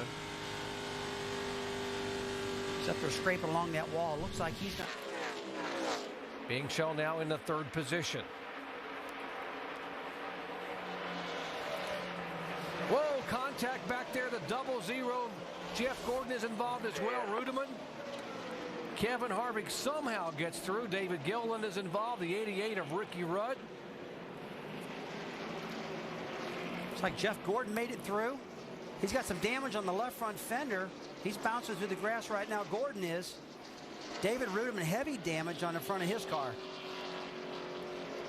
There's Gordon, the three-time winner here in career, sitting in the grass here in the front straightaway in the tri-oval area. It's like Jeff Gordon just got in the side of Jeremy Mayfield, shot up the track, and Jeff got slight damage on the left front. It looks like not near as much as I thought. And Kevin Harvick just shoots right through the gap, makes it through this wreck. That could have been disastrous for Kevin Harvick, trying to hang on to a spot in the chase.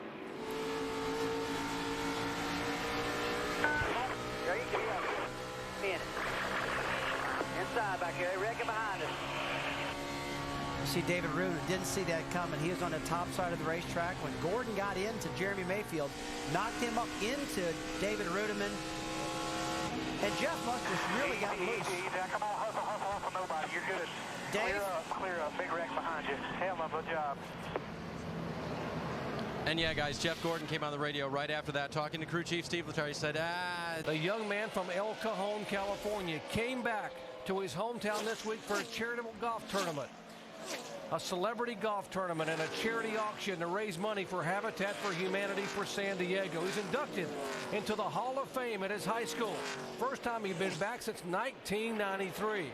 And now on the final lap at California Speedway, Jimmy Johnson, the California kid, is going to do something he wanted to do here for a long time, coming home. Not only to visit the family and friends, but to go to Victory Lane at California Speedway.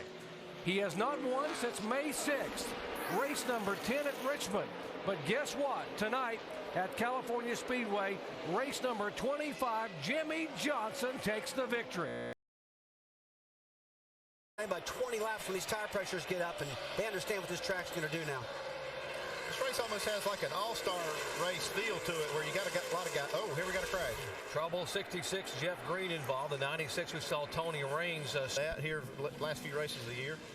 Let's show you what happened here. Going into the corner, 96 is Raines, 66 is Green. As we've talked about arrow loose a long time, that's exactly what happened in the 96. He got alongside of Green in the 66 car, and the car just got loose. He slid up into the 66, lost his downforce. Looked like Dale Jarrett in the 44 got a little bit of that too. Let's watch this one more time. Really in their side. Just got loose before he got to him, and then lost it and went up into. Now from Jeff Green's camera, looking back into the side.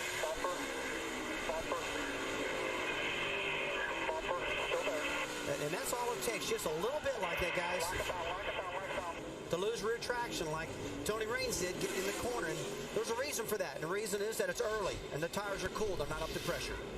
Caution number a little bit, and it will change the way the car handles. Scott Riggs in the caution being shown for being tight. It's going to slide to front end. But let's take a look at this replay right now. What actually happened? Oh man, right front failure coming off the corner, and he was right coming off a turn 4 wide open. He got into it, and that just killed the car. You can see he lost the steering there. Yeah, his teammate right there looks like he just about got caught up in it. Rick Monroe and Rodney Weiss, the NASCAR flagman, had a bird's eye view of this impact here for Scott Riggs.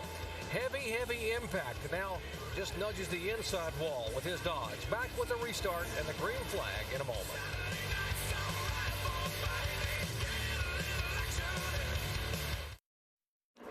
Jr.'s restart here a moment ago, and there's some contact as he gets down in the corner. He kind of forced 3 wide in there. You saw the 19 car was going for it. Got in the 22 car a little bit, moved him out of the way, kept going. I don't think Dave Blaney knew he was there in that 22 car. You can see he kind of snuck in there. That could have been big right there. I mean, Blaney did a good job holding on to that thing. See Casey Mears in the 6 car David Reagan race, and it's like Casey's going to come up the track a little bit. And they touch right there, and that just bends the left front fender down on David Reagan's car. And that is tough for him because those fenders don't have a lot of clearance. Yeah, Reagan didn't have anywhere to go there. He was up against. He said that he had a problem with the engine, and now smoke billowing out of the 99 car. Our leader, Carl Edwards. That's all you can do, son. You did a hell of a job. So do is win. So this, hey, go up there and win, man. Get aggressive, but he got a little aggressive. That's plenty aggressive. Whoa, hang on. And he just lost it in the corner, but he was going for it, trying to get inside. Oh, Denny Hamlin's crew chief. There's the crew down there for Clint Boyer's bunch. Real hard, got up alongside him and lost that air. Lost a little bit of position right there, got a little loose, then tried it again, got down in there again. This time he went for it and lost it, got in the corner too deep. That's just flat being too aggressive, but he saw that hole open up and went for it. All these guys doing a great job to miss him here. See him going high and low. He's almost there. Trying to get in the corner there. Look at Jeff Gordon right behind him watching this happen. Had the best seat in the house. Wow, that's great racing right there. Well, what's really great is he kept it off the wall, didn't tear it up. He's got another shot at it again now. Put 4 new tires and try this again. Still there. But he's going to have to come to the back of the pack now. Clear all around. That's dummy. Jeff Gordon had a good seat for this. Well, Hamlin did a nice job to save his car, too. He got bumped the second time, and it got a little bit out of shape.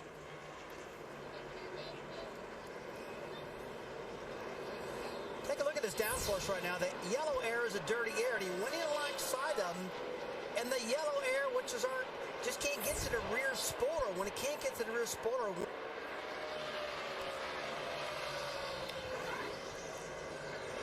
Spin and heavy contact. McMurray's involved. Montoya's involved. Ryan Newman slowing down. David Reagan is there. And now fire on the front of one car. The 2 cars damaged and lots of fire on Juan Pablo Montegreen. Now watch top of your screen coming out of turn 4, and you're going to see this thing all start to develop. The 12 car spins.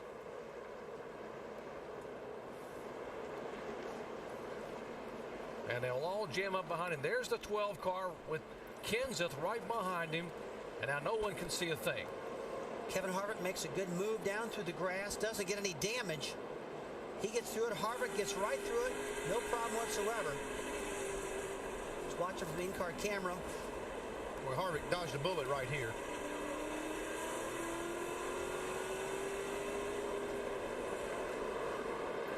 Jeff Burton on board camera. He sees all the smoke. And where do you go? Go to the bottom of the racetrack. Go where there's vision. And he had vision down low. You don't go to the top of the racetrack, even though the cars might slide from the top to the bottom because of the banking angle. From the flag stand, right at these guys. How quickly, a great reaction by Rick Monroe and Rodney Weiss of Flagman. And then fire erupts in the front of this Dodge. He sheared an oil line or a fuel line, and he tried to take off. As soon as he did, it just...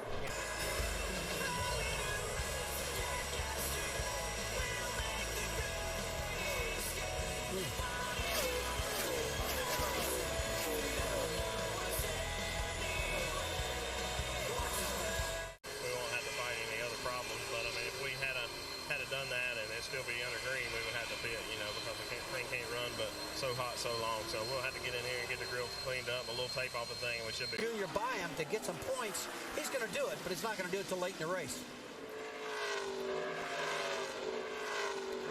41 car, Reed Sorensen has spun around. That will bring out caution for the 9th time tonight. He center punched the front of the car. Happened to Reed, watching right in the back of the 38, and he got a tap from behind by the 12. Looked like something happened to the 38 car. Reed had to just back out of the gas, and then just a stack-up chain reaction. And now from J.J. Yaley's onboard camera, looking back as they spin and bring out the yellow flag. Back after these messages and a word from our ABC station. Now, the only big problem I see here is he had to start way back in the field. He's working his way up, got a fast race car, but he's using a lot of brakes to get back up there. That could cause him a problem right there just because of these overheated brakes. And the caution flag is waving again here. There's contact. The Ford. It's another one of those chain reaction crashes. Yeah, they just stack up. When somebody has a problem up front, you got all these cars running so fast and so close. Try to make it 3 wide down through here. Elliott Sadler gets out of the throttle, gives Kenny Wallace a break, and when he does that, it stacks up behind him, and boy, all heck breaks loose. And the 22 into the side of Jamie McMurray, he loses his front end. Now from Jeff Green's onboard camera. Check up. Come on, keep coming. I'm telling you, as a driver, it's just solid. This is the 10th caution flag tonight. Now here's where they had contact with the wall. Watch the 88 and 19. Oh, the 26 and McMurray got it head on. Yeah, McMurray just hammers the wall. He's the one that actually caused the damage to the wall. Although it doesn't look like there's much damage to that wall. This shouldn't take too long to get back green here at Richmond. Going through the mind of the Jeff Gordon camp. How about Steve Letarte? Jamie's down there. From each other at all. Much like the 8 car and the 2 car did early on. You can tell they're racing each other. Caution on the racetrack. The 7 car, Robbie Gordon, has had some pretty heavy contact with the wall up in turns 3 and 4. Tonight, have brake-related problems. Another right front blown right into the wall because of hot right front brake rotors. Goodyear engineers have told our pit reporters during commercial that what's happening, as you said, last weekend at California. Chad Knaus, right side of your screen, he led that driver and an entire team to the 2006 NASCAR Nextel Cup Championship. Jimmy Johnson trying to pick up win number 6 in 2007. It would be Jimmy Johnson's 29th career win, and he will come down and take the checkered flag as Jimmy Johnson sweeps both races and wins at Richmond. Yeah, boys, you got them. Flying through this field right now. Caution flag on the racetrack right now, guys. 4 car of Ward Burton has spun around and come into contact. That will bring out the 2nd caution flag today.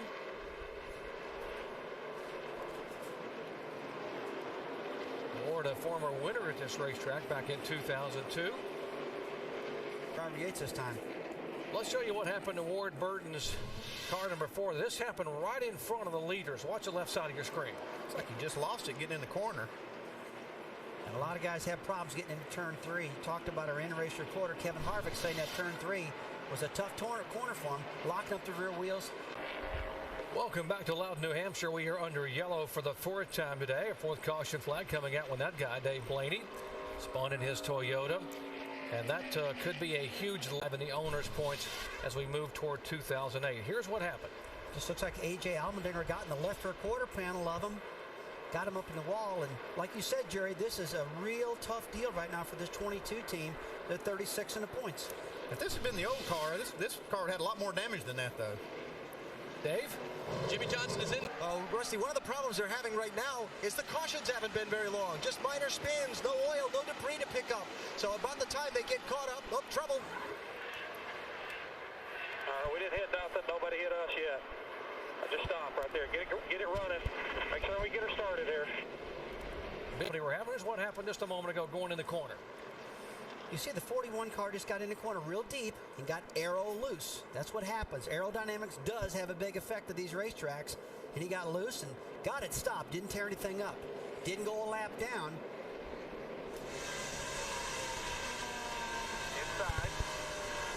Inside corner. Spin in front of you. Go hot. Good job. Kevin Harvick just barely misses him. I mean, didn't hit him, but very, very close. How many times in the last few weeks have we seen Kevin Harvick dodge a bullet on the racetrack when cars spin or have trouble and be able to somehow knife it through the opening there? A 21 car of Schrader spinning and coming down across the grass. Quite a few of these chase guys dodged that. Jeff Gordon, Clint Boyer, all these guys dodged that crash. So it was a close call for a great race car. Not going to keep him down long. And the 8 car of Earnhardt Jr. spins it out, and They're all clear there. Got the 15 in middle 1 and 2 there. Middle 1 and 2 there. He didn't hit anything. 15 coming there. All clear. I saw those guys racing really hard there in front of Dale Earnhardt Jr. The field and guys were going by. He's just hanging on. Now watch here what happened. He just lost it right here.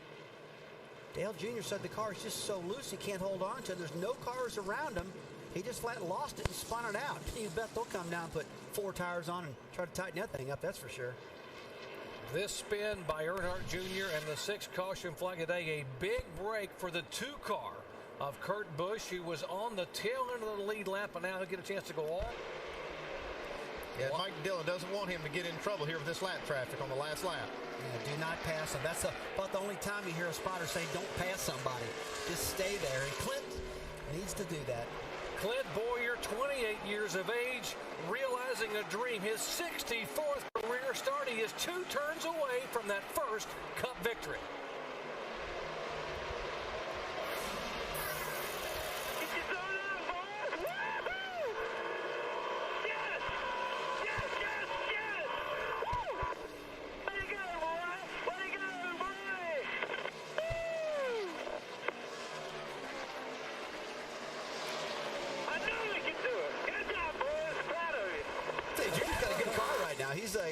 When you can stick to the bottom of the racetrack early in the run like this and stay there, that's what you got to do. Crash.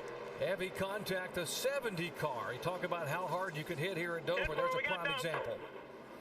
Now, man, you heard him say he got dumped. He got hit in the back. Richmond, you talked about the night there under the lights on the 3/4 mile. Let's see what happens to Johnny's car, number 70. Talked about some contact from behind, and there it is.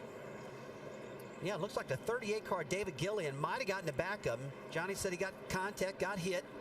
That was the car behind him. But, you know, that is such a tight corner. We saw all the problems yesterday in the Busch Series race coming off of turn 4. And we talked to Carl Edwards, our race reporter. He agreed. He said, that's the corner we got to watch. And you see how this track just funnels down to that inside wall. You stand here, you got nowhere to go. You got to hit something, either the outside wall or the inside wall. We see here where Johnny hits the inside wall. Andy, 9 degrees banking in his front. Dave, you got more? Yeah, first report for Cody. He's not very happy, and we got trouble on the track, guys. Oh, crash here. Kenny Schrader, a former winner here at Dover, involved in an incident here, bringing out caution for the second time. Just replay, guys. Hard to tell right there whether he had any help. 41 car was behind him. We're not saying it was contact, but let's look again. Let's see right there, the 41 of Sorensen was behind him. Good job by Tony Stewart, Paul Menard to miss the 21.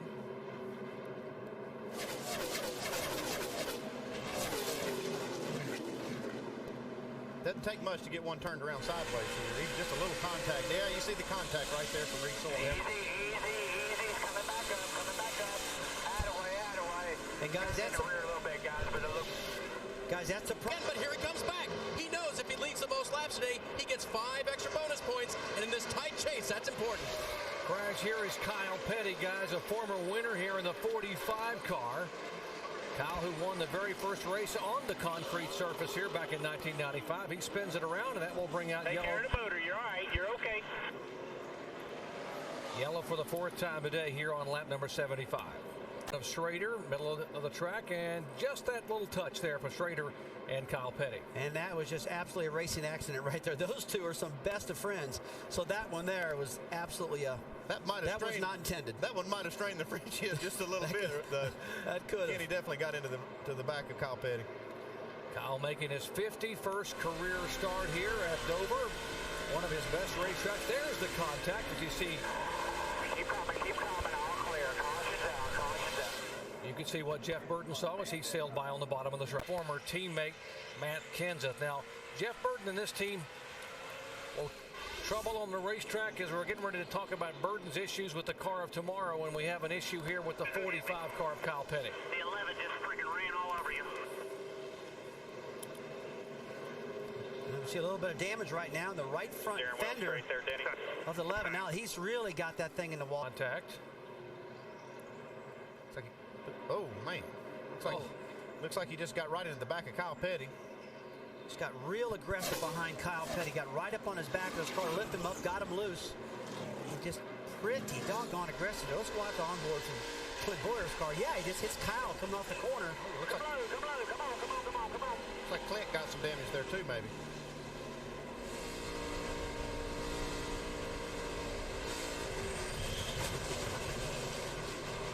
And you know, guys, it just looks like, I know there's a lot of tension there.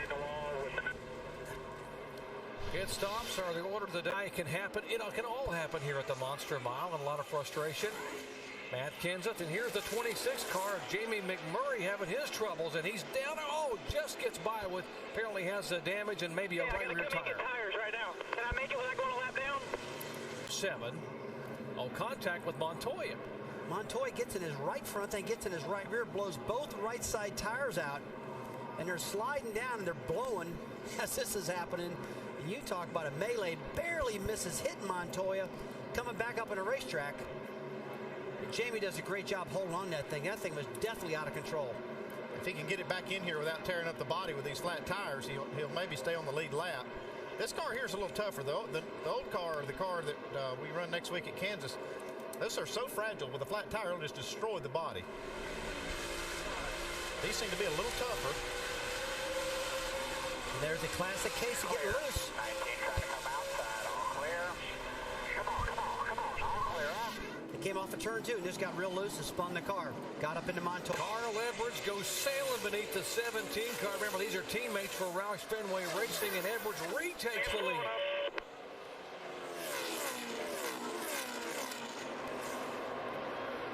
Something going on with the 17 car, Jamie? Guys, Matt Kenseth just came over the radio, said we're blowing up. They said, guys, switch your battery, switch your battery. He said we're blowing up, but we have a crash on the track, guys. Heavy contact with Tony Raines, the 96 car. Brings out the 9th caution flag, and boy, they've just taken part of the rear panel. The 49 of John Andretti also involved. Just about the time. Show you again, riding along with Tony Raines. Here comes the 49 under him, and there's contact there. Looks like the 49 car got just a little bit loose. 49 just put him in the wall. Yeah, and he just got up into the side of the 96 car. All these other guys get caught up in it. Second time in 2 days, Tony Raines has been somewhat of a victim. He was a victim in the NASCAR Busch race yesterday with contact there and had almost a head-on collision with the wall. A tempered flare. Here's the latest contact in the NASCAR Nextel Cup event. Race on behalf of the number 55. Watch Michael Waltrip somehow get his Toyota through this mess. Say what you got. Say what you got. Come on through now. Come on. Caution down. On behalf of Michael, find him one of the all-time best at Dover. Mark Martin up on that steering wheel trying to reel in Edwards. Whoa, off the wall, the 2-car Busch, and his teammate comes across. Oh, man, that was 2 for 1. Both Penske cars taken out in that one. A melee. Jimmy Johnson also gets tagged, the reigning series champion. Jeff Green, the 66 cars in it. J.J. Yaley. Something broke on the car, man. It shot straight into the fence. That's Dover's version of the big one right there. Oh, look at Martin Truex. He had a great shot to have a good top 5 today. Comes to an end. Jimmy Johnson's got some damage. Jimmy Johnson, but the car tomorrow is so being displayed. They will stop the cars over in turn 2. Let's show you what happened here a moment ago. Now watch the 2-car left side of your screen up off the wall. Looks like he had a flat tire or something. He had something broke or a flat tire. Yeah, I couldn't tell if the tire was flat, Andy, or if he just got up so high out of the groove and the car wouldn't turn. He got up in it again. I mean, only Kurt would know. But boy, when he hit that wall, bounced across, it just really took out everybody. 66 Jeff Green, Casey Kane. There's the 18 car again from high above. Watch the contact there. Newman goes up down and gets the inside wall. Kane has nowhere to go. Right in front of him is the 2 car. The 5 car of Kyle Busch bouncing off a couple. It's like Tony Stewart just avoids these guys. I think he got a little bit of contact, maybe some damage. Jeff Green onboard camera. Check up. Come on the bottom here. Come on, right where you're at. And you just can't see with all that smoke. Jeff did the best job he could, but just cleared 3 or 4 of them, and just about the time the smoke cleared, he was into it. Glenn Boyer on board. Come on, everybody, get down low. Straight through. Come on, baby. There you go. That's what I'm talking about. And now that's the way to do it right there. He just saw that one coming at him. He stabbed that throttle and sped back up and barely missed him.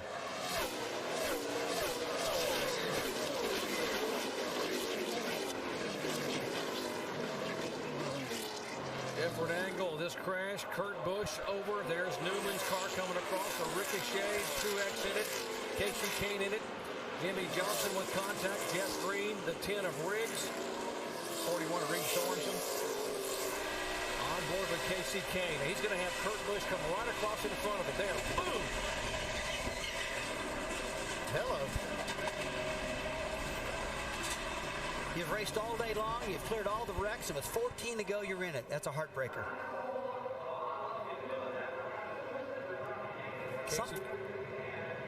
Casey Kane trying to thread the needle, had nowhere to go because Kurt Busch's car just abruptly slid right across in front of him, and Casey had cars to his outside. What a mess here with 14 laps to go. Kurt Busch had to lose a right front tire or something like that because, Andy, he was in the groove. That last replay just showed us that he did not get up in the dirty portion of the racetrack. Just lost. Monster this racetrack has been today. Smoke billowing from beneath the one car right in front of the leaders as they come by. Less than a mile to go for Carl Edwards. Trying to take over the lead in the chase for the Nextel Cup. Trying to become the first driver to lead the NASCAR Busch and the NASCAR Nextel Cup point standings. 2 turns away from victory at the Monster Mile. And here he comes down. Carl Edwards picks up win number 3 in 2007.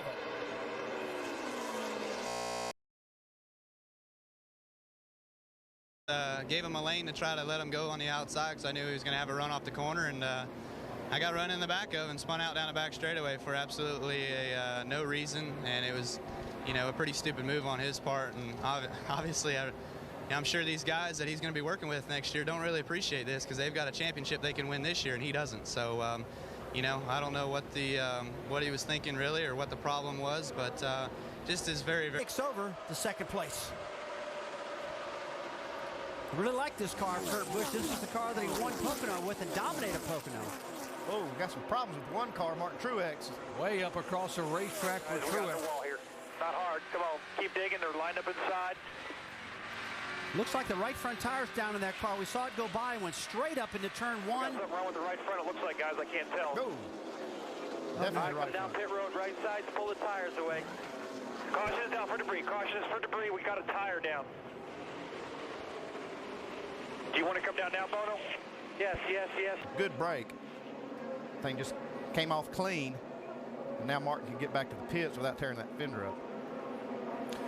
Show you how it started back as they headed down into turn 1, over to turn 2. On the bottom all by himself here. Nice and easy here, nice and easy. Got something in the wall here, guys. We got in the wall here. Not hard. I mean, he was down right before he got at the corner, right up. And, you know, he didn't hit the wall too hard either. Just kind of grazed it. And I believe they can get that car back up. And right now he's back up on the racetrack. Looks like he's in pretty good shape right now. Now, he was able to get back because there's an inner liner inside the tire. And what's it all about? For an explanation of inner liner, let's go over to our ESPN Dish Tech Center and Tim Brewer. Thanks, Jerry. Folks, car behind all these cars that are being shown on the tail end of the lead lap. Whoa, contact. Schrader is sideways. Gilliland is in it. The 1 car of Truex, the 17 car of Kenza. Mark Martin getting his car woed down. These guys were 3 wide off the corners on a real green racetrack, probably pretty slick. And look at this, we've took out 1. Watch a 21 car. It's like Kenny Schrader got up alongside Michael Waltrip and just got loose, spun the car, and they all start spinning to avoid him. And look at that, they just all pirouette side by side. The 17 car, the 38, the 1 car, the 00 of David Rudiman. They're all involved. Now it's all smoke. Nobody can see anything. They keep plowing into it. And when you're a driver, that's your worst nightmare, where you can't see when you're going that fast. Now watch Tony Stewart in the 20 up behind the 1. Let's see how he's able to snake his way through. Wow. He got up underneath that 1 car, but it looks like he got through clean otherwise. Looks like Tony's got the top of his fenders, a little bit of damage right there. But Kenny Schrader just ran out of room underneath Michael Waltrip in the bottom, exiting turn 2, and boy, that is the worst spot to get loose, and he did. 38 car Gilliland was trying to get woed down, and the 00 Rudiman was behind him from Michael Waltrip's onboard.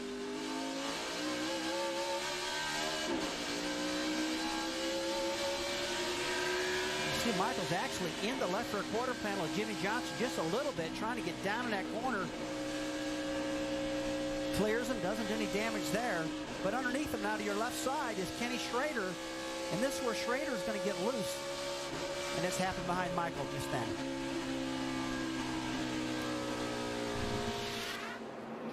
There's the 1. From the bottom of the racetrack up to the bottom of that orange that we're going to show you. Well, we're going to show you. That tire's probably going to come up and hit that fender. Here's the contact again at Tony. All these cars trying to woe down the 21 car coming around, and they're all trying. It was a chain reaction crash. That's how the damage occurred on the front of the 20 car. Right side of your screen, you'll see the 20 car coming through right there. Hey, another one did a great job was that 29 car, who's now our leader. Kevin Harvick just barely missed all this. Greg Biffle and Harvick both did a phenomenal job of getting through. Well, Greg Zipadelli's got a tough decision right now because that fender clearance is going to be very, very close. In their engineering plan and program, if you will. But I talked with Greg this morning. He felt that things are good, and Tony Stewart is in trouble. Oh, Tony Stewart, what everyone hoped would not happen, and he has trouble, and he gets the 99 car involved. Man, I tell you, that was just a bad, bad decision right there. Leave him out there. I was worried about that. 10th caution. Let's show you what happened here. Lap 175. Here comes the 2 car. It looks like Tony was having some problems right there, struggling up against the up high, and the 2 car just had too much momentum on him. Carl Edwards was on the high side, and he was trying to have nowhere to go, and Tony's car spun up, and Carl just goes right into him. So damage on the front of the 99, and there's the heavy damage on the back of the 2-time. Yeah, we see the tires flat on the left front. Tony probably had that tire go down and trying to get out of the way, and 2 car got into the back of it. Yeah, that's exactly. You see the sparks flying out from under the car. Nowhere for Kurt Busch to go. That's a great pickup, Andy. The tire going down, and suddenly Tony slows up, and there's nowhere for Kurt to go right behind. Yeah, not totally unintentional by Kurt Busch. Tough break for Carl Edwards, too. He's got his hand out the window. Watch the left front there. See his hand come up. If his hand comes out. Okay. Tires down. You see the sparks flying. It is, yeah. The sparks are flying out. The tires went flat. And what's Tony probably so frustrated about, he's trying to slow down, get out of the way, and he gets hit behind. And really, Kurt didn't have anywhere to go. He just couldn't slow down that quick. Just a tough deal for both of these drivers. 2 chase contenders, 3 chase contenders in this now. So, wow, the chase contenders here at Kansas City today have had a tough go of this. Tony Stewart began the day second in the chase, just 2 points out of the lead. Here again's what happened. Watch the left front. See the sparks come out, abruptly slows, and there's the 2 car. And I wonder how much damage Kurt Busch has on the front of his car, too. He had the fastest car in the field earlier. Poor Carl Edwards, he couldn't see anything. You know, the amazing thing about this tire failure on the left front of the 20 car is that it didn't actually blow out. It was deflated. It was down. You could tell it was going flat, but usually when this happens, you see him just exploding, and it didn't happen this time to Tony's car. I'm sure you know what this feels like right here when you had a car that could have won the race.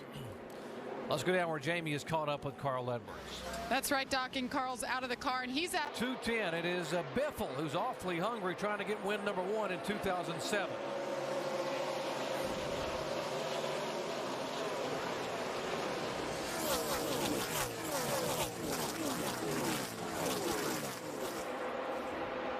Biffle, Harvick. 3-wide action back in the pack.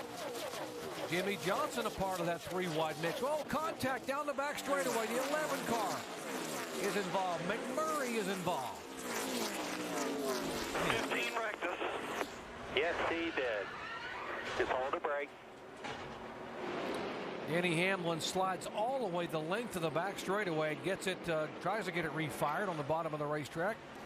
Caution for the 11th time today.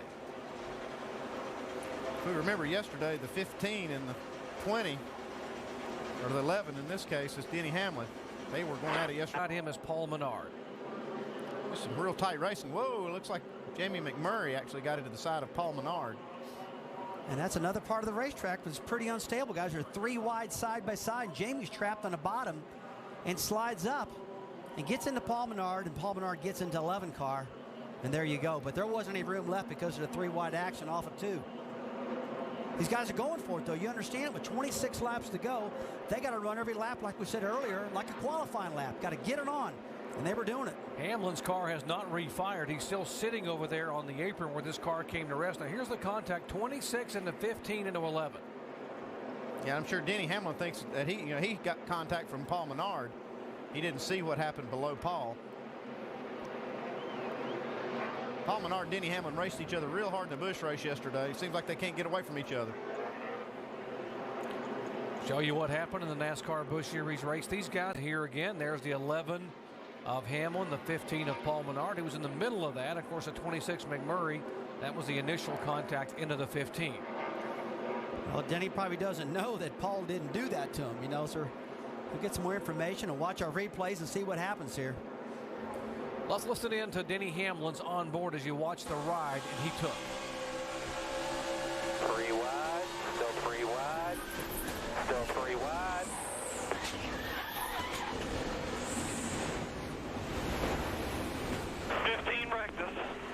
Yes, he did. Just hold the brake. Okay, just come around. Everybody else has stopped. I know that's what it looked like, but that's not the case. It really was just tight racing off that corner. He's being black flagged. Speaking of rookies, contact with the wall for Juan Pablo Montoya. He's got a buzz. Easy. Yeah, they're going to have to throw a caution for this debris now. Oh, man, 4 laps to go. Oh, this is going to change everything. Debris right in front of Greg Biffle. Caution is out. Caution's out. Oh, man, these guys better pull their seatbelts down right now because this is unreal. 42 car. See this tire come completely apart. That's a lot of tire rubber right there. Pretty heavy piece. Debris coming off. Now watch for Biffle's 16 car to come right through. There. Looks like he caught a piece of that thing. He got a little bit of that stuff, you know, and I know who knows how much of it he hit. There's one thing you do know, you're not going to pit unless the tire's flat. He's got to stay out here. Just a few laps to go. Probably a green-white checker coming up. NASCAR's getting the jet dryer out, probably blow off that turn, get all that debris off of there, and pull your belts down, guys. Get after it because you only have a white-green checker here. Green-white checkered, and by the way, that's what I meant, I think. Looks like the Aflac Duck's going to get a checker here. Greg Biffle, 37-year-old driver, had gone 28 races. His last win was at Homestead at the end of finale of 2006. Flag, buddy, right there. Checker flag. And Biffle takes the win at Kansas Speedway in what was an unbelievably long day. But he doesn't care. Right now, he is a winner in 2007. Can't keep Greg Biffle down long. He's too good of a race car driver. Finished second at Dover a week ago. This team really started.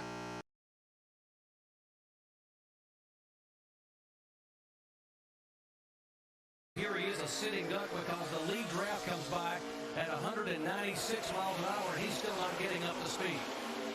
You just got a lucky break right here. We got Contact with the 49 car. That is John Andretti, who had such a great qualifying run, but he has had contact with guys. Well, right now, boy, this is a big break for Matt Kenseth. Looks like no indication of nothing. Matter of fact, I was just going to call and say the car hand. Kenseth's going to get his lap back. He just about went a lap back. The lower pack stayed way back there, Andy, and that really was about to get Matt Kenseth in trouble for being laying back from the pack so bad. Almost got himself flat because of that. Early on here at Talladega Super Speedway, we've had 8 lead changes and 6 leaders. Michael Waltrip's got to find somewhere to take that momentum, right up next to the wall. And Michael did a good job just holding the steering wheel, stay in the middle. Well, trouble on the racetrack. A couple of contact that involves the Greg Biffle in the 16 car, also the 38 of David Gilliland has answered to bring this caution out. Greg Biffle in the 16, the 38 is Gilliland. Wow, see a little bit of contact. Looks like Greg Biffle got turned around, but he got straightened up pretty quick. That's the first time in a while they've been too wide, bumper to bumper, like they've been since the start of the race. But look at this. Yeah, this is what these guys are talking about when they can't see through each other's cars. They got jammed up right there, and the guys behind probably couldn't see that. And that they can't, when they throw their hands up and waving them off, the drivers can't see it. Like you said, Andy, that's what caused this problem. Watch the chain reaction. 38 car into the back of the 16. You saw that closing rate, and you see these guys when they start closing up on each other, they got to be able to signal each other to tell them, hey, these guys are slowing down in front of me. If they can't see it, they drive straight into it. They get so compacted, there's not much room. You're talking bumper to bumper, and you need to be running that same speed when you get out of the throttle. If you jump out, everybody's going to check up and cause a big crash. Let's watch it from Kevin Harvick's car. See what it looks like from this angle. We've got a lot better angle up on top of the roof with this camera than the drivers actually have. Down low. Stay right there. real lucky we didn't have a bigger wreck in that instance than we did. Pretty heavy damage for David Gilliland. Caution as the one car erupting an engine. That's another one of those RCR DEI engines. Remember Richard Childress Racing and Dale Earnhardt Incorporated. Stay straight, stay straight. Those two companies. The 8 with engine troubles, and here on lap 113, watch the one car left of your screen. Very similar to what Jeff Burton had. You don't see any fire, but you still see the smoke coming out both sides of the car. Can't see inside the car either. Martin's probably not even able to see it all right here.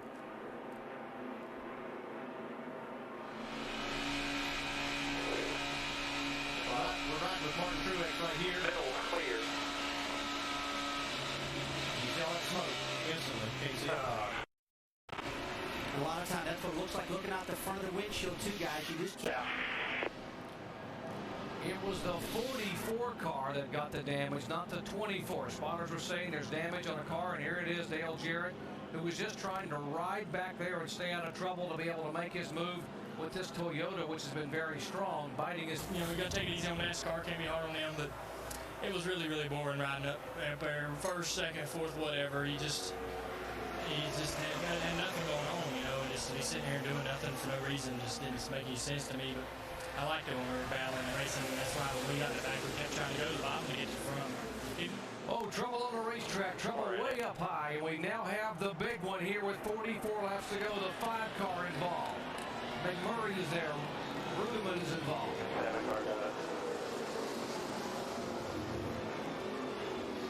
A lot of torque race cars here.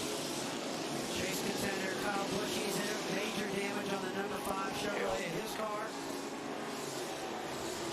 Let's show you what happened. Watch the 43 car. Watch the 12 in front of the 43 of Bobby Labonte. Looks like Bobby Labonte just lost the car up against the wall. Yeah, Bobby really didn't have anybody around him. It looks like they just maybe a possibility a right front tire went down, or the car just got flat out from underneath him and got loose. It just took off. As much grip as these cars have, as good as they handle, I can't believe that you just have, actually lose the car like that without having some kind of a problem. Car just abruptly turned left. It came all the way down and got Kyle Busch. That chain reaction then gets Robbie Gordon and then several others. And Matt Kenseth's got a big piece of that. Got his car tore up, got the right front corner damage, and Matt Kenseth's car from this last accident. So we got 2 chase contenders tore up right now because of this latest incident. Oh, Bobby just turned around on it. I don't really get why that happened like that. Yeah, that was really peculiar. Back in the garage area, Mike Massaro was caught up with Kyle Busch. And the chase got off to a very good start for Kyle Busch with 2 consecutive top 5s, but the last 2 races, seems like things have gone a little bit sour. What happened there? Just a product of the restrictor plate race and everybody being bunched up in the back. I guess Bobby lost the tire or something like that. So, nothing of his doing. Just came right across the racetrack, and we were the first one that hit him. And, it's a shame not only for us and the Kellogg's Carco Chevrolet, but everybody. Number 7. Kenny Schrader, exact same thing. Looks like happened to Bobby Labonte happens to Kenny Schrader. He just gets sideways at about the same spot on the racetrack. Yeah, it's very peculiar, Andy. I mean, I don't know why these guys are getting so loose going on at the entry of turn 3. They start going up at the turn 3 in the middle, and they lose it. Makes me wonder if there's some oil up there from maybe one of these other engine failures.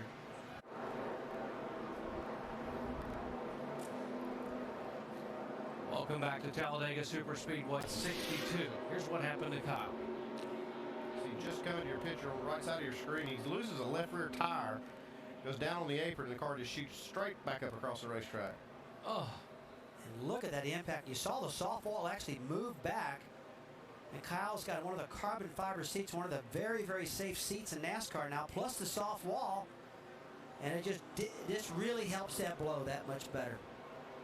Watch the impact now as the car up across the track, probably still over 175 miles an hour, sliding backwards. Right here is where that softball really does its job. You see it deflect and take a lot of that force out of this impact. It looks like that wall moved about 6 or 8 inches at least, Andy, maybe close to a foot. Really helps it. The car tomorrow 4 inches wider, so you put him across the top, and he's got no help now. The 2 Penske cars will hook up and go by Tony Stewart. This car's big, but it's not big enough to block the whole racetrack. Clear to the top. Whoa! Contact, the 96 car, Tony Raines involved. And Michael Waltrip said it after such a good run. pole sitter involved in an accident also. Lap 175, there's the damage on the 16 car. Last week's winner, Greg Biffle. That's too bad for Michael. Man, he had a good car. He had a great car. Watch the contact here. Now, you heard Michael Waltrip say right front, watching her right up across the racetrack. Just too bad he clipped Elliott Sadler in the process. When that tire went down, he just took off straight right. Poor Tony Raines, too, got caught up in this.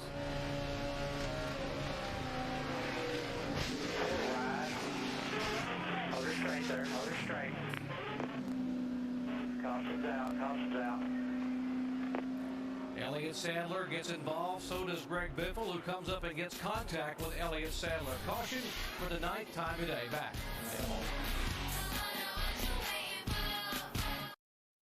And the right front tire. Michael Waltrip said he cut a right front. Watch the 55 go up and just get Elliott Sadler to 19. The 96 and the 16 are swept into it as Sadler comes across, and he will come up and get the front end there of last week's winner, Greg Biffle.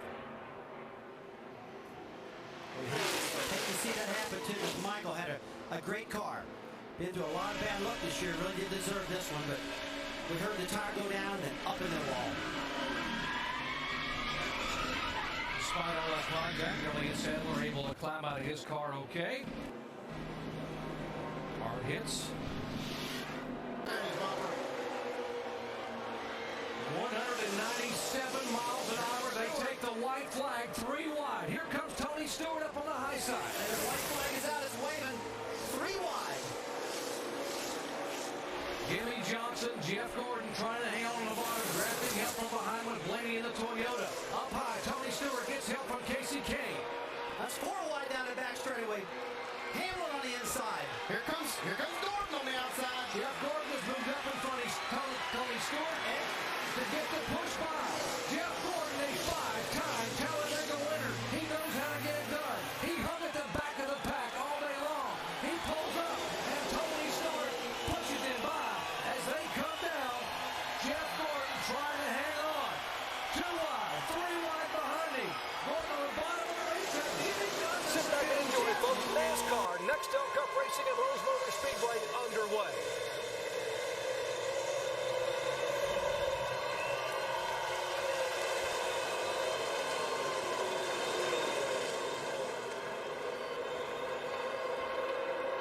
Way up high, Dale Earnhardt Jr. said, that's my groove, and I'm going to take it early on. Well, he just dusted him off 3 wide on the top side of turn 2, heading down the back straightaway, and didn't think twice about that corner being slick or nothing. David Rudiman in the wall already right off the bat. Rudiman trying to follow. Hold it up there, hold it up there. Entering Calamity Corner, you heard us talking about it. In the wall in the Busch race, it's just so difficult to get going here on these cold tires. Andy, he was almost in the tracks of Earnhardt Jr. Earnhardt Jr. didn't slip, but he did. But his car was just a little bit freer than Junior's, and that's how he got up there. We don't even get an entire lap completed. Remember the 0-0 Rudiman in the wall in lap 1 last night in the 99 car, also in the wall here in the NASCAR Busch Series race. Back with more after these messages and a word from our AB. Back at Lowe's Motor Speedway under caution for the 2nd time tonight. One of the top rookie contenders, David Reagan, having trouble with his foot. Pretty tight racing right here. Oh. Didn't know that 41 was out there, I bet. No, I just didn't see it coming. If I was a spotter, I'd have been hollering right now. He's an outside, but he might have been doing that. This stuff happens awful quick. You close the rate of closure. As you're coming to that start-finish line, that's your fastest part of the racetrack. A little bit, but he's saying he has a push. Basically, when he goes into the corner, that car just wants to go straight. 41 on the wall, guys. Jamie caution for the third time, and not the 41 car. Reed Sorensen is Dodge. He's had contact with the concrete. Now we'll bring out caution here on lap 67. About 8 to 12 laps. Quite a few guys scraped the wall, and there could be some debris out there that these guys are getting into. But that thing definitely blew out. It's a good thing he was up that close to the wall. That's a great point right there, Andy. A lot of guys, if they blow a tire and you're on the bottom of the track, you're going to go clear to the top and knock that wall down. He was only 2 foot off that wall. Almost identically. Okay, Tim, hang on 1 second. We'll get back to you in just a moment here. We got trouble on the racetrack. Our in-race reporter, Tony Raines. Always be ready with some seatbelt here. How bad is it, Luke? I think little bit on the left side, and that's the left. Contact with the wall. Crews are going to have a little bit of work to do right here. Control your line. Hold on to it now. Hold on to it. They just snapped around on Hold time. it up there. Hold your brakes. Hold your brakes. All right, come on.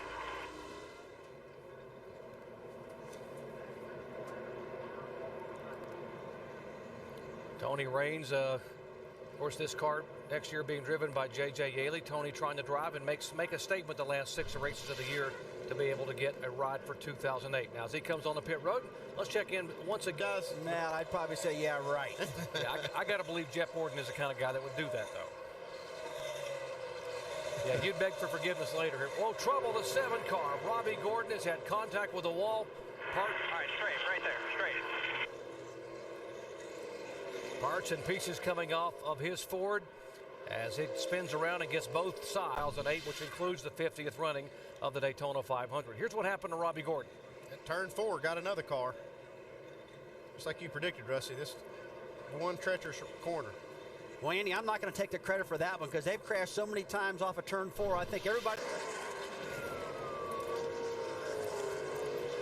Back at Lowe's Motor Speedway, trouble for one of our chase contenders and one of the top cars here tonight, the 17 of Matt Kenseth. Hard contact into the wall. Alan, what happened? Matt had come on the radio since the restart, Doc, and talked about being way out of control with the back end of the car. He's talked about possibly having a problem. Now he's called in and said he thinks the right rear was going down for that spin. The car being so loose, meaning the back end. 17 car. Got a little sideways in the corner. Man, he's chasing. Whoa. Well, that is big loose right there.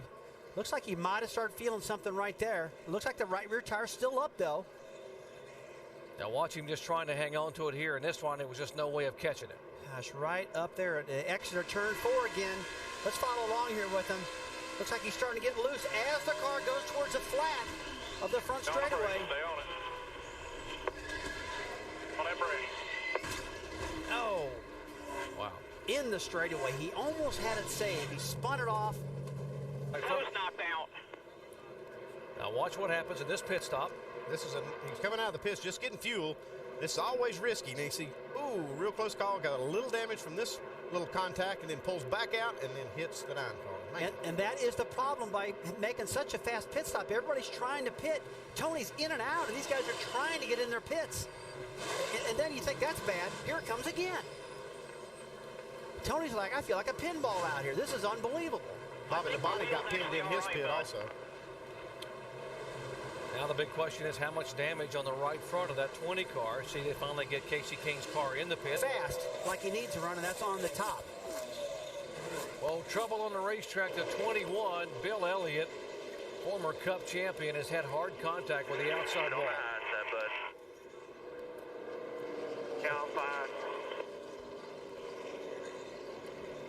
That turn 4 has been another one. Awesome Bill from Dawsonville, 1988 Cup contact. Take a look. Oh, looks like he got a little help right here.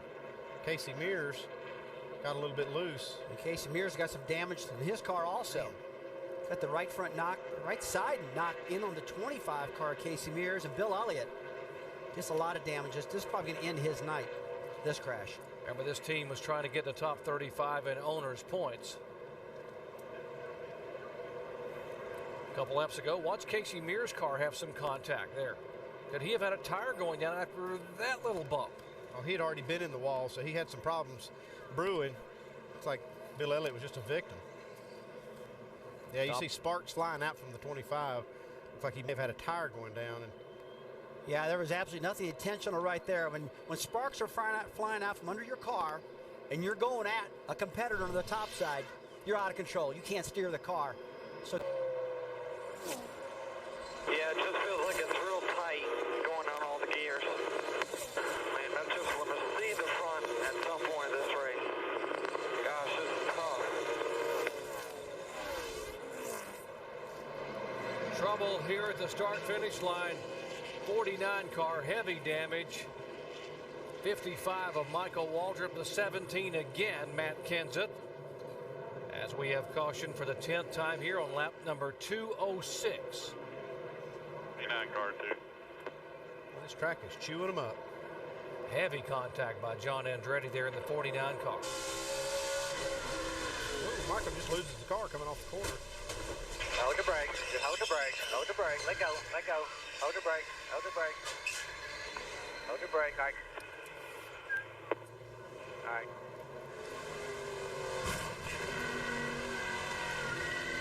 But Matt Kenseth got some help from behind on this. He probably got on the brakes to avoid this crash. On the brakes here. Car behind him must have been the 49 car. John Andretti got into the back.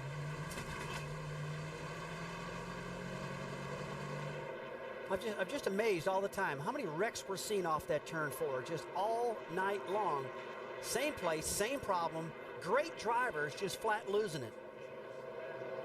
And when you spin off a 4, you're going to end up in the front straightaway. Pit road is clear. Car of Jimmy Johnson was second, but some 49 are making 59 points back. Why? Because he was way back in about 17th spot.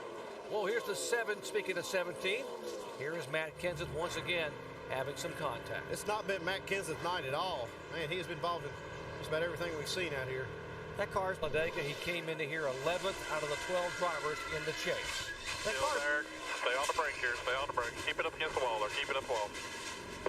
That car is so bent up. It just got to be hard to handle. The one before that where they got 4 tires. This last time they got 2 tires, but they're still back here. Down the back. Oh, Jimmy Johnson spins around in the 48 car. Loops it around, has some damage, it looks like, in the right rear bumper. Couldn't tell. Back in traffic, trying to work his way through. Chad Knaus talking to his driver. We saw Jimmy Johnson back in heavy traffic. See him off of turn 2. Not bad, man. We're going to be fine. This We're going to be is fine. exactly what happened to him last night in the Busch race. He said last night, just my fault. He said, I didn't mean to do it. He just spun the car out last night in the Busch Series race, like you said, Andy. But the thing that's different right now, he's not tore up too bad. And I really like how calm Chad Knaus is on the radio. We can fix it. Be calm. And they can fix this thing, and they can get it back in. With 103 laps to go, there's a lot of time left. These kind of moments can cost you a championship or can win you a championship. You hear how poised and composed We talked about it. You see a little bit of smoke coming out from under the car. What that is, we got a caution.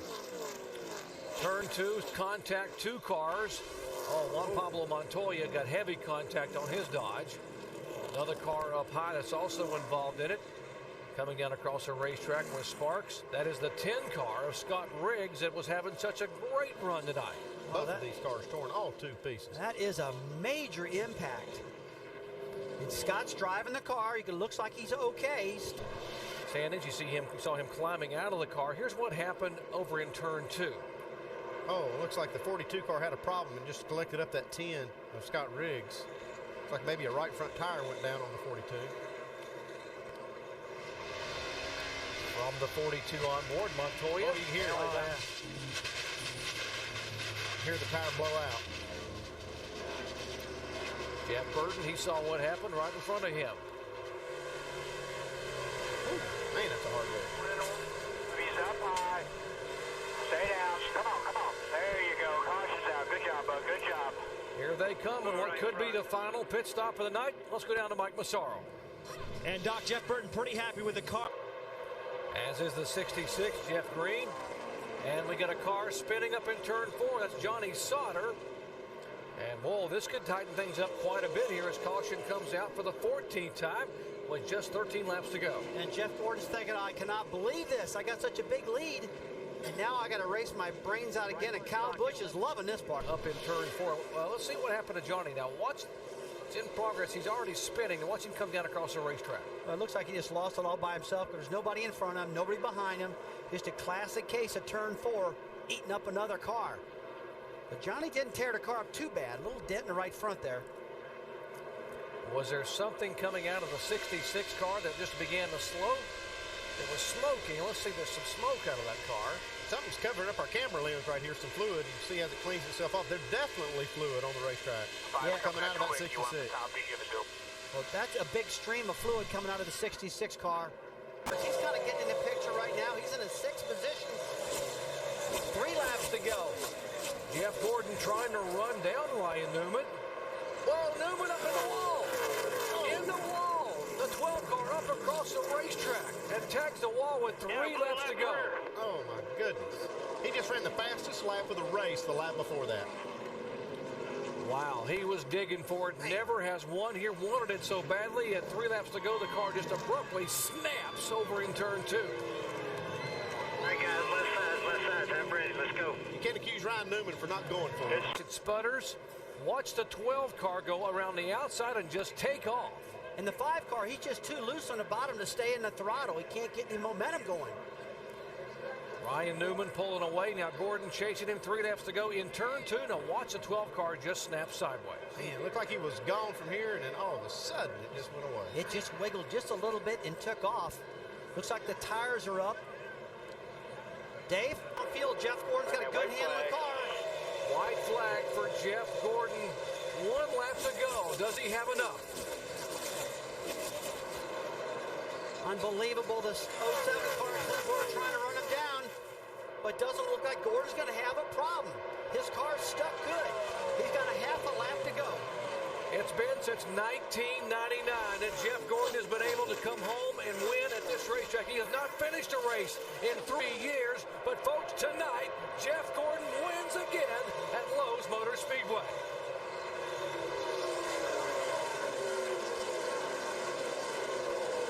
Got ahead of that 24 team. Unbelievable. I would have never bet that the 24 would have enough grip to get through the corner after running on the flat. Take a look. We were worried about this tire wear from the start, and these guys, you know, you talk about the 42 car was one of the guys that's trying to conserve his tires. You don't want to be the first guy to blow a tire because this is what happens. Yeah, but the tire blows out and you have a caution. If you're going to blow a tire, you definitely want it to blow where it did, right in the middle of the back straightaway. He was able to get it to the bottom of the track and not fly up into the wall. So good job out of Juan Pablo. And folks, we just went to commercial, and our Andy Petrie told our producer, folks, this is when tires become a problem here. You got to watch it. Suddenly, boom, Montoya has it. He might be a little too far behind to get the championship. There's a lot of spots that he can pick up. 42 car again, and they have issues again with that right front just coming apart. Down, but below the right. Montoya bringing out caution for the second time. It is the 3rd caution of the afternoon here, lap 57. You almost have to wonder if he didn't have something rubbing that right front after they blew that first one. And they made that repair that they didn't have something rubbing that tire. Yeah, I've got to agree with you on that one. They didn't run many laps this time before it blew. So, you know, that thing really got tore up from that first tire. Won Michigan early in the year, and he was flying to Kansas City before he got caught up in some problems there. But big crash down the back straight. Oh, Mark Martin. David Gilliland. Huge accident. 38 car of Gilliland. Robert Yates' car, heavy contact, and then Mark Martin in the 0-1.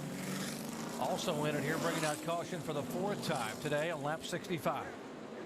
That gives you a sense of how fast these cars are running down that backstretch. You saw that problem with the 38. Run here today, driving for Robert Yates, but has an issue here. Oh, there's contact there. He just got behind on the steering after having some contact with that Red Bull car. Didn't catch the number. And, man, that's a hard lick right there for Mark Martin. Here's the impact as Martin came across the racetrack. Watch the 38 come right down in front of him.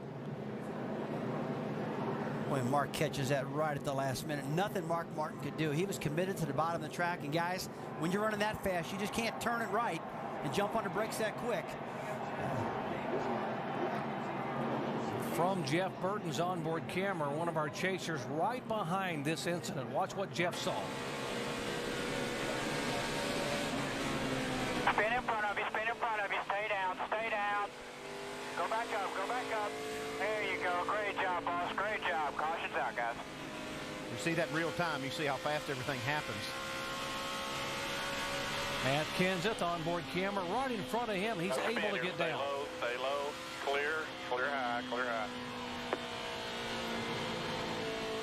Boy, it happens in a hurry here, doesn't it?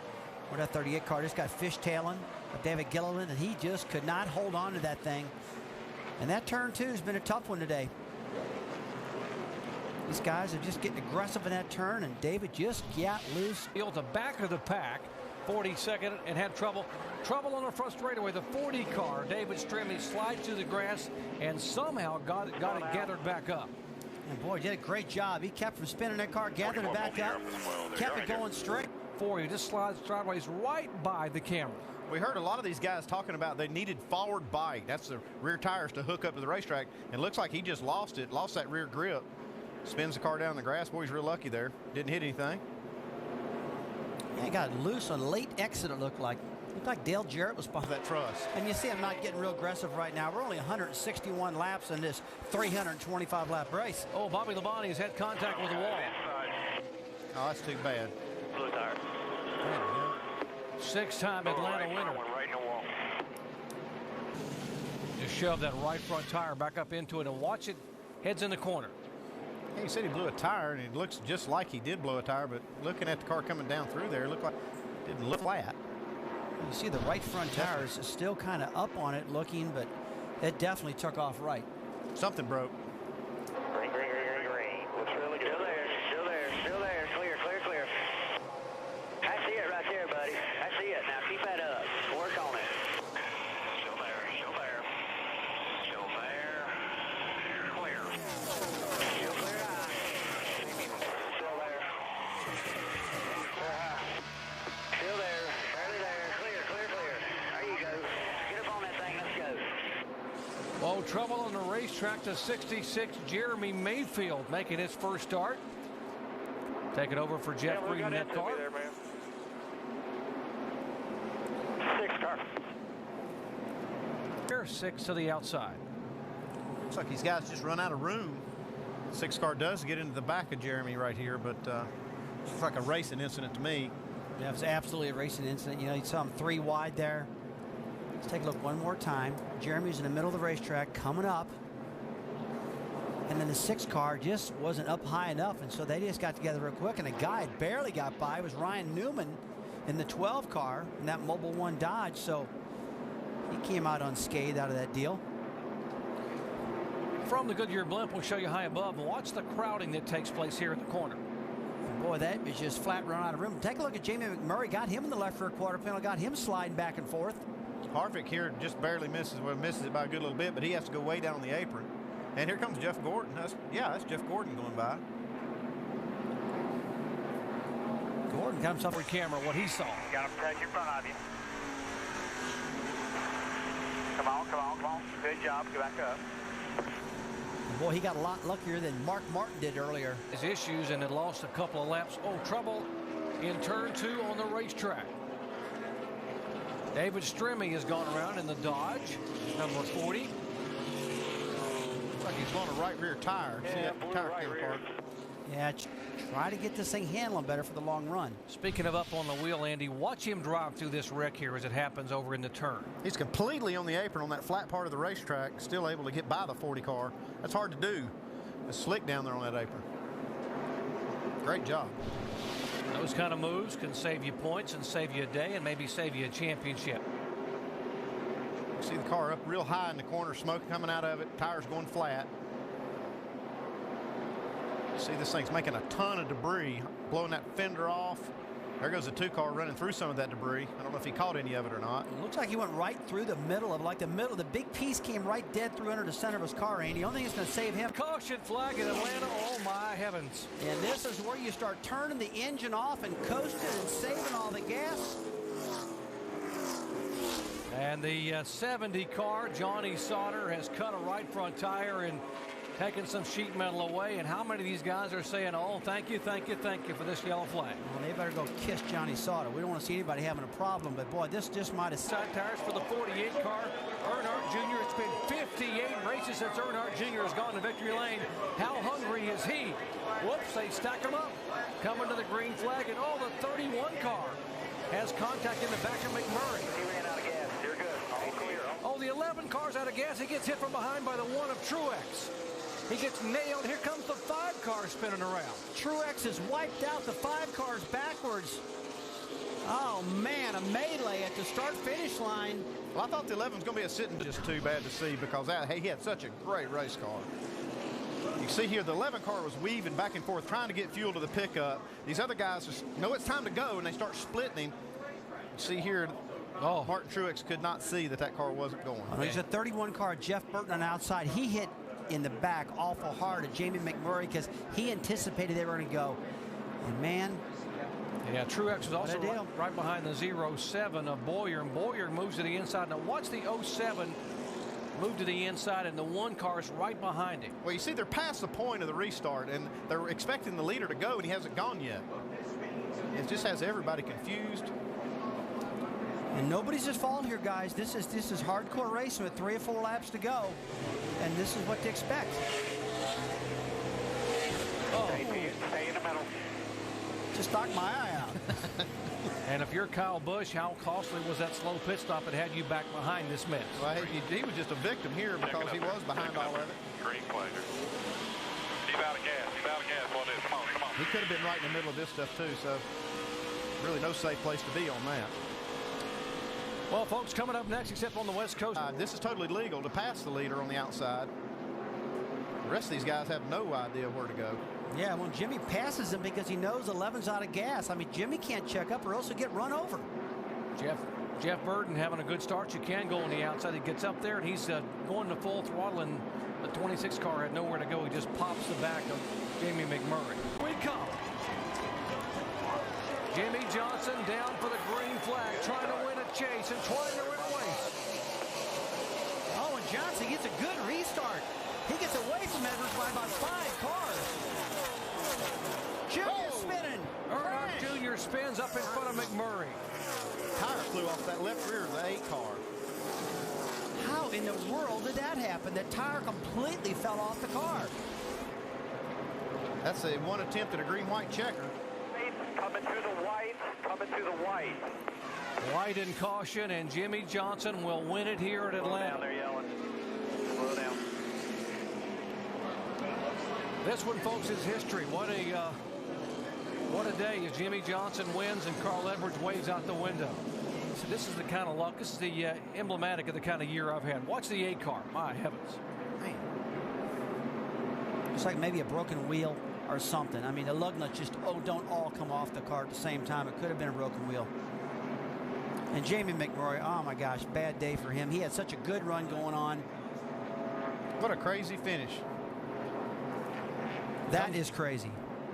Comes off there right up in front of Jamie McMurray.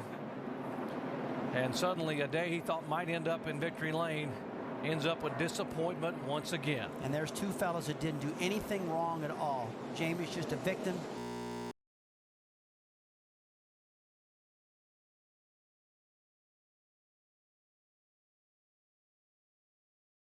Car right behind the 84, A.J. Allmendinger. Trouble in turn 2 when the 38 car, David Gilliland, has spun around.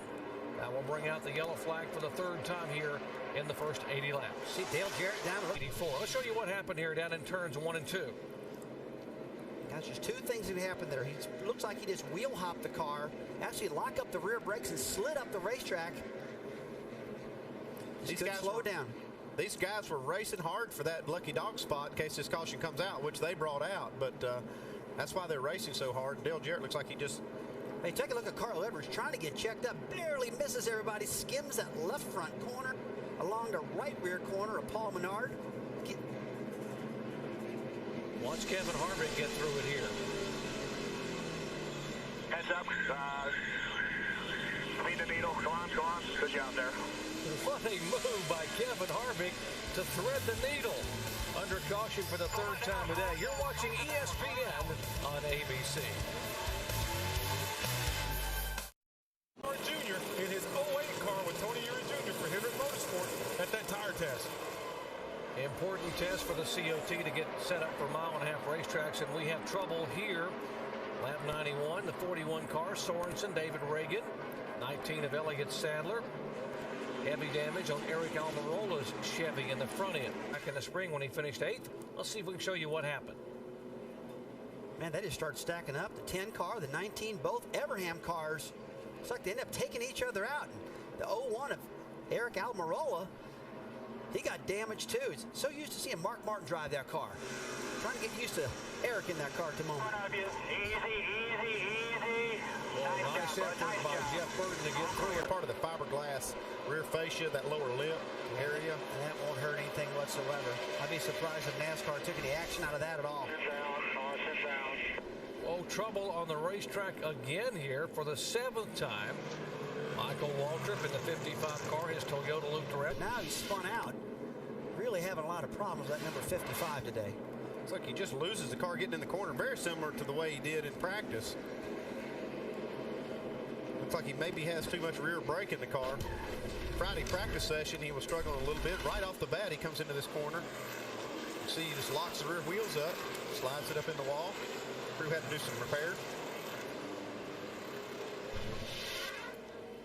And today, here's what happened up in the corner. Again, the car goes up and he has contact with the wall up high. Wearing that left rear out. It almost looked a little bit like practice where the car just locks the rear wheels up and spins around. Hold the brake, hold the brake, hold the brake. Caution's out. Michael only competing in his 13th race thus far. Something happens. Well, it looks like right here, this 41 car just didn't get going. And all these guys just start piling into the back of each other. Edwards gets by on the inside beneath the 17 of Kenseth, but now watch the 99 car up across the track. Said his brake pedal went soft there. His brakes were hot. He didn't have any brakes when he went in there to hit them. See the 18 kind of file in right there behind Carl. And then right here, it looks like the engine just blows up. That's it coming out of the exhaust pipes. Oh, look at Dale Jr. Couldn't even see, Andy. Yeah, he got stuck in that smoke and almost got up in the wall. That was a good save by him. He was probably blinded by this smoke. There's a ton of smoke came out of the pipes of this car. It's like one of those Days of Thunder movies, Jerry. Yeah, you can't see nothing, you know? Now from the one car of Truex, who was also behind this engine problem. Fire smoke. Someone blowing up in front of you, blowing up in front of you. Come on through here, come on. Caution. Blinding smoke, but Earnhardt stays out of the wall. Back in a moment, you're watching ESPN on ABC. Packed house here in Martinsville, Virginia, and the 6th car, our highest running rookie, David Reagan. Still is our highest running rookie, by the way. He loops it around us. Now he'll drop back to 15th. Watch the 6th car. Whoop, got a little help. It looks like he did. He got some help from Brian Newman right there. I don't know if they had something going on earlier. It looks like Ryan just got into the back of him. Yeah, I don't think Ryan did that on purpose. Just got a little hot and spun him out. But, man, you got to hand it to David Reagan for the way he spun that car out. Just kept on going. Threw a little smoke out. Made it look real cool. Didn't hurt lose anything. Jamie? And Greg Biffle, guys, running top 5 most of this race. No caution flag. Right front is flat. Looks like he might also have the right rear down. Yeah, he probably melted that bead like we saw Tim Brewer show us a while ago. Hold your line, Racer, hold your line. Looks like that same kind of a failure in that tire. He can make it around the pit road. You tighten it, just snaps and turns in all at once, which is pretty much what it does on the longer runs, too. Trouble in turn 2. The 40 car Strimmy spins around the 00. Rudeman does a heck of a job right behind him not to pile into him. And Strimmy does a nice job. Problems. The 66 car, Jeff Green. Here's one of the fellas. Probably going to be looking for a ride next year. You know what? They don't care about the chase contenders. Here is Strimmy again. He produced the caution flag with a spin at lap 395, and he spins again here on lap 412. Try to get it fired up to blow all that dead fuel out of there so it doesn't catch fire again like that. 99 of Edwards trying to go by. They're rubbing paint as Edwards slips by. Here comes Truex. Oh, there's a perfect... That's what happens when the curb comes up and two guys are trying to go at the same spot. David Strimmy got the worst of that deal. It wasn't David's fault. It was hard racing. Now watch Harvick. He wasn't real happy with the 66 there a couple of laps ago. Under caution. That's a love tap. That's a tiny tap. That's just to say, hey, man. He could have hit him a lot harder. I'm here, buddy. You're the one that hit me. Remember, I'm back here. Be careful. There's the contact. 1 in the 40. He tried to get you to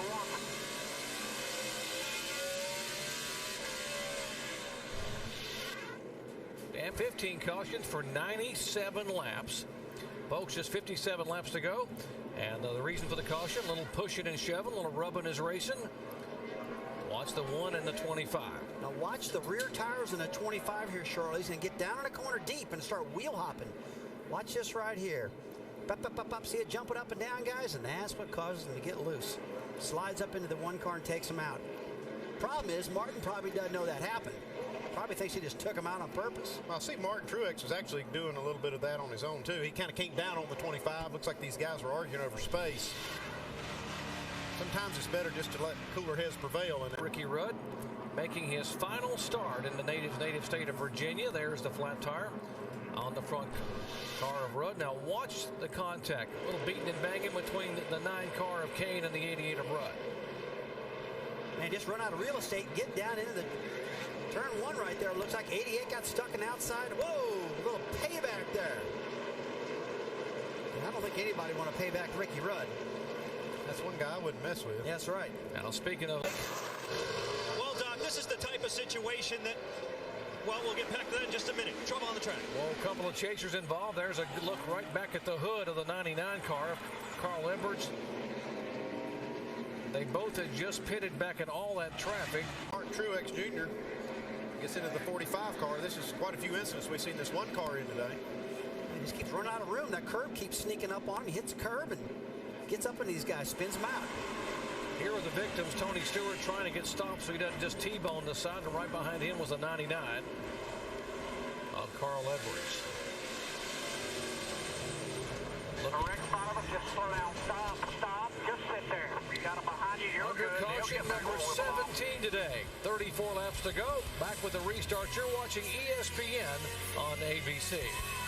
Come on, bro. Let's do best we can these short runs. You know we can out of it. And the trouble on the track, Martin Truex Jr. around. Well, the one car has had his share of issues and troubles. He's been sort of a cue ball out there. Being air dam's not tore up. The splitter's fine. Looks like he got a little boot from behind him by this 6 car. Looks like Tony and Carl just barely get through this one, too. They got to be saying, what's wrong with you guys? We can't catch a break. There's the John Andretti. Here's the 6 car of Reagan with the bump under the 1 car of Martin Truex. Come on. How about from Carl Edwards' viewpoint?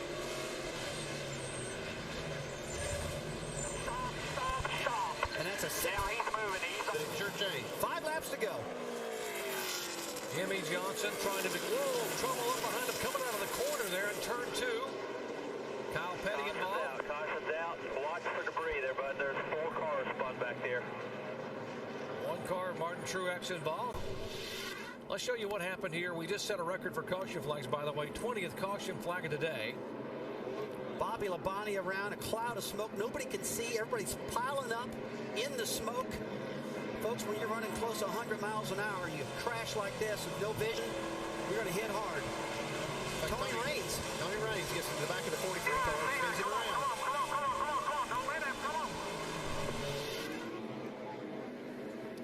Robbie Gordon trying to help Bobby Labonte by peeling that bumper away. Said, I'm getting up there. Give me one more shot here. I don't have hands attack. Short track stop. Here they come. Green flag, white flag, checkered flag. Can Jimmy Johnson hang on? Here comes Gordon. Single file as the green flag waves. Look at the 5 car of Kyle Busch is there. And Newman is right on the bumper. Jimmy Johnson pulls him down by 2 car lengths. White flag this time. White flag this time. 6 car, bottom of the racetrack. 12 car right on the rear of the 48 car. And the 6 car sitting sideways in the middle of the track. They're wide open. Now the caution flag's out. Race is over. That's it right there.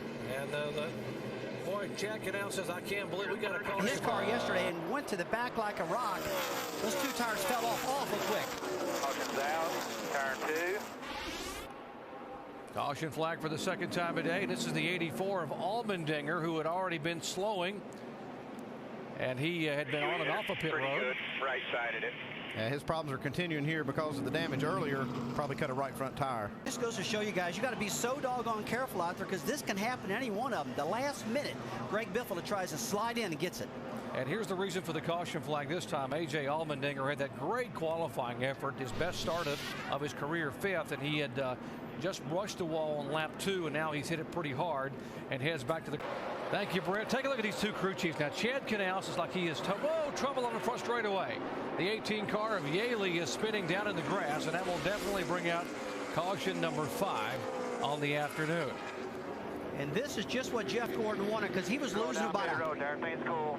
He was losing about a half a second to teammate Jimmy Johnson. Johnson was flying. Kurt Busch was really flying. And now this is going to put everybody back together on the same fuel strategy, the same tires. That is just a classic case of getting loose. He tried to chase it, overcorrected, but he did the right thing by just getting the wheel to the left and spinning it out and not hitting the wall. So good job out of J.J. Yeley under a bad circumstance.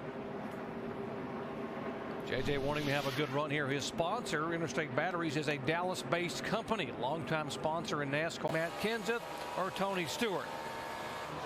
Oh, trouble on the racetrack. Heavy contact with the 40 car. Oh, and more contact. There's Bill Elliott and Kyle Petty. And remember, the owner points very critical to both those cars, the 45 and the 21.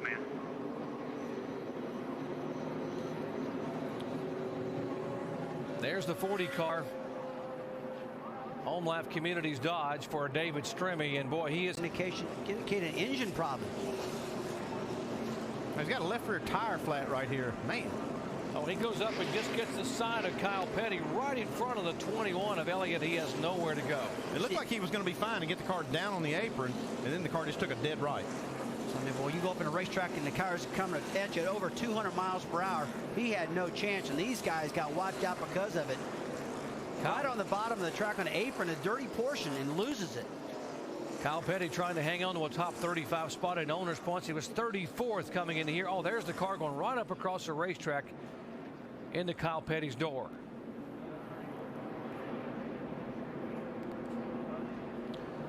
Now let's show you why David Stremme had a tire going down. Watch the contact. Is there contact, a little bit of rubbing there between he and Tony Raines?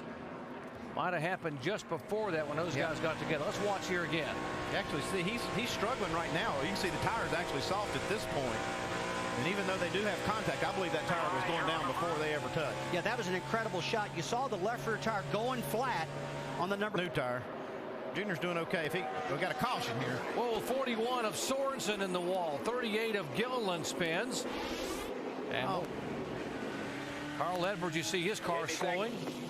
Man, that's two of Chip Ganassi and Felix Zavada's teams out of the race right now with big damage. Reed Sorensen driving the number 41 there. A lot of damage. Looks like they're not going to be able to get that car back in for a long time. David Gilliland and the Yates car, Georgia. Here's what happened a moment ago to the 41 and 38. Looks like they got together here, the 41 and the 38. It almost looks like the 38 car, David Gilliland, got loose, and Reed might have reacted to that, jumped out of the throttle, and the car got loose with him also. And he went around. I believe it was a chain reaction, Andy, because of what happened with the 38 David Gilliland. Carl Edwards trying to snake his way through these cars. This is a view from on board his Ford. Inside the 78. You see it, slow down, just stop if you got to. You see him, go high now, go high, come on, baby. That's Bobby Hudson, the spotter for Carl Edwards, doing a great job right there, moving Carl through that wreck. Lead this race here today. But the guy who's led the most laps, Kyle Busch. Let's check in his pits with Dave. Yeah, Jerry, and he's gone back to second now, just reported on the radio that his car will not turn in the center of the corner as A.J. Allmendinger brings out the caution and hits the inside wall, guys.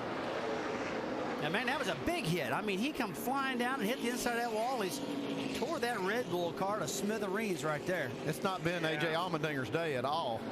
It's about the third time he's crashed this car. Yeah, you can see it now. This might be the last. Yeah, that baby's going to go back to that day with 122 laps to go. 122 laps left now. He's talking. The car sliding off the corner. Allmendinger, who qualified fifth. Kevin Harvick just getting by. There's a 31 of Burton getting by, and Allmendinger's car comes right across and just tags that inside concrete wall. Let's watch Kevin Harvick right here. Oh, right on the top, in the smoke. Spin in front of you, stay high, there you go. Caution, no caution yet. Just cleared it. Watch his brakes are locked up. And that was it. But guys, right before that, the brakes were locked up, and he let off the brakes, and that thing took off and run in the wall. And that's one thing you don't want to do. You always want to keep the brakes applied. Now the outside of the 11 car in turns 3 and 4, and Matt Kenseth will take the lead. This is typical Matt Kenseth style. He rides around most of the race, looks at his watch, and finally says, okay, it's time to go. He's good at these races. Oh, spin off at turn 4. Trouble the 20 car, 38 of Harvick gets through. Off turn 2 a spin was. See the 25 car of Casey Mears involved. A little miss right there. But I don't know if it was all the turbulent air going on there or what. Jeff Gordon able to get through that. Jimmy Johnson was not around that mess.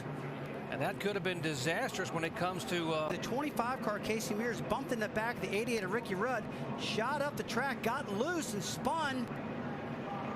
And they all started taking evasive action. Dale Jarrett.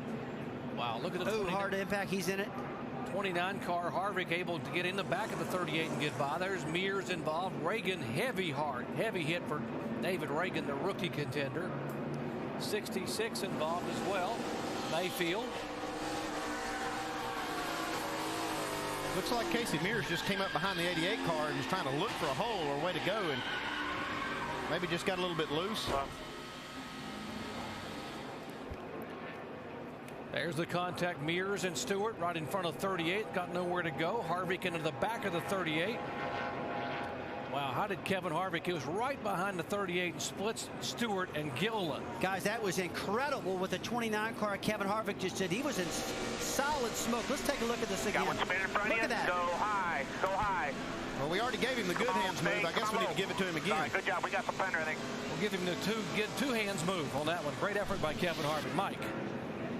And the 29 now involved David Reagan, Kevin Harvick, David Gilliland, and Dale Jarrett. For the lucky dog to get it back, and he just got it back. Just as soon as he passed Bobby Labonte, the caution flies. Greg Biffle comes across the grass in the 16 car. And that was a great call, Rusty, because that was a critical pass to be able to be the lucky dog and get back on to get the free for wear. Show you again what happened to Biffle here coming out of 4. Well, it looks like another case just getting so high on top of the racetrack, getting in that dirty part of the track, and he just got loose and spun that thing. How did Jeremy Mayfield miss him in the 66 car right almost in the door? You know, sometimes when it's your day, Jerry, because when all that smoke's in front of you, you can't see. You just got to remember where you were before the smoke happened and not move the wheel much and hold a steady ground. And that's what Jerry. Back and forth, Andy. Big crossover move right here with Denny Hamlin underneath the 17. And this kind of swapped spots on these guys. And then they were just duking it out lap after lap. And now Denny Hamlin's on the bottom of the track. Kenseth gets it outside. Boom. He gets him in a left rear quarter panel. Knocks him sideways. And he takes himself out. Big damage on the right side of Denny Hamlin. And he looks like he's going to be out of the race for a while right now. Just tight racing. And these two was asked to save fuel by his crew chief, Alan Gustafson.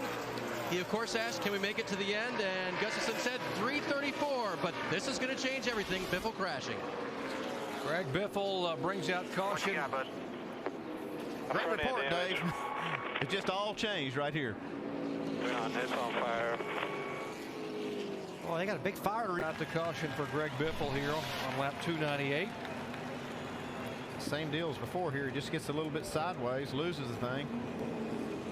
Yeah, this is the second time this car, just like you said, gets out from underneath them right there. And it just, he's trying to run so high and the car just doesn't have the grip.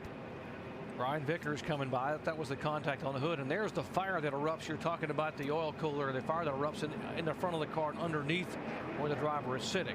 Yeah, and as long as that engine's spinning over, this is pumping oil out on the headers, and it just makes an intense fire, as you see here. Finally just told him to stop the car. Maybe the fire will go out and he can just jump out of it. And Andy, you need the spotter to help you because you have no vision. You can't see out of the front. By the way, Jeff Gordon in 7th position. Boy, I mean, right now, Jimmy Johnson's last lap, 0.4 of a second faster than Matt Kenseth. He's got that clean air, and now he's out of here. You're never going to see it any better than that right there. All I could have done was wreck him, Robbie. Wreck myself. Believe me, I couldn't do anything else. Jimmy Johnson came here 9 points out of the lead. He came to a track where he had never won a Cup race. But Jimmy Johnson has driven the wheels off his Chevy, and he will win at Texas Motor Speedway. I think it's probably made him mad. And when they try to put him in the back, he made himself mad. He just got out of there.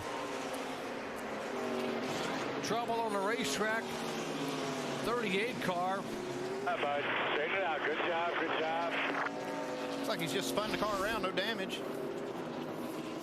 Got a little damage on the... Here looks like he's off somebody's left rear tire. Right side of your screen, David Gilliland. Whoa, just runs out of room right there. See the 66 car, Jeremy Mayfield, kind of comes down on him, just really couldn't try to pull himself off the other car, and this is the end of it. I mean, just 3 guys going for really only 1 position available. They collide. Pit road will be open, a track that gets very hot and very slippery. Of a great effort on pit road has led the last 9 consecutive. Oh, trouble! Check up. He's up Joe top. Nemechek. Down bottom. 78 car of Joe Nemechek spins around. Will bring out caution for the 3rd time today. And it looks like Joe's car is okay. He's got a little bit of quarter panel damage. Probably mad at that guy for sure. Who is it? Tony Stewart. Looks like he got him a little tap in the left rear quarter panel, and Joe goes around, does a good job not hitting the wall. Tony Stewart, Nemechek back in 15th position. Let's see, watch it again here. Here's Stewart on the bottom of the racetrack. Yeah, you can see that Tony just really gunned it right in the center of the corner, trying to pick up some speed.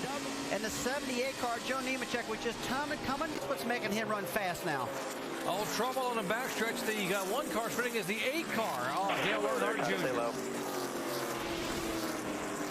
Boy, big damage on the right front right there. The splitters broke off underneath there. Right front fender beat in it. Yeah, he's got some damage with the suspension. The right front wheel's aiming the wrong way. He's hit that wall, that inside wall. Competitive again this quick. Show you what happened to Earnhardt Jr. now coming up off the corner. There he is getting sideways. Yeah, he just flat got loose on the exit of turn 2. And let's take a look at this, see where he ends up here. Right front, no damage on the right front quite yet, guys. Nothing happening yet. Oh, the inside wall. Oh, big hit. Right rear quarter panel, right front. And that's pretty well ruined his day for the rest of the day. Just can't fix a car that's damaged that bad to get it back.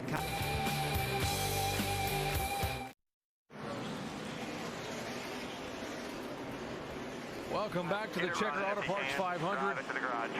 Heavy contact in the back straightaway. Jacques Villeneuve. Bill Davis Racing Toyota. Yeah, that exit of turn 2. I mean, that wall comes at you pretty quick. And there he was. There's Casey Keenan outside. Looks like he didn't see Casey. Pinched Casey in the wall, and Casey got his right rear quarter panel. Ooh, big wreck right there, guys. And what about Kane? Yeah, Casey got some damage here, too. Yeah, but look how tough that car is again, Andy. It didn't tear it up like I thought it would. Leaders on pit road down at 45 miles an hour.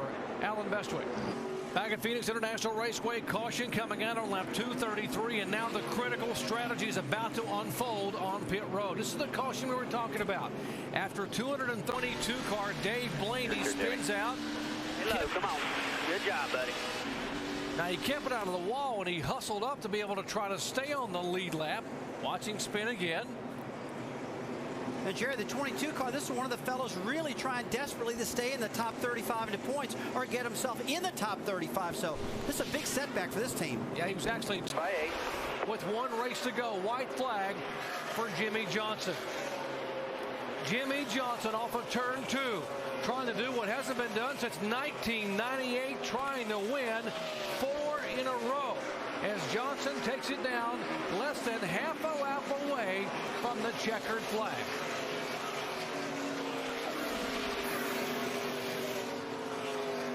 Dude, you are incredible. Awesome job today. Good job. Boys, I love you, man. God, you're awesome. You give me something to race every week. Thank you. Trouble in turn 2. Trouble in the pit entrance. Caution is out. Caution is out. Got the 29 coming in. Stay low. 8 car, Dale Earnhardt Jr. sideways. You see him getting back on the racetrack. The 29 of Harvick down there trying to avoid trouble as well. And caution comes out as you see Jeff Gordon. Race reporter about this narrow pit road is very tough. And we saw a race leader last night, David Reagan, spin, but he gets hit. He's out in the dirt. He's trying to get back in. Massive melee at the entry of pit road here at Homestead. That was Kyle Busch in the 5 car that got into the 8 car of Earnhardt Jr. You saw Patrick Carpentier was there as well. And driving a Busch car for Rick Hendrick and doing what he can for this DEI team, as now Ryan Newman has spun in turns 3 and 4, guys. And boy, that's good news for Kurt Busch. That's exactly what Busch needed, and it happened by his own teammate. Man, that was just unbelievable, Andy. When you can add something in the front of that, Andy, beat that left front fender out, should be okay. If we can show you what happened here, right in front of the 24 car of Jeff Gordon. Tony Stewart is there. Watch Gordon get by. Ryan Newman kept the car somehow and from going up across the racetrack. Stewart got by, as did the 2 car of Kurt Busch. And here's Jeff Gordon just minding his own business, passing the 20 car. It's like, whoa. Somebody parked in the middle of the racetrack. Yeah, he got stopped pretty good, and so did Tony Stewart. He really woed that number 20 car down big time. Let's go down to Jamie List time. A lot of fast cars here. How about Gordon? Do you get in there? You're running for a championship. Whoa, trouble on the racetrack. Another car sliding. Oh, a couple of cars. It's a Toyota and a Chevrolet. Johnny Sauter. Well, it took these guys a while. Sorry. I watched these guys about 20 laps ago racing real hard with each other, and took them a few laps to finally get it done. You heard Johnny Sauter say, I just lost it. I'm sorry. These guys were race also. Well, it looks like Johnny just got loose. Hits that wall hard, boy. Boy, right at the end of that pit wall, too. It just tears the front end all the heck on that car. You see Vickers come in there. He just piles in behind. That was way late, Vickers getting in there. Makes you think, yeah, here we go. Yeah, I was going to say it must have been a chain reaction thing, because that was a late spin by the 83. Yeah, and as a driver, Andy, you see all this smoke coming, and when the smoke's coming, you start checking up, and it causes these chain reactions, and that's what happened there. Johnny Sauter climbing out of the 70 car for the final to go to New York in the top 10. It would certainly help his sponsors. Yes, the yellow flag is waving here for the 6th time. 06, Sam Hornish Jr. making his 2nd ever Cup start, and he has tagged the concrete there with the right side of his Dodge. Well, he's pounded that thing. And we were talking earlier, he's been running the real high line all week long in this car. And there's a lot of grip up there, a lot of speed, but boy, there's just no room for error. It's just risky up there. Race coverage here too when this race is over. Caution, Tony Stewart, issues on the racetrack with the 20 car. Whoa, man, he's hit this far. He's hit hard here. Tore the whole back end off of it, the left side. Here, see if we can fix it now. Here, see if you can fix it now. Obviously, he's probably pretty upset with the way it was handling. He's really upset now. It's not going to happen because they both had the same problem on the same lap. So we see what happened to Stewart. Top of your screen. The car just by himself just spins backwards and tags the wall and then slams it with the left front. And you never see Tony Stewart hardly ever losing a car. He's one of the best drivers out here, especially with a loose car. So this thing had to be you got to think really the last few weeks. All right, white flag, last lap, guys. It's been a long year. Jimmy Johnson in 7th position, trying to battle to get in the 6th spot. Up front, Matt Kens, a dominant performance by the Wisconsin driver in the final ride with Robbie Reiser, his longtime friend and crew chief atop the box. Reiser will bid farewell and become general manager at Roush Fenway. But what a way to go out as Kenseth comes out of turn 4, and Matt Kenseth will win the season finale at Homestead Miami Speedway.